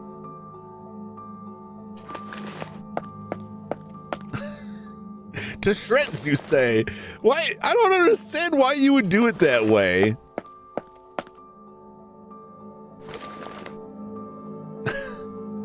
That's not right. That's not right. Okay, and we gotta mash up the nuts. All right, so that's why I had to. I just didn't find the area here, but I'm so confused by this. Right. Freshly chopped wild garlic. That's not right. That's not okay, right. but you also this. That's just like a leaf chopped up. Is this wild garlic different from the wild garlic I had? What is? I'm losing my mind here. Yes, it is like a plant. Okay, that flowering plant. All right, let me find. Here's a picture of wild garlic.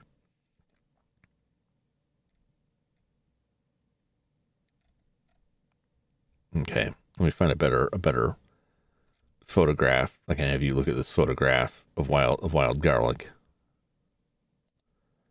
Okay, this is good. This is a good picture of wild garlic. Let me save this image. Do. Leaf pieces. The leaves are the magic part. All the Is this why people always complain about? I don't want to be spreading like a stereotype here, right? Flapjacks. Which one is this? This the dog. I can't get rid of the dog. I can get to this one. But like British food has the stereotype of being very bland. I think I discovered why. If they're using the wrong parts of the spices here, right? All right, so this is some wild garlic. Okay. Now I'm just gonna point out on this wild garlic, right? This is what we've cut up. This is the stem. This is the green part of the wild garlic. I guarantee it probably has some flavoring, because like I said, when my lawnmower ran that over, it was a spicy smell, right? It left an aroma in the air. So maybe you do something with that. But like there's the bulb down here. And that's just like garlic, man. That's like garlic you get in the store. That's the good stuff. Greens do have garlicky flavor for sure. Definitely not as much. Yeah, it's the suboptimal usage, right? It's not. It's like this recipe calls for chicken, and you're like, all right, I put all the feathers in the pot and threw the rest away because that's not what we cook with. You just want the flavor of chicken. If you have any ingredients, Nigel, do add them to the pot. The barest idea of chicken. All right. Wild garlic, perfectly chopped. Okay, that's just grass. Wood mushrooms. A whiff chopped of garlic. To perfection.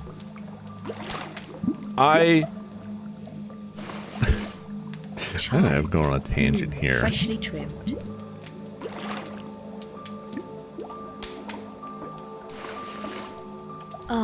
The cob nuts, crushed perfectly. Tasty cob nuts. Is that all? Is the broth ready to stew? Almost. We need one final ingredient, something rather special. My blood. We need some hedgerow balm. It's a natural sedative. It will flavour the broth as well as provide a little stress relief. That husband of mine, he won't notice a thing. What does balm look like? There's a painting in the bedroom. Take a good look. Okay, no, this is getting messed up. Come on now. My husband won't notice the sedative we put into the food. See, I need to knock the husband out. You just go ahead to my bedroom. That's where you'll find a picture of the sedative we're going to use to knock my husband out. Just between you and me, he'll never notice that we're drugging him with nature. Why are we knocking your husband out? He needs to be sedated because he's upset about the death threat. Well, now at least we can get to the bedroom now. So I ever told you about this weird obsession that I have with dubbed manga on YouTube. and it's this particular dubbed manga, of which there are several channels. Most of them link back to one or two companies that balloon out into several channels. It's the same voice actors working on almost all of them. Like, there's more than like one guy and one woman, right? There's a variety, but you'll hear the same voices over and over again. You'll read the same stories over and over again. It's always some cheesy, like, romance story. It's always like, I got fired from my job, but then I helped this woman who was passed out on the street, and it turned out that she was the attractive single CEO who hired me to be her secretary. And we caught this guy like trying to sink our business, and then it ends with us hooking up. Like, they're not good. I find them very compelling, but they're bad. You'll see the same story over and over again. Sometimes the voice acting, editing, sometimes it's just really bad. I can't stop watching them. Eventually I'll like pull myself free of this. Like, I can't watch these anymore. This is the third time that I've seen a story about saving some woman on the street by feeding her and her child in your failing ramen shop, and then they help you get it back on your feet. Like, it's the same stuff over and over again. This is my story type manga, which is not very many. No, it's not. It's really bizarre. Manga Room is the one channel, the name that I can actually remember off the top of my head. If you want to look at it without opening it, messing up your algorithm, you'll see what it is I'm talking about. So bad it's good, feel good stories. If it's if you can consider content that would be chicken soup for the soul, right? This would be like like if your chicken soup for the soul was a single cube of chicken bouillon in a can of Coke. Like, it is that level of like, soothing. Just kind of, but I'm strangely obsessed with them. I spent a lot of time digging into them and researching, like, who are these people? Where did this come from? What is this? Because sometimes it's easy to forget that YouTube and all this stuff operates off of this algorithm. So when you start seeing stuff appear, it's not that it just appeared, it's that YouTube just decided to show it to you. But it's easy to forget that, and suddenly you're like, wow, there's a lot of these lately. It's like, no, it's not that there's a lot of them. It's that you watch them and then YouTube's giving you more of them. But I was obsessed with it. Like, what is this? These are so weird, but I need to know what the story is. Like, who's making these? It's human beings, like, doing the audio recording. Like, there's websites, there's wikis out there that catalog, like, who the voice actors are and other projects they've worked on. And on that angle, I'm like, I don't know, like, these people are getting work out of this. Like, I hope somebody's enjoying working on these things, but they're very strange, right? So YouTube started feeding me a new type of content, new to me, which I had seen some before, but not this particular theme. And these, I guarantee, are like entirely, they're almost entirely all AI generated. They have to be. There's no way a human being like wrote these. I mean, I guess it's possible a human being wrote these stories. They're really bad and inconsistent. It's the same kind of situation where the same plot is reused over and over again. You'll see the same characters. Like, anytime there's a person named this, they're gonna have this kind of personality.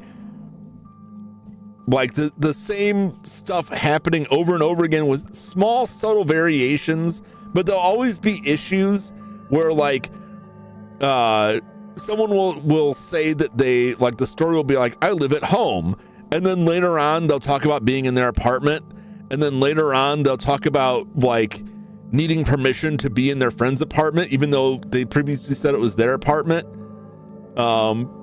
Like they drove themselves somewhere and then they need a ride for some reason. Like it's got a lot of stuff like that. And they're like 4chan green text stories. But they're all, so I've seen these before where it was like all these stories about like my wife cheated on me, but I kept the receipts. And I got revenge on them, and they didn't know that I was secretly very wealthy, and I engineered my elaborate revenge plot. And they're just like, you know, like these like totally, oh yeah, that happened kind of stories. So these stories are all like, God, let me. I'm sorry if you came to watch the game and you didn't want to hear me go on this tangent. I find them fascinating, but once again, like you watch one or two of them and then your channel is just like filled with this. And I'm like, oh, do I really? And they keep getting worse. I feel like the first two that I watched were like passable. And then it's like everything else after that is like, God, these are just terrible. But then that has its own charm of like picking through them, like why is this is so bad. All right, so let me find a title of one of these.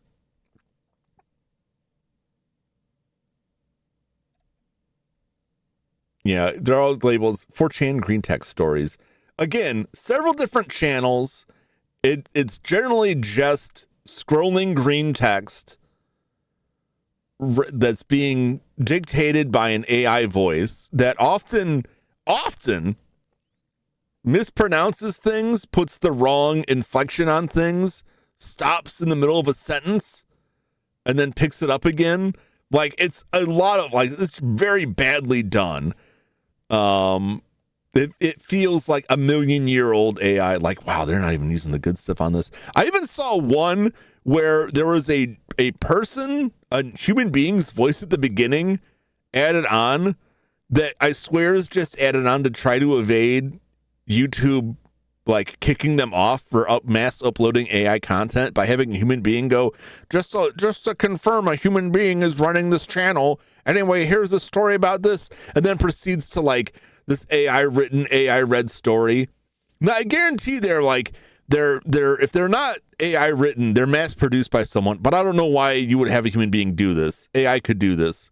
And they're bad enough that they're just being fed like the same story over and over again, and like change 2 details, upload it again. I accidentally slept with my roommate's older sister. 4chan green text stories. Took a coworker as my +1 to a wedding. She didn't act single. 4chan green text stories. And I have watched like 4 different versions of asking someone, like having someone pretend to be my girlfriend. And in every one of those stories, like there's a person who like, I think you're faking it. But like, just the scenario here, like you need a date to this wedding. And so you invite somebody that you're not dating and you pretend that you're dating them. And then you have to get your story straight on like when you met, how long you've been dating, and details.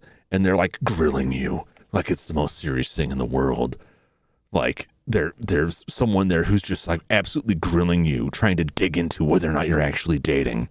And it's so serious for you. Like you cannot let them know you're not actually dating.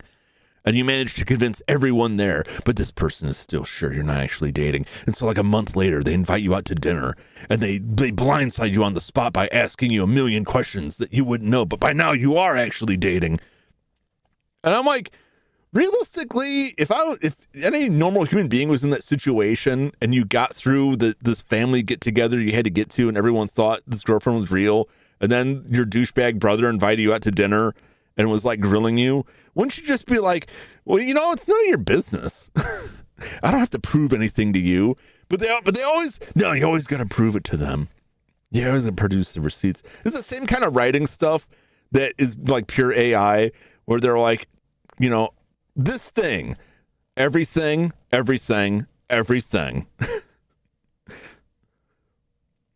they're so bad. I listened to 2 of them and I was like, God, these are terrible, but like weirdly compelling.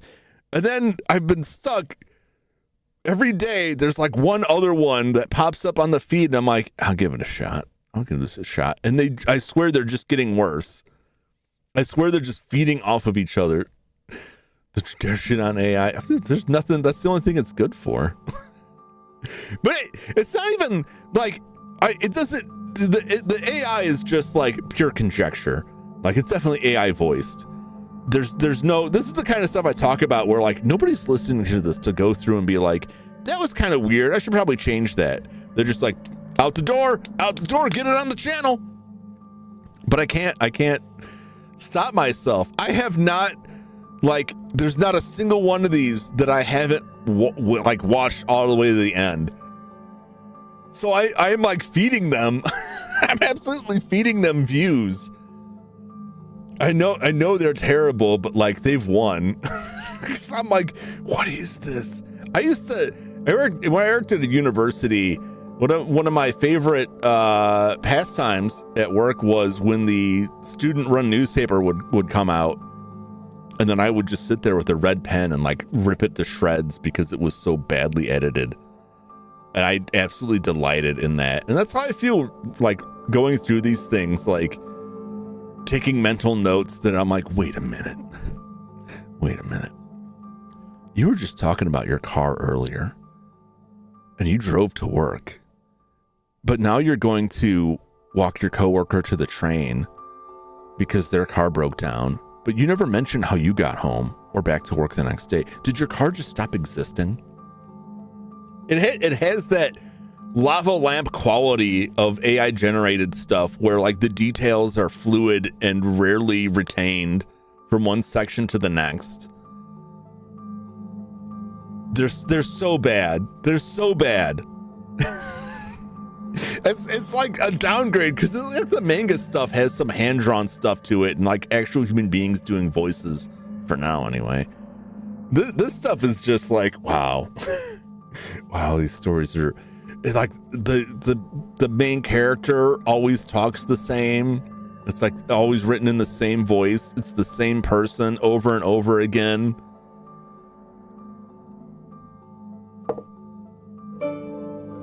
The pattern has been bleached by the summer sun. I keep finding these patterns. I don't know what I need these patterns for. An unloved antique. The flowers are dry, old, and brittle. No, what makes you say this is unloved? I can't tell from here, but it doesn't look like it's covered in dust. An unloved antique. Okay, I already The looked at pattern has this. been bleached by the summer sun. I have seen these symbols. I don't know what they mean. This must be the soothing balm. I think I saw some. Yes, in the hedge. Okay. Isn't it like the flower that I got? A pink flower I can't identify. Okay, well, we'll go back to the hedge. Is there anything else to look at? What does it say? The man of leaf, twig, and stone found this earth cold and bare, with water bright and wind no something gave up life and bird and hair. Okay. The hares ate him. Robert Carswell. Catherine Carswell. Great. That's where we'll be dumping the dead body of the husband later. An owl. Wonderful. It's covered in dust. Those well kept faces. Yeah. An unloved antique. I don't know, man. Like it's on a nice window seat there. It's clean. It's not like shattered. It's not filled with a bunch of crap. Like, oh, what are you doing with that awesome antique flower vase? I just, use it to dispense garbage bags. That's unloved, man.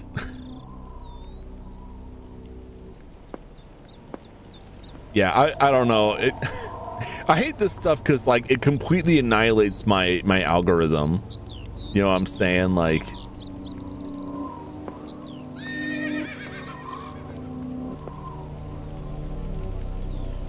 I already have this. but I can't look away. I keep coming back to the till on this, like, what slop you got for me today? Like 2 different stories about somebody inexplicably being in a windowless basement. There's no real explanation for, like, is this a business you own? Is this a job you have? Who do you work for? And why? I live in this windowless basement, and then, like, This must be the soothing balm. this awesome woman shows up and, like, gets obsessed with watching me solder things with fire, because they always describe soldering in a way that implies that they think soldering surface mount components is done with a blowtorch, because they always describe the color of the flame. There's generally no flame involved with soldering. But I just like the man, I don't even know how to precisely get across what it is about these things. It's the same sense I have with, like, the dubbed manga videos. They're like, these are so bad. I've seen this story before. Like, you're recycling the same story over and over again. Like, sometimes, like, the editing is just, like, really awful. Sometimes the voice acting is really bad. It's all over the place. But, like, it doesn't seem like there's any quality control whatsoever. And I'm like, this could be, like, you could clean this up a little bit, pad the word count, and you could put this on Amazon under the romance section, probably make a couple bucks off of it. But also, like, aren't the best green text stories the ones that, like, end with a very, like, a ridiculous premise?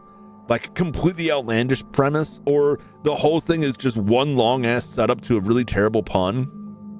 The car crashed so bad I can't look away. Yeah. I go through all of, like, oh, you know, I was fixing my friend's arcade, and then fell in love with his sister. And, like, every one of these, like, my friend's sister stories, like, the brothers, like, the exact same. It doesn't matter what the circumstances are. It's just the same dialogue, the same scenario.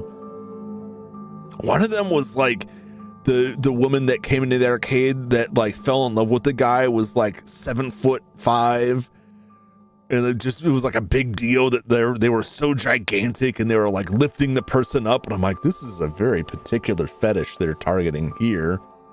But at the same time, it had all that stuff in it, but it was still basically the same story as, like, 5 other ones about fixing arcade cabinets.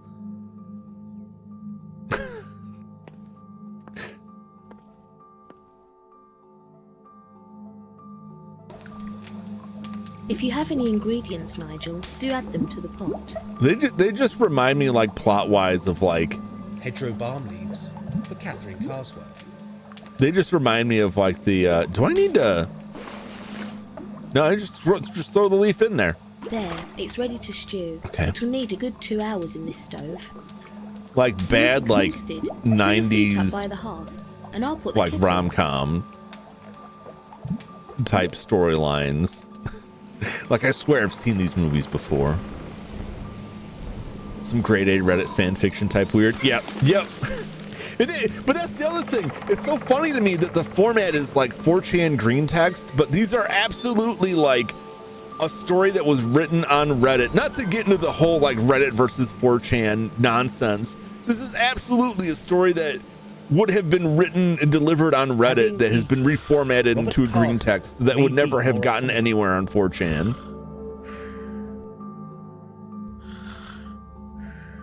Does it just say she's unconscious?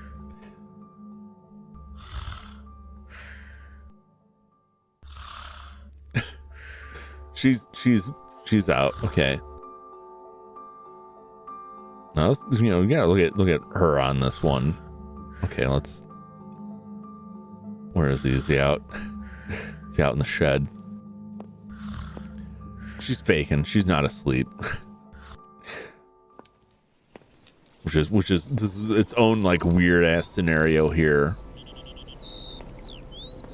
Like, Dollar Store novels, is fine. Yeah. Well, I mean, yeah, she got herself knocked out. She asked me to bring, like, drugs back to put into her pot.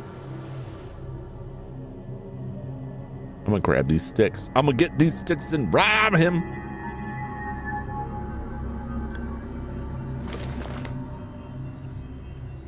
I did. Sturdy oak sticks. I stole his sticks. Now I'm gonna go twist some monoliths. What you got in this lab? Some Heisenberg over here. They're 87% pure. We're not there yet. Your novel scenario, man. Helped a starving ghost hunter. And then he wouldn't leave me alone. Woo! We're magnifying here.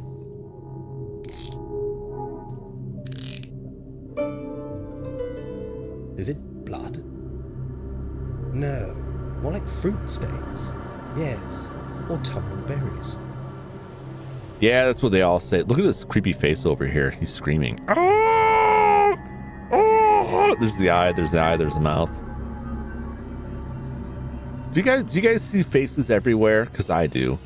You guys ever look at the back of like a car or the front end of a car? Either the front or the back. It's important because the lights are involved.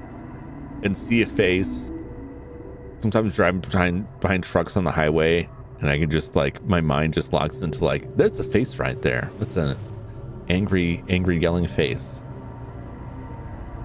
The front of that car looks like a Japanese tokusatsu hero. It's Japanese kabuki guys. Yeah.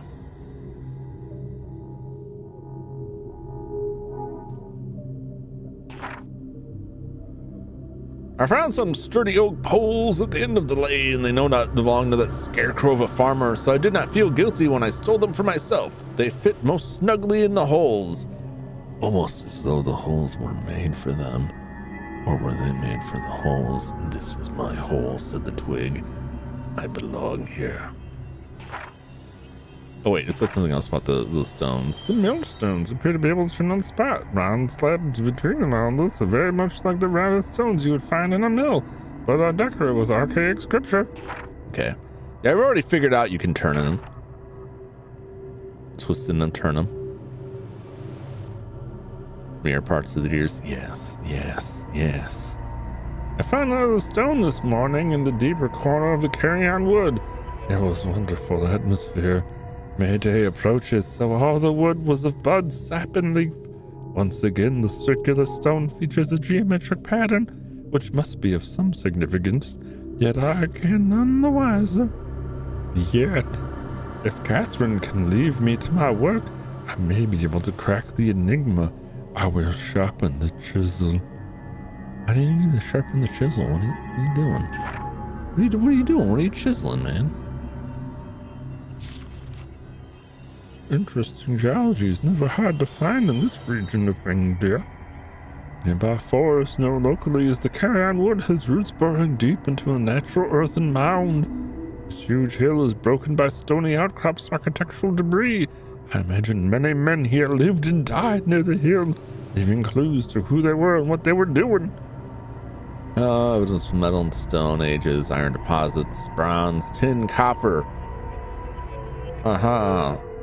Only described as ancient stone monoliths. Most intriguing. Okay, I know about the monoliths. I'll make a note. Please make a note. Great. Look at this photograph. Anything else here? That's this. Donate to of the voice acting. Oh, thank you. Let's go talk to this gentleman here. I am sorry for disturbing your work earlier today. No, it is I who should apologize. I get carried away, you see. I'd like to discuss something with you. Very well. There's no time like the present. It's a good thing we drugged his stew. It knocked Catherine right out, supposedly. I still think she's faking it. She's creeping up behind us right now with the crowbar. But this guy's attitude completely changed. Are we sure it wasn't some sort of like mood altering medication? Catherine is a wonderful cook and great company. Oh yeah, you like my wife that much? You can have her. Was the broth to your satisfaction? What are you up to? What are you up to? Let's hit on his wife through the other room. Catherine is a wonderful cook and great company. Aye, she's a pretty young thing, and sharp as a blackthorn. Yeah. I don't know what I'd do without her. She seems devoted. Aye, but that old scarecrow up the lane has his eye on her. The farmer? I don't think you have any worries, Mr. Carswell. He said he was going to stab him. The letter said, I will kill your Robert. I will kill your Robert. In the flowery language of the Zodiac Killer. I'm sorry. Like, this is gonna be like, and they were never heard from again. This is gonna be one of those unsolved mystery stories. If you or anyone you know has any information to what happened to Catherine and Robert, you may be able to solve a mystery. We're gonna be watching the forensic files on this one. But that's when they found berry drops on the clothes that matched those found on the stone at the scene. Was the broth to your satisfaction? Wonderful as always. Oh yes. It amazes me what Catherine can conjure from the weeds that grow around this old farm. Old farm? Ah, maybe you can help me. Yeah. Just the right amount of sedative. Just enough to take the edge off. Do you know anything about the previous owners or anything? Do you know anything about the previous owners? The Agers? Ager. But that was like No, can't say that I do. like 100 We got years this place ago, at auction something like back in that, the man. 60s. Like, The 60s? But you were only... Never mind. Do go on. Well, the place was done for, burnt out, falling down. it's got to be like the Cost us, 70s, Catherine's maybe. votes, a pretty penny to What make was up with the guy with the there. cell phone? There's some weird time hopping going on here, or these people actually are dead and they're all ghosts, or something. Something's up with this place. Like, the bartender wouldn't tell us what year it is. Nobody would tell us. And then the next person, like, that person wouldn't tell me what year it is. Like, yeah, the bartender's a jerk. Still didn't say what year it is. There was a reporter walking around with a cell phone. Like, there's a phone booth, but that phone booth could be from like the 70s. The cell phone couldn't. But he's also not from here, I don't think. I don't know what's going on with this place. Did you find anything valuable when you first arrived? Valuable? Well, no. There were a few sheep camped out in the park. No hidden passages? Compartments? Treasures? Ha, you've been reading too much Enid Blyton. Wait, how would you respond if someone showed up on your property, dumped a bunch of random weeds in your pot and fed it to you, and then was like, so when you moved in, did you find any treasure here? I don't know if I would. This guy's clearly sedated, because I certainly wouldn't take this, this Is there easily. anything significant about the house? Well, they say that the house is one of the last of Northfield. Northfield? Yeah. Aye, the old village name. The rest is gone now, but the church remains. The church? What church? Aye, it's up through the woods, somewhere. You're not a churchy person. Not really. Not really the happy clappy type. The happy clappy type. That's a new one on me. Something off my property. Yeah, I would have a lot of trouble with this. With the church, remember the clock? Like the evil cursed clock from that story. They said they hid it in the church, so we can find the church there. Let's talk about something else. Very well. Look at this photograph. What are you up to? What are up you to? doing? It looks like archaeology. Close. It's actually geology. Well, that's what I tell myself. Are you stuck with something? Aye, you could say that. I found this slab near the old millstones, up in Carrion Wood. Yeah. Millstones? I know about the millstones. Yeah, ask him anyway. Carrion Wood?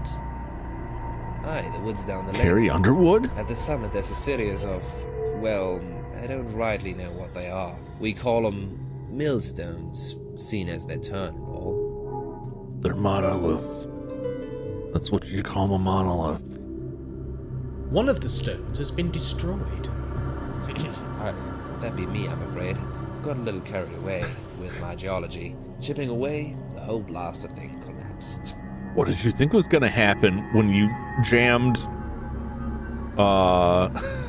You started hammering your chisel into a piece of stone, and the stone cracked. I mean, you don't seem like you know much about rocks, my man. What are these round slabs That's kind of for? what happens. That's what I'm trying to work out. They have a pattern on them, a symbol, Yeah. Do you think it's significant? a story perhaps, or direction. I found them near the millstones. So you think there's a connection? Aye, I do. You should read my notes if you haven't already. Oh, I read them. Where did you find the round slabs? Scattered all over Carrion Wood. Some were under the soil. Others were exposed, like they were waiting to be found. They were woods waiting have for a me. It was my strange destiny to atmosphere. find and break these rocks. Think. I've been eating They them. do. I don't mind admitting that there's corners to that wood that give me the shivers. Ghosts, perhaps. Oh, listen to us, spooking ourselves. I'm gonna go back to my drugged stew. Let's talk about something else. Very well. Have you lived here long? Getting on for a few years now. Why do you ask? Bought this place in the 60s. Been here for a few years. It's sometime in the 70s. Let's talk about something else. Very well. The 1870s. Which would make a certain amount of sense. Oh, I mean, that could be, who knows how new or old that is, but his wife didn't know what a TV was. I'll leave you in peace. Pop back should you need anything. Ah, yes. Rock. Look at these crags. All right, let's go twist some rocks.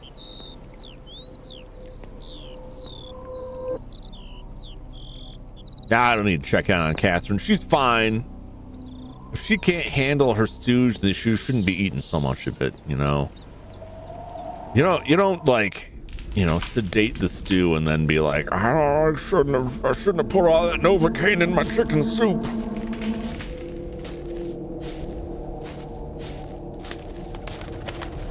Don't put Novocaine in chicken soup. Like the flavor combo is not there. Put the stick in this. That's not right. That's not. Right, go look at it. Look at it with your special eyes and then jam a stick in there. Yep. Yes. Okay. Now let's turn it. Take a look. Okay. I don't know if this is the right one. Oh my God, what am I looking at? What am I looking at? It's horrifying.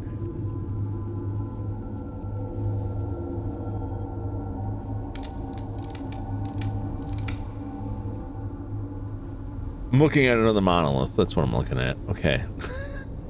For a while, I was like, is this an eyeball? What is this dark patch here? That's all blurry. It did look like an eye, right? I'm like, he's not reacting. I'm seeing another monolith here. That's what I'm seeing. Yeah, I know he's up like Indiana Jones.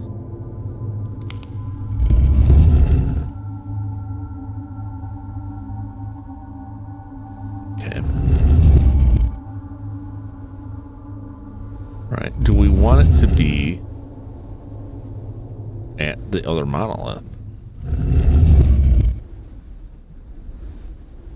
Maybe? I don't know what they want from me here.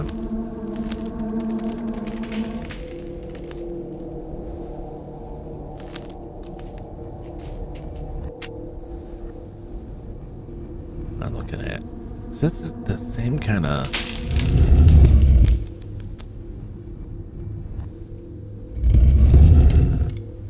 This is monolith number 2.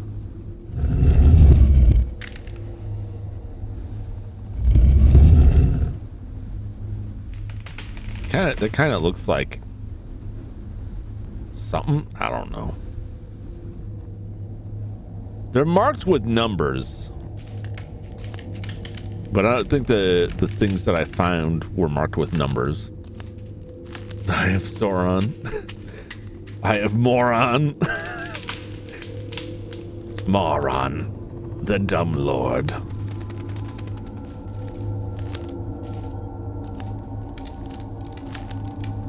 Oh, that's right. He's got to circle around there. It's like, why are you going all the way over there to look at this thing here? Okay, let's look at it.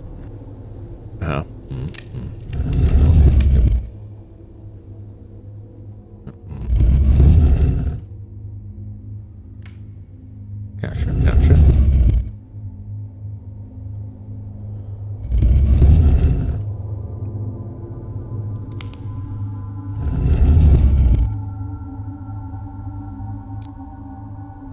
Oh, there's like sunlight streaming in. I don't know what that means.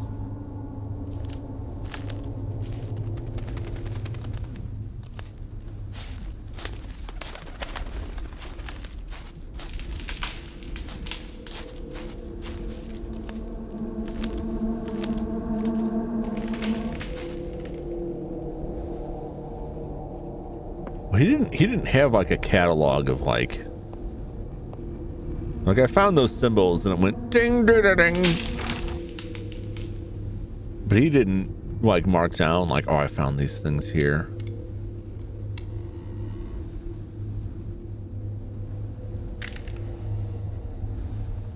It's a house.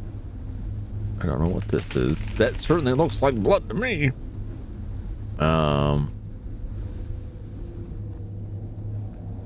More of these?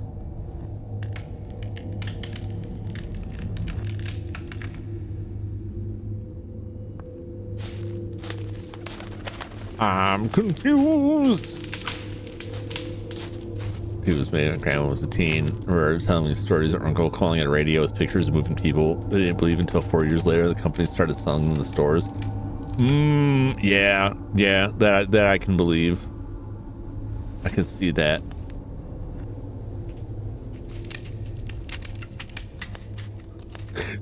Simpsons made fun of that. Like Grandpa Simpson, they're running this like film reel. It gets up like the pictures, they're coming alive. I'm like, there's no way Grandpa hasn't seen films by this point. It was very funny. There we go. I dumb lucked it. That must be the tower of Northfield Church. Okay. Now I know where to find it. Now I know what's up that path that I wouldn't go down because I didn't know what it was. Now I know what it is. Are you kidding me?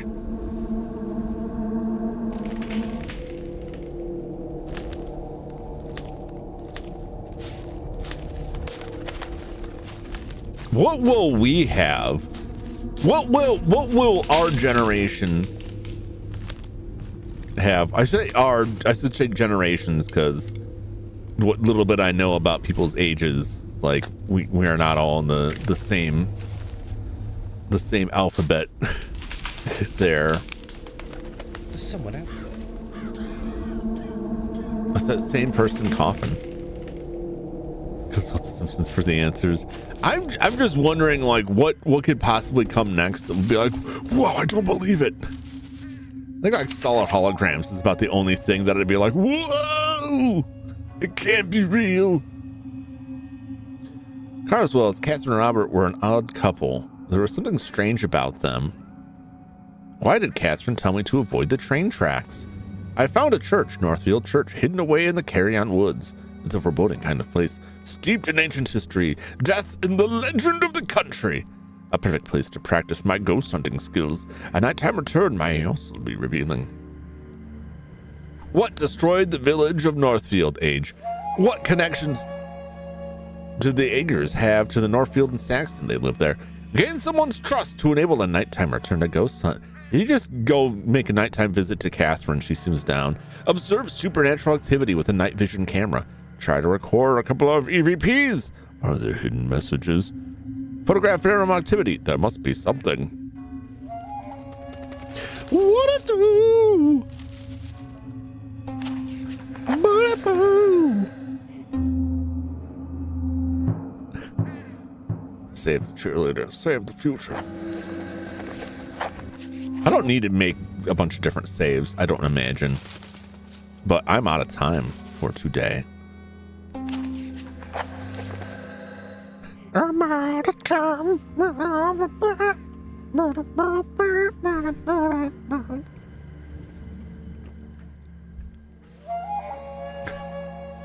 Boo-da-boo. Alright, I gotta look at my YouTube subs. Who's live? Who's live here?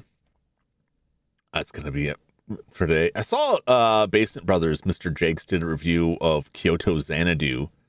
If anybody was curious what Kyoto Xanadu was looking like, it was a very good review. I'd recommend it.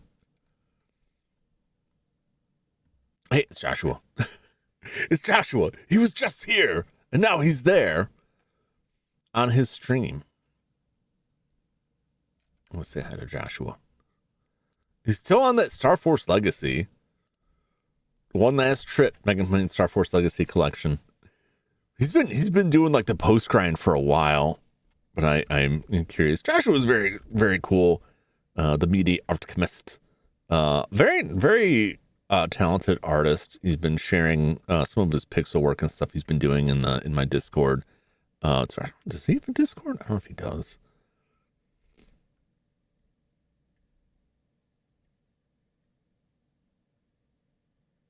Collection of Star Fox. Is there a collection of Star Fox? No, Mega Man, Star Force.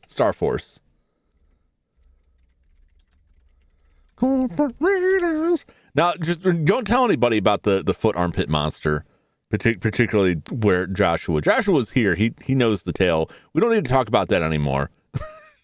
We'll never bring that up again. But thank you so much for tuning in for The Lost Crown. I will continue to get it confused with The Last Crown, which is a different game, but it's the same series. All right, thanks for tuning in for The Lost Crown. We made some good progress today. We drugged a couple and interrogated them with wild weeds we found in their yard.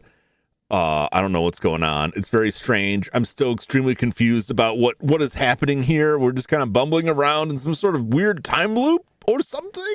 Maybe there's ghosts. I don't know. We'll keep sorting it out. I will be back. I don't know yet if I'll be back Wednesday. Probably not, but I should be back Friday. We're going to keep this one going, or maybe we'll do some Blender. We'll see when I can come back. It's kind of a mixed up week this week, but I'll let you know. Anyway, I'll have a link for Joshua, the Media Alchemist. If you want to check him out, say hello. Otherwise, thanks as always for hanging out. Thanks for chatting. And I hope you'll stop back again for the next one. Until that time, so long, everybody. Bye-bye.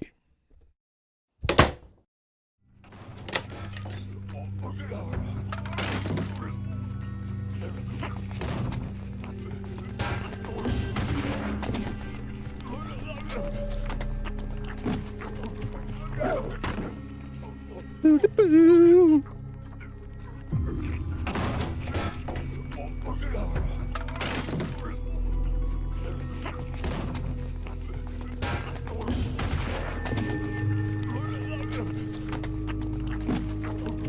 Oh.